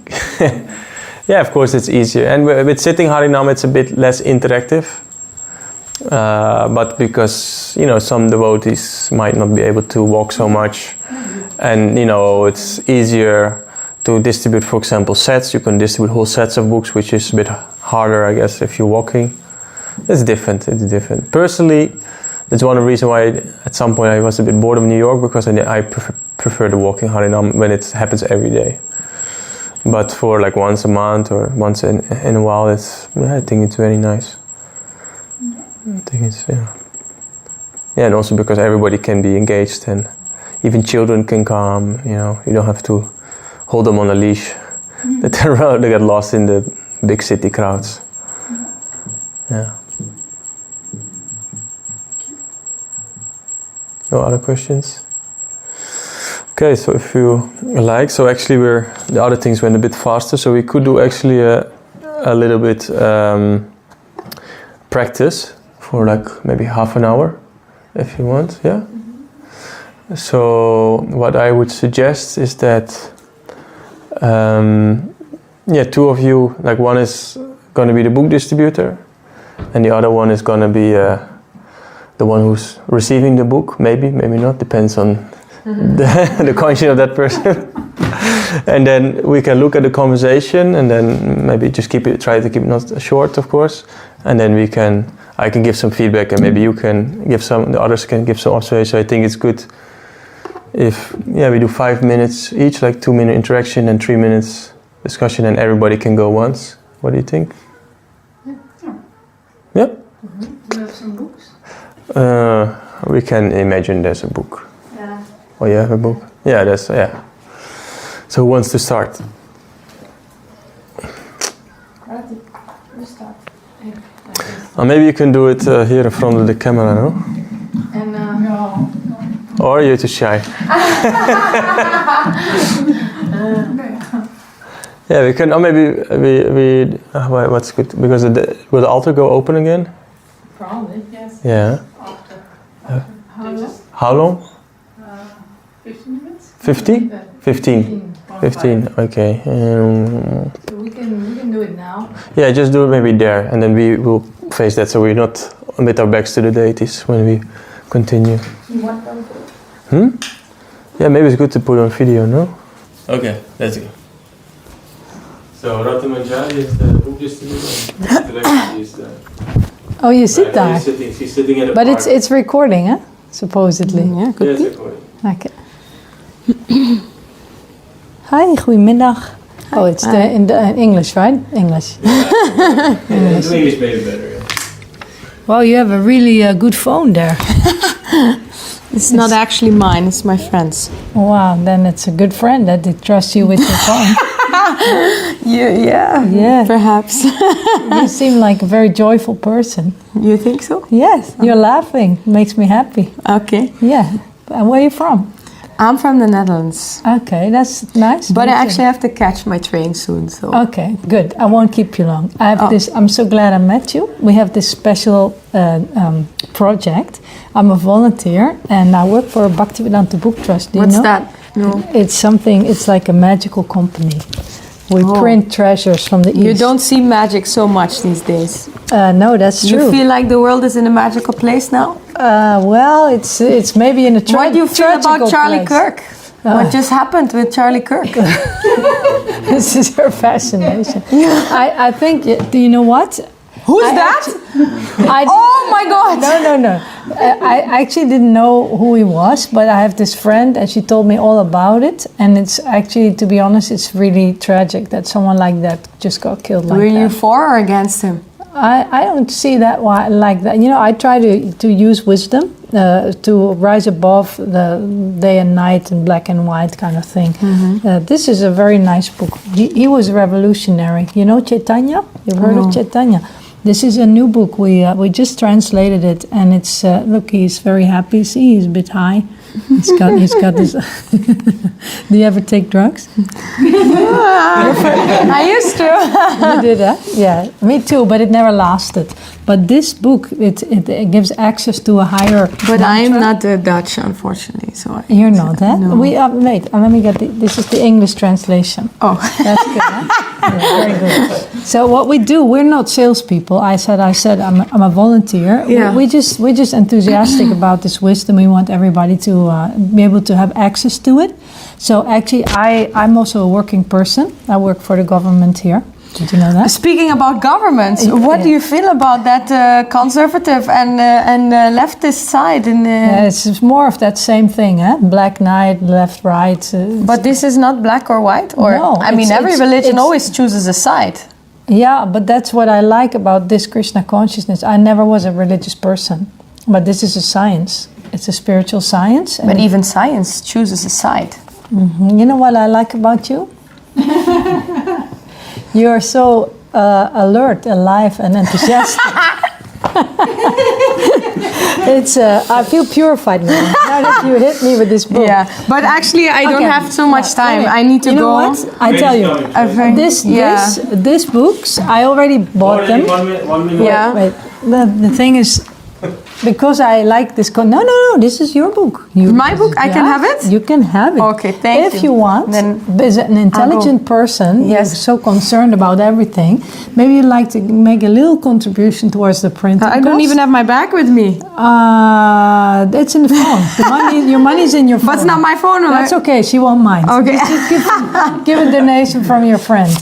Here. Yeah, that's fantastic. That's fantastic. I'll give you some more books. Look, now you get this. Look, see that? The nectar of instruction. This knowledge is non-dualistic. It's transcendental. This will make your smile even bigger when you read this book. Will you read this book? Perhaps. Okay, We see. fantastic. Okay. Have a good day. Bye-bye. Hare Krishna. Yeah. Still having to count. It's not mine. 25 euros. Pretty good. Oh, very good. Okay. Nice. Jai, Hare Krishna. Thank you. Okay. Yeah. Now. Firstly, because I think it was really a good conversation. Just because he's waiting, I think you said quite quickly, no? You're waiting for the train? Yeah. So I would try to make it shorter because if people are on a time rush. But she got twice into a whole discussion, so I thought she's not actually waiting. Then you have to try to steer away from it quickly. Then you just say, "Oh, but your train is coming soon. Let me get to the point," or something like that. Yeah. Because I mean, now we played it, but actually, normally I think she would have already left. Because if she really, I mean, I met many. If you're sitting and you're waiting, you don't have. Sitting people are good. Yeah, sitting people definitely good. Yeah, because they are like relaxed. They're waiting. But if she's waiting for the train, and you can ask, you could have asked her how much time do you have, and then according to that you can adjust your line. Yeah, but I think in general it's just really good. Of course you're friends, so it's always a laugh. But I think everything was there. Only with the donation, you said you can give a little. I would prefer not to say the little. Because if you say little, then they will give little. Give little. Yeah. Yeah, a lot of people. I also sometimes say when I feel insecure, I start saying those things, but it's no need actually. I feel insecure. Yeah, that's okay. But I can get more secure as I will do it more. And I thought also if someone is inclined to ask like, what do you think about this? Is it this or is it that? And you say it's a transcendental perspective, but what is that transcendental perspective? I would rather hear that than, we don't mind about left or right or black and white. Yeah, but we also don't tell you what is the perspective. No, because you will disagree with that again. Okay. Like you're in this disagreeing mindset. No, this is something else. It's higher. It's better, you know? What you can also, if someone is bringing up many counters, you can say, if I'm gonna clarify this obstruction or this doubt, are you gonna take the book then? Yeah. So that's you keep it going and going and going, because some people I haven't used it much, but once or twice I used it and it worked actually. Okay.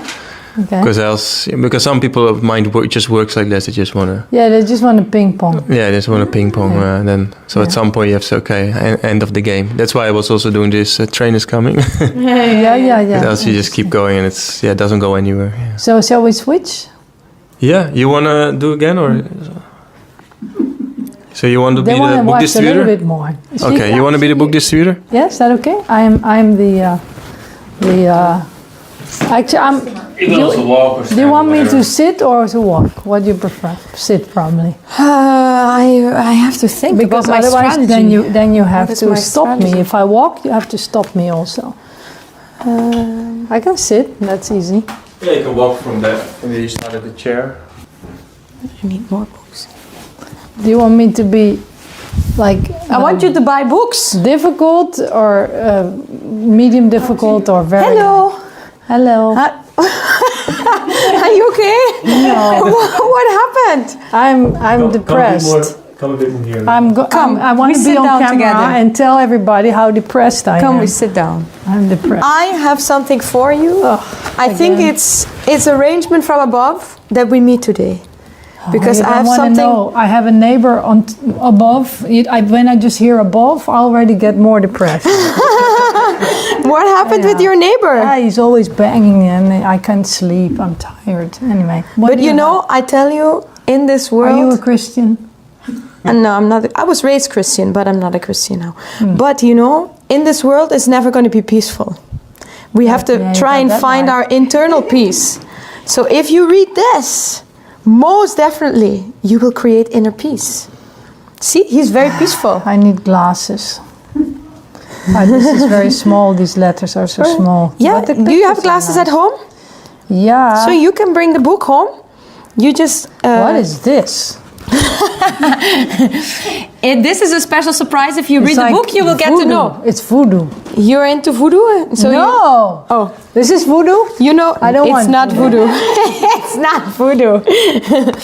So if you want to be peaceful inside, this is the best thing you can have. I also have other titles. See, this is saying transcendental knowledge. Yeah. And if we get transcendental knowledge, we can transcend this world. So we can have, like, You mean die? true. No. While being in this world, you feel. Hi. Yeah. You are. She's really disturbed. I'm disturbed.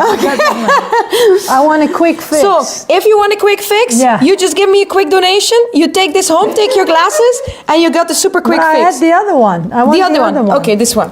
For you. That's with the voodoo, right? Yes, Okay. this one. So, you give Can a I quick look at- donation, I give you a quick book, Okay. and within no time, you But I- transcend this world. But I have only €1. I always give it to the homeless person. I also have Tiki. Would Do you you like have a home? to give something through Tiki? I don't know about that. Here, €1. Is that Okay. People will normally give a little bit more than that. So you can give. Do you have your card with you? You have your credit card? Yeah, So but I no. have- I'm not. This is the public place. I'm not showing the card. But I But can in give any you- shop where you play I with tell cards, you also secretly, have I to have show. €1 more for tomorrow for the homeless person. Ah, okay. Great. Thank you so much. And I really hope that you'll feel better after reading this book. Can you show me where that picture was? You can go through it. And yeah, and I'll give you my card like this. So if you feel more like you want to talk more, we can talk there, because now I need to continue the mission. Actually, he's smiling, huh? It's nice. This gives me Yeah. some peace, strangely enough. See, Gives me great. some peace. Thank you. It was so nice meeting you. Okay. Bye-bye. Take care. There's a lot of strange people over here. Hare Krishna. Haribol. You always really like to make it complicated. Yeah. But not too complicated. That was nice.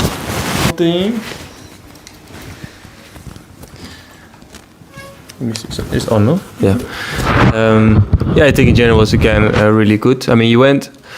Both of you went quickly sitting with the person. Maybe it's good to ask, do you mind if I sit down with you? Because sometimes I feel like, you come in my space. Like that. I would always ask. And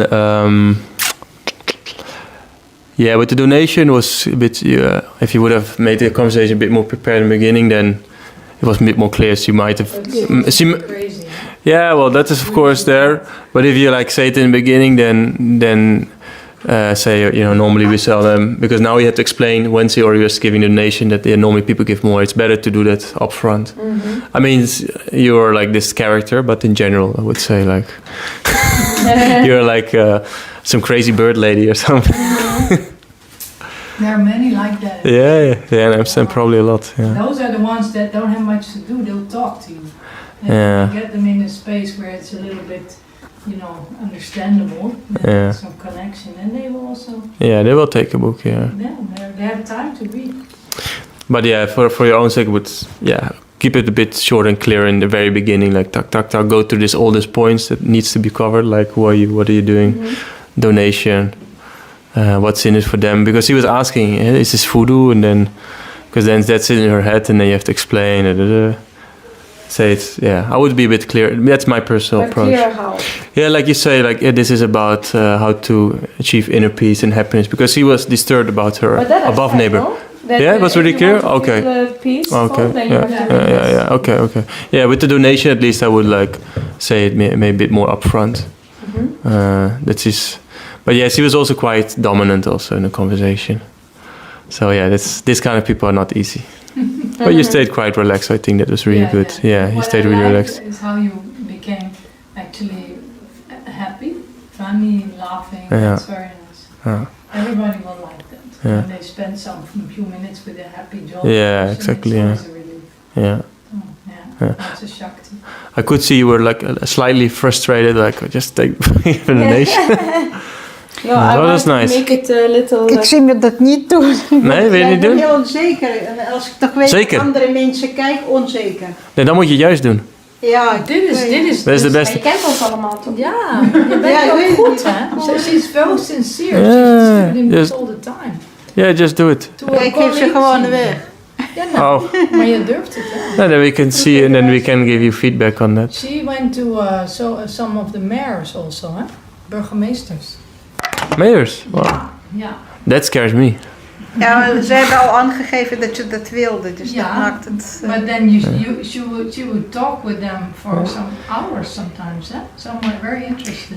Ja, daarom, ik heb echt, ik heb gesprekken van half uur, ik kan het niet in 2 minuten. Maar als je het niet probeert, ga je het nooit kunnen. Yeah, just try it. Give it a try. I just gave you, just see what they did. It's just 2-3 minutes, 5 minutes. Yeah, see how it's. Just try it with. Je hoeft geen resultaat te krijgen. Yeah. It's not about result. It's just. Serieus. Dat weet ik, maar dat is leuk. Mensen voelen dat. People like that. Yeah. Try it. You too, and then we can go at the end. With who? Yeah, you too or whatever. Ja, met Christa. Still be nice. Kan het in het Nederlands? No? Yeah, you can do it in Dutch. Anders kom ik niet uit mijn woord. Ja. Pak je neemt op. Ja. Hallo. Hi. Hi. Spreekt u Nederlands? No, I speak English. Yes. Okay. Are you coming from here? No, I'm from abroad. From abroad. Yes. And where are you living? I'm living in India. In India? Yes. Well, then you're far away from home. Yes. I'm here for a business trip. Oh, for a business trip? Yes. Nice. And are you for a long time here? No, a short time. Short time. After 1 week I go. After 1 week you go, okay. Yes. And where are you staying here in Holland? Here in Amsterdam. Here in Amsterdam? Yes. In a hotel or with friends? No, with friends. With friends? Yes. Okay. And yes, nice. I'm try to get you some information. I want to give you some information, and I'm a volunteer. Yes. And we are doing a book distribution. Yes. And this is a beautiful book about the Bhagavad Gita. I don't know if you're... Yes, I know the Bhagavad Gita. You know the Bhagavad Gita, yes, wonderful. Yes, I know the Bhagavad Gita. Yes.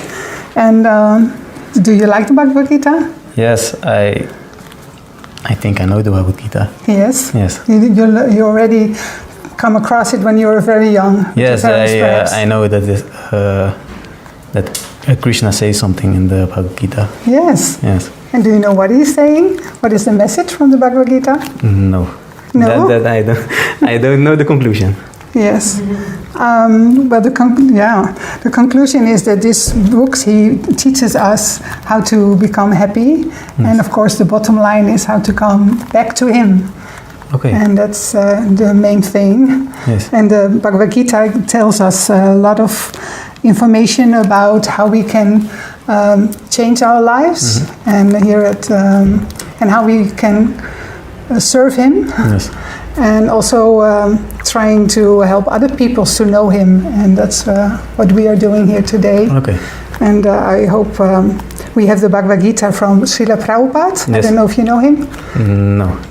The Srila Prabhupada, he is the founder from the ISKCON, the Krishna consciousness, and he have written the Bhagavad Gita in a very special way because, first of all, he translated it from the Sanskrit. Yes. In this Bhagavad Gita, it's word by word. You have the translations. Yes. And then the verses. And after the verses, he has a beautiful purport. Okay. And because he has read a lot of books, so the information comes from not only from one thing, but from parampara. So he learned it from his master, and from his master, and it comes all the way from the source. Okay. So that's beautiful. That's special from this Bhagavad Gita. So I hope, we are doing this to, first of all, to let people get in contact with Krishna consciousness. Yes. But of course, to be able to sell or to distribute more books, yes, we need a donation. Oh, okay. So I hope you are willing to give us a donation for this beautiful special book. I want to donate, but I haven't got cash. But do you have a ticket? Yes. That I have. Okay, then we can do it like this. Yes. And normally these books are, this beautiful book.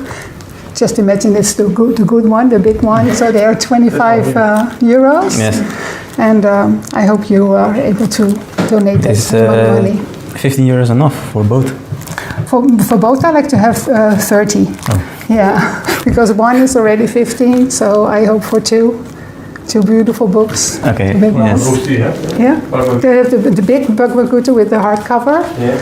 And the one with Knowing Krishna, with the beautiful life. From My Life with Krishna. Yeah. Okay. Nice, it's good. It's good? Okay, thank you. And we do it by Tiki? Yes. Okay, Tiki. Yes, thank you so much. And lots of happiness with it. Thank you. Yeah, I just wanted to say with this last, with these two books, what you could say, what you can tell them, like how much they cost you. Yeah. And then, normally you sell them for 30, but say, okay, for you, because I don't know, this book it costs 3 or 4 euros, and so you make it 20, then it's okay. Yeah. Okay. Then you at least half of it. Yeah, then you do half, then you at least you can do a little bit more than BBT for the second book, and then he has 2 books, and then you did 2 books, and then he even gave a little bit extra, and that doesn't sound so much. Also, it's good. Little upsell. Yeah, and I think in general it's just very good. You can be a bit more confident, but that comes over practice. Yeah. I thought to give him the book a little earlier. Also, true. That also. Yeah, that is already in his hands. Yeah. True. Yeah, and don't be scared to ask a donation. It's okay. Yeah, that's because we haven't done that. We give it can be scary in the beginning if you're not used to that. I did it since I was a baby, so I'm used to it. Yeah, but I begged my grandparents for money, so for me it's no problem. Yeah. But again, for you, because it's also a little bit of your living, then it's easier to explain that you want to have some money for it. Yeah. I don't know if you give it to the temple, you can say it's for the temple. Yeah, but for more book distribution, it's perfect, isn't it? Yeah. How will you do? Good. With you? You want to do it with me, and then I will do one time with you. The ketting? Oh yeah. And then you get this. What is that? We call it the ketting? Yes. Oh, and then this is for you. How do you like So you distribute to me first? to practice this together? You want some more books? You want a Bhagavad Gita? Here. If you want, it's up to you. You want me sitting or walking? I think walking. Yeah, walking is better. Okay.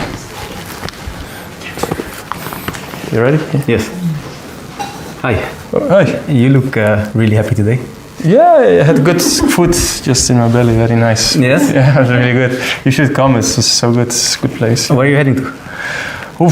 I think it's quite sunny today, special. So I go to the park. Okay. Do you want to be more happy than now?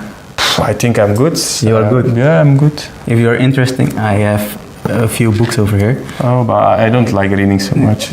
Look over here. I watch Facebook, Instagram. Yeah, look the real Facebook. The real face. Facebook? Yes. Yeah, it's heavy. So heavy. Yes, so heavy. I have other one. Here. Oh, this is so small. This is maybe more for me. More for you? Yeah. He sits really peaceful. And if you want also be peaceful, you can try and read. He's half naked. So why is this guy naked? Yeah, it is really warm over there. It's too cold in the Netherlands. Yeah, in Netherlands it's cold, but here it's really warm. So that's why he doesn't have. That's why it's so peaceful, because it's nice and warm weather there. Warm weather. I would also be peaceful when it's warm weather every day. Yes, if you are interested to take some knowledge of how to be more peaceful or to have more peace in your life. But we have wheat here. I mean, this is better than wheat. Why? Because wheat, when you smoke, you have to come down, and with this, you always stay high. Always stay high. Yes, you always stay high. But I think my parents will not be happy if I'm all the time high. They will think he's crazy. They think you are crazy, but if you tell them what you read over here, then they also be more sympathetic and high as you. Nice. But not high, wheat high, no? Because my parents don't allow that I smoke wheat. No. If you read this, then it will be a different high. Okay, nice. So that you will experience. This is for me? Yes, it is for you. But I have to maintain all the books and to print this. So I have to take money to. Money? Yes. Wow. I thought happiness is for free, no? No. Also, wheat is not for free. Wheat? Yeah, but they also have to produce wheat. I have that's true. To distribute some books. But I don't have money on me, so you'll give it back. No. You can have it for today. You can have it because I want to see you happy. Okay, thank you. Yes. Thank you so much. Yes, have a nice I don't give you anything. I have a phone on me.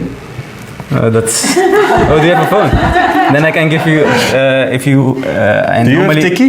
Yeah, I sell this book for €15. But 15. But you can. But a lot for because you are too much. Because you are happy, I give it for you for €7. €7. Yeah. Okay, that's my lucky number, so I will do that. Okay. So how do I do that? Yes, you can pay me with some of. Okay. Yes. Okay. Ching. Thank you. Well, now I will be really happy. Thank you. Audible. Yeah, why I give that hint, because that's good to ask for other options. Because as I said, many people don't have cash, especially here in the Netherlands.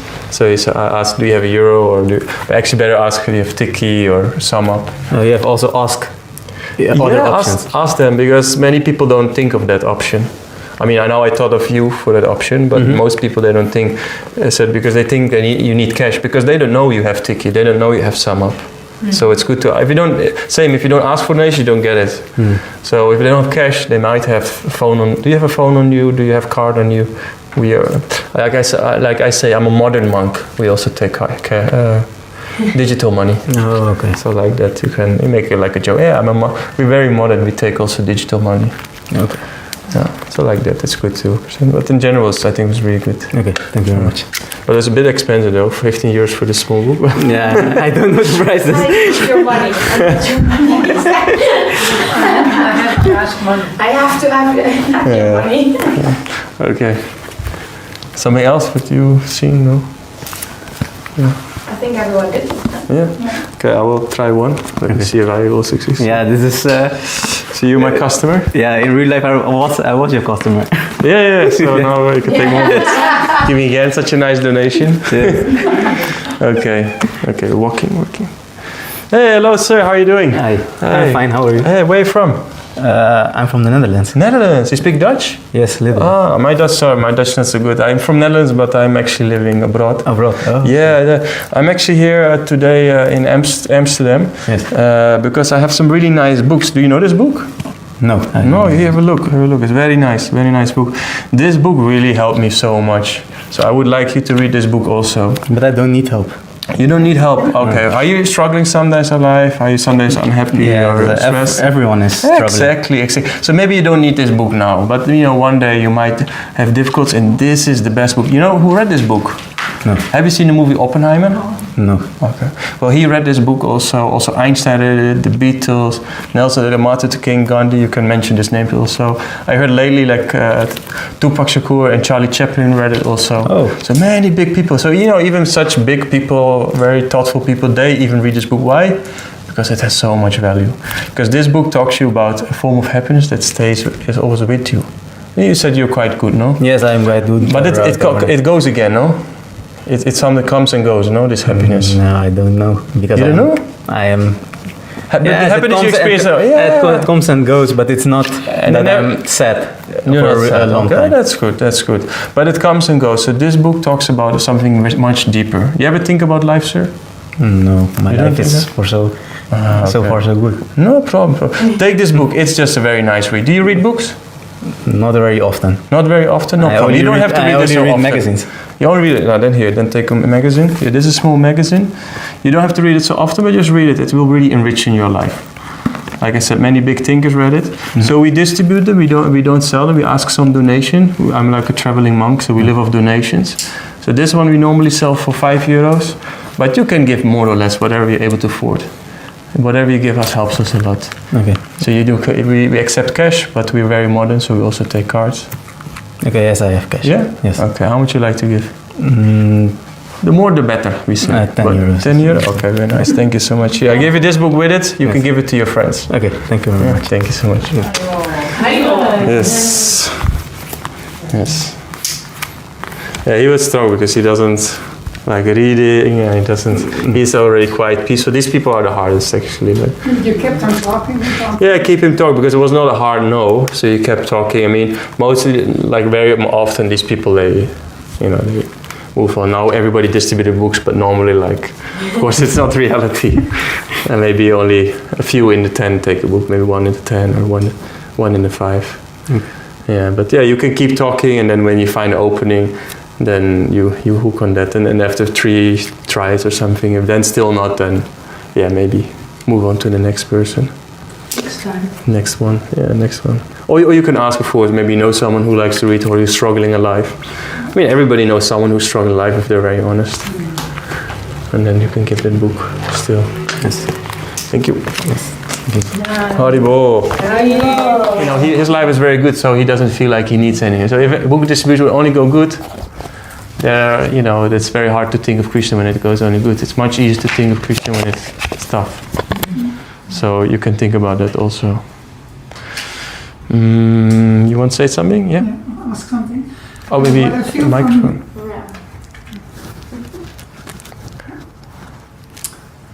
Coming on? What I feel from your everything you're saying to us today is that it doesn't matter that much which book you are selling, because I wonder if Chante Be Happy, if that would be in Dutch, that would be easier to sell, because then it's already the subject is about chanting and being happy, and it's less about directly Krishna, I think. Do you have the feeling that is there a difference with which books you sell? Yes. I mean, personally, I just really like the Gita, and it's also one I, read the most. So, and it's the ABC of our philosophy, so it makes for me most sense. It means for me, but I also know of devotees who like to distribute the Krishna book, or there's devotees in America like that distribute. They're only focused on the Srimad Bhagavatam set, because that's their focus. So it's also like your meditation. My meditation mostly Bhagavad Gita, Science of Self-Realization, and Perfection of Yoga. These are the books I distribute the most. But if I, for example, go on fast Harinams, I mostly do just small books. And with Harinams I almost don't say anything. It's just I keep it very simple. With Ratha Yatra, for example, I keep it very simple. I say, here's a nice book, we distribute it, we ask a donation. Most people give 5, some give more, some give less. I keep it very simple. Why? Because they see already the Harinam, they see already the Ratha Yatra, they know what it is about. I mean, they see it's something spiritual. Most people can understand that. And then I will tell them, this book tells you about what we're doing here and why this can also make you happy. But in the end, you can choose a few books which you like to distribute. If you like to focus on small books, you can do small books. But why give small if you can give a big book? I mean, the thing is, if you give Chant and Be Happy compared to Bhagavad Gita, of course, Bhagavad Gita, there's more benefit for the person. There's a bit more austerity needed, but that's why I keep both. So I have the option. So, for example, he didn't like reading, so I said, okay, then give a small one. Yeah. So, yeah. But I wonder if people go home and they start reading, or they're opening the Bhagavad Gita and they're reading it without help, then maybe you have the intention to close it again. But I also know that you are planting a seed, so that's... Yeah, it's purifying, if they like it or not like it, or agree with it or not. I had once a guy who said, Prabhupada says that women are less intelligent. This is often a stumbling block for many people. And then I explained to him in what context he meant it. Because, I think it was this week, I heard in a lecture that, it needs to be understood in context. And when someone comes to Krishna consciousness, he's the most intelligent anyway. So yeah, this of course is there, but yeah, that's why I also invite them to the program. So that's why I say if you have any question, because of course these books are hard to understand, and come to temple. Or what I do when I distribute the Gita, I said, well, this is this is philosophical, but if you want to have a starter, I give it together also Science of Self-Realization, because that's I think it's a very good book to start with. But then I try to give both. That's also like you can, like I said, this. Remember when I said the cake? Mm-hmm. Yeah, when like when it's just dry philosophy, it's kind of boring. And so you need also the cream and the Krishna book. Yeah, and the Science of Self-Realization to get into it. But then still, I've also asked the first year of Krishna consciousness, I asked so many questions to my guru and to many devotees. Yeah. Thank you. But yeah, you also have to believe in the potency of Prabhupada's translation.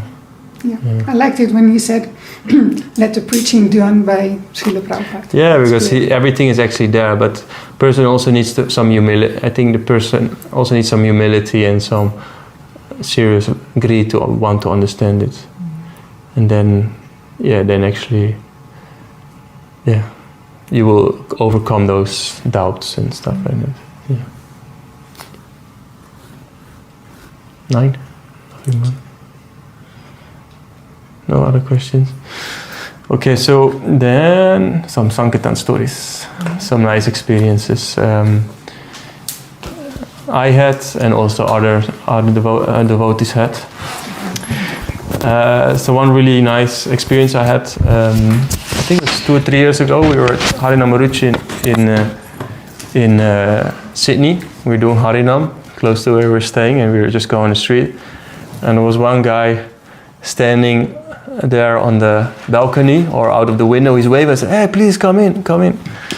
So he went up the stairs, and we did Harinam in his room, running around. He had like a harness of a knight, like an old knight harness he had in his house. He had like really funky stuff. You could see like, okay, this is a bit special character. So at the end, I had like my normal stack of different small books. So I distributed like a whole stack of books. I gave like 100 Australian dollars, which is like 60, 70 euros at that time. So I gave like 10, 15 small books and Gita and Science of Self-Realization and some 10 small books or something. And then I understood, he's really into philosophy. He had like a whole class that he was like some really intellectual person. He works for NGOs and I don't know what. So I said, we also have the Bhagavatam set and the Chaitanya Charitamrita. If you want, I can get them for you. I didn't have them there, but I ordered one. So I said, if you want, I can get them. It's like, it's something extra. I asked that later on the car, by WhatsApp. So because I could see he was really interested, maybe have something for you. So I got this contact. Then I asked the BBT in Australia, like how much is the Bhagavatam set and CC. And then I contacted, it's $500 for these 2 sets. In Australia, it's much cheaper. So it's like 300 euros for these 2 sets. And I said, please come. I will take it. And then with one other devotee, Vrindavan, we went to his house because he had a car from one other devotee. And we delivered the box. So that's why, if you meet someone who's very interested, who's very open-minded to it, you get their contacts, because these things can happen. That you can just go back and distribute a whole set or 2 sets of books, actually. Yeah, that's very amazing. And another story is from, I got this from Navinanira Prabhu. It's not from him, but some other devotee. So that talks about you never know where these books will end up in the end. No. Hello, Haribo? Haribo? You have to put it also on here. Oh. Haribo? Yeah.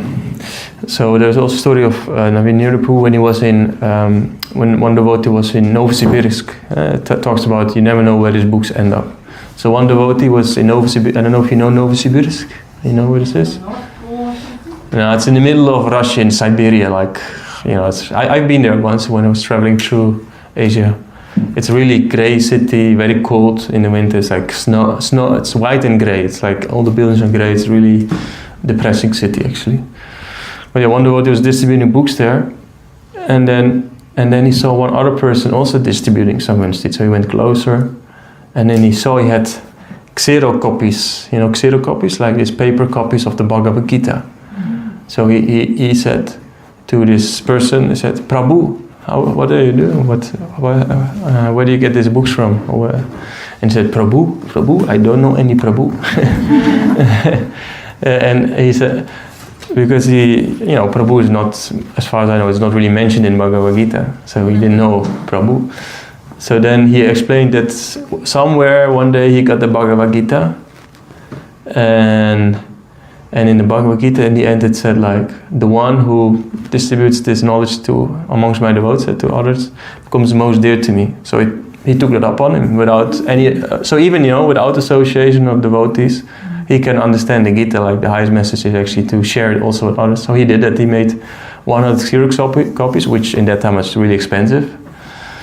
Like I heard, like one Xerox copy of Bhagavad Gita is like a week's salary there at that time, a 2 weeks salary. It's really expensive. And he made 100 of those copies and distributed them. So yeah, you never know what such a little seed can do in a far away country. Yeah, you never know. So yeah, there's many of these kind of stories that people find somewhere in Bhagavad Gita and that changes their whole lives. Yeah, and also there's this nice story. I think this was Navina Nirda Prabhu himself, when he was at some family and he got like a whole big bag full of prasadam, and he said, what am I going to do with this? I just ate, and what am I going to do with this? But he understood maybe Krishna has some plan. So then he was taking the airplane, a train. He was going by train actually. He was going by train. It was, I think, also in Russia. And then, funny, but he was sitting next to some people who knew prasadam. They recognized his dress code and his hairstyle. And they saw the bag and they smelled, said, oh, is that prasadam? I said, yeah. Do you want some? I need to get rid of it. So they were taking all the prasadam, and they met devotees, quite some time ago, and then they ate this prasadam, and they were having a really nice conversation. What's better to have a conversation over good food? And then they got out of actually at the same place, at the same stop. And he invited them to come to some program they had later that evening or next day or something. And actually they came. So yeah, it tells, it's kind of traveling Sankirtan story. So you never know, what Krishna is giving you, if that's meant for yourself or for someone else. Like same, the book, you distribute the book. Maybe that book is not for that person. So, maybe you're not interested. Your life seems to be very good. At least that's what you think. But it's just good karma maybe not at the moment. But another person might read it and it benefits him a lot.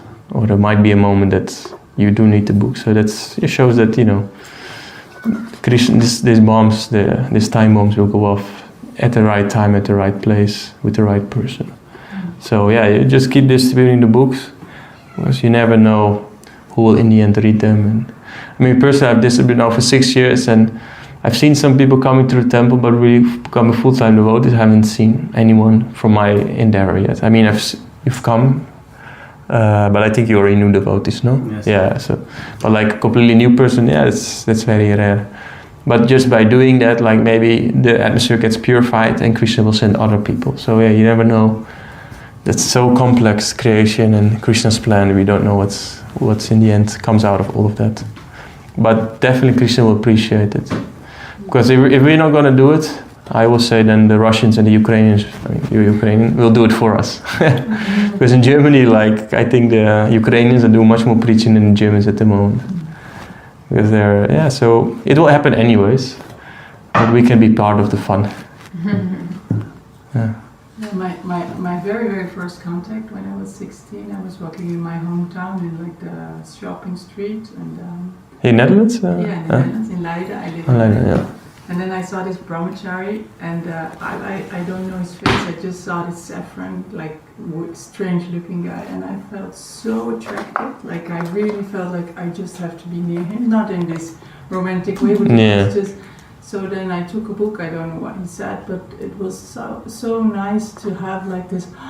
wow, like this feeling. So I mean, maybe, you know, then somebody doesn't go for the book, but for me it was like a marker in my life. Although I didn't know that at that time. I just felt the energy was really different. Just wanted to be with that person, just like.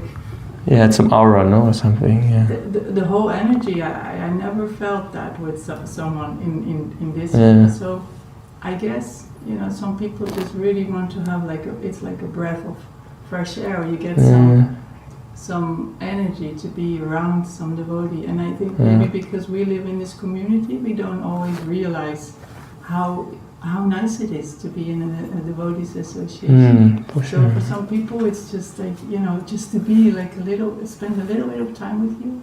That's already really nice. Yeah, it's more the mood of devotees. As I said early on, also it's it's not so much what you say, but more about your mentality, your consciousness. Also, like, Anivina Prabhu told me once, when he was, I think in Berkeley, he was distributing books on the corner just in front of the university. And one guy came to him and said, you know, I've seen you here a couple of days and I don't know what it is, but somehow I feel really attracted to you. You're shiny. And then Navina said, oh wow, I wish I could see people shine. So he was very good kind. So there's that, and also this, I mean, I guess you know Jayananda Prabhu, this very well-known, you know Jayananda? You know Jayananda? No, he's not alive anymore. When there's a Ratha Yatra card, his picture is always there. Yeah, so that's the Jayananda I'm talking about. So he was one of the first disciples of Prabhupada and very dear devotee. He did so much. So there's one example that he was going.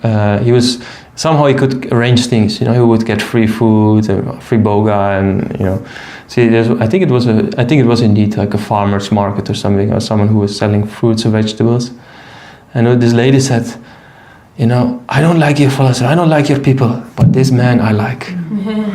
So that's why she was giving every time free food or like very cheap, because of who Jayananda was as a person. Yeah, so that's really shows like it's more about who you are as a person. So that's why we always have to be humble, tolerant, and not easy, but kind, generous. Yeah. Yeah, leave people with a good impression. That's, I think, very important. Anything to share? I say. Also, I will have some concluding words. Something very practical. Like you're going out today, but if somebody wants to like practice more in like a group, because we do this Food for Life once a month on Saturday. Here in Amsterdam. Yes, so we go to the Amstel station usually. I tried to do some books, but I didn't really succeed, so I was just giving up. But anyway, it's nice because there are already people giving out like prasadam, so it would be very nice if someone is inspired to come with us too. It's next week, right? Yes, next week. And I promise I also try then, if somebody else is serving, but it's... You just distribute to homeless people or any person? Anyone. You just go there and distribute prasadam. Because Amstel Station, a lot of travelers, so they like to have we package our is that the place where the buses leave from? Yes. This Flixbus? No, that's Sloterdijk. Oh, that's Sloterdijk, yeah. No, it's you do have trams there. Okay. Yeah, I mean Amsterdam is busy everywhere. Anyways, I thought maybe it's... That's a nice combo, definitely, Next week because Veda Sara is here, so I'm in Amsterdam at Thrive Yoga. He's giving a lecture. Oh, nice. But next time... Nice. Yeah, it's a good idea to combine. It's always easier, yeah. I mean, distributing the books with Harinam is always easy. If the Harinam is slow enough and you stop sometimes, it's very easy for book distribution also. It's fun. Because if it doesn't go, you can just listen to the Harinam. Rati was making notes. Notes for what? No, when you suggested in a tent or something else. There must be something that you can combine. Combining. I mean, Harinam Sankirtan is book distribution. Harinam go really. I mean, it's the best combo. Yeah, I mean, I do think like if you want purification, just doing books on your own is a bit more purifying, but it can be also a bit more taxing on the mind and on your. That's an experience. I used to, when I was alone in Heerlen, I used to take suitcase with books and then put a little cloth on top of it, and then I would just sit there. You not approach people? No, I would just sit there and people would come. Yeah, they do. And even there was some man, because it was cold, it was like Christmas time, so someone from the office sent me a coffee, and then someone would bring some cookies. I didn't sell too many books, a few, but people, they mostly thought, oh, this poor girl in the cold for hours. But do you make music? Yeah, I was thinking you could also play some harmonium or something, no? Yeah, at some point people were coming, yeah. Yeah, but you can also play like harmonium if you don't feel it. You can also sit somewhere, put a cloth out and sit on the floor or a bench and then play harmonium or kartos or whatever. Or guitar. Yeah, whatever. Just sing the holy name and people come. I think, what's his name? Krishna Kripa Prabhu, he does that a lot. He's not so hardcore preacher, Buddhist, but he likes to do Harinam, so he just sits somewhere and has a few flyers and I think maybe a few small books. If that's your thing, yeah, then you can also do that. If different. Hello. Yeah, you want to say more? No? So I want to have some concluding words. So in general, I would keep it always short and simple. Because if you make it really long, if you explain a lot, then you make it, I think, more complicated for yourself. And yeah, I said many times, what will your 3 minutes of preaching do? So yeah, like that. And also figure out your own style. Like first beginning, you just practice, do, and at some point you figure out what works for you. Do you like to stand in the middle of the big shopping street, so you have many people to choose from, or more like me, I go in the side streets where it's more quiet? You like to go to universities, offices. Do you like to speak more to all elderly people or younger people, or both, or whatever? And what do you say? Yeah, you have to work on that, and it's good to keep reflecting, and whenever you go out and see whatever goes good and not so good, you can reflect on that and you can find new ways, improve yourself. And also, yeah, just go out of your comfort zone, because yeah, it's a bit scary. I still find it sometimes scary to go out, or many times. There's always a bit of fear there, because yeah, you have to speak to strangers, you don't know what's going to happen. You don't know who you're going to meet, so you never know. And in that, there's the whole growth and in your preaching, but also in your personality. So you can grow a lot through this. Yeah, and then let go and let God. So once you do all these things, then pray to Krishna. You know, I'm not the doer. Like also when Prabhupada was on the Jaladutta to come to America, he has this famous prayer, you know, let me dance, let me dance. Let me dance like a puppet. You know, let me go wherever you want me to go. And that's a prayer you can also do whilst doing Sankirtan, because then Krishna is just guiding you, okay, now go to this, go to that person, go to this person.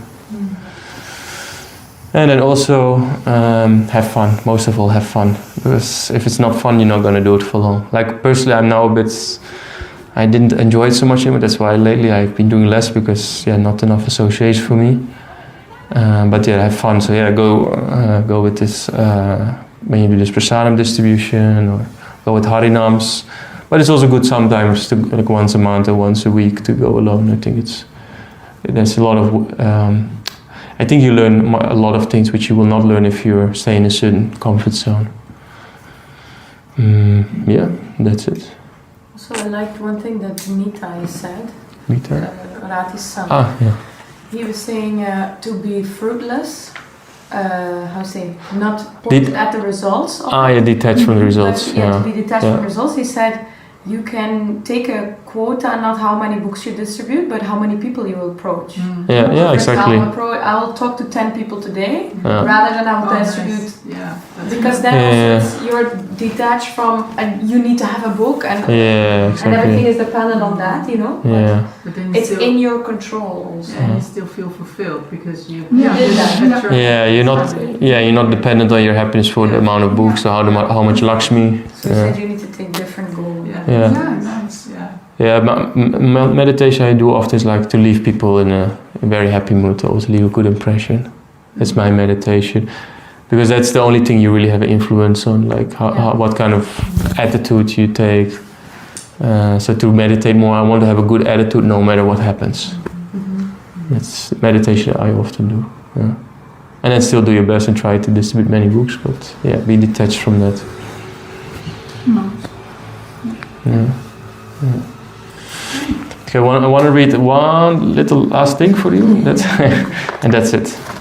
It's a beautiful thing I was reading last time in the Chaitanya Charitamrita. I think it's Adi Lila, from 9:30, chapter 9, verse 30 to 43. So here goes. The transcendental gardener Sri Chaitanya Mahaprabhu distributed handful after handful of fruit in all directions. And when the poor, hungry people ate the fruit, the gardener smiled with great pleasure. Lord Chaitanya thus addressed the multivarious varieties of branches and sub-branches of the tree of devotional service.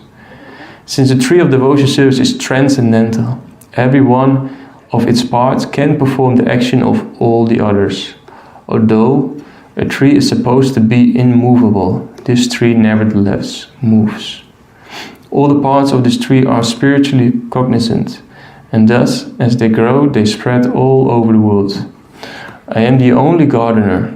How many places can I go? How many fruits can I pick and distribute? It would certainly be a very laborious task to pick the fruits and distribute them alone. And still, I suspect that some would receive them and others would not. Therefore, I order every man within this universe to accept this Krishna consciousness movement and distribute it everywhere. I am the only gardener. If I do not distribute these fruits, what shall I do with them? How many fruits can I alone eat? By the transcendental desire of the Supreme Personality of Godhead, water has been sprinkled all over the tree, and thus there are innumerable fruits of love of Godhead. Distribute this Krishna conscious movement all over the world. Let people eat these fruits and ultimately become free from old age and death. If the fruits are distributed all over the world, my reputation as a pious man will be known everywhere, and thus all people will glorify my name with great pleasure.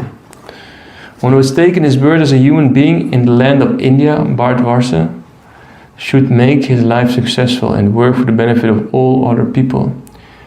It is the duty of every living being to perform welfare activities for the benefit of others with his life, wealth, intelligence, and words. By his work, thoughts, and words, an intelligent man must perform actions which will be beneficial for all living entities in this life and the next. So yeah, Lord Chaitanya basically says he cannot distribute, he could actually distribute all this on his own, but he wants to give us the opportunity to distribute it. So Lord Chaitanya is distributing, and we just have to follow his example. And because all the jivas, all the souls are there waiting, and the highest good we can give to people is not food, it's not schooling, it's Krishna consciousness, because that's the highest benefit. So yeah, this story was reminding me of Sankirtan, like how Lord Chaitanya was distributing the holy name, and now we're doing it through also Harinam, but also book distribution. So yeah. Lord Chaitanya ki jai, Srila Prabhupada ki jai, Go Premanande.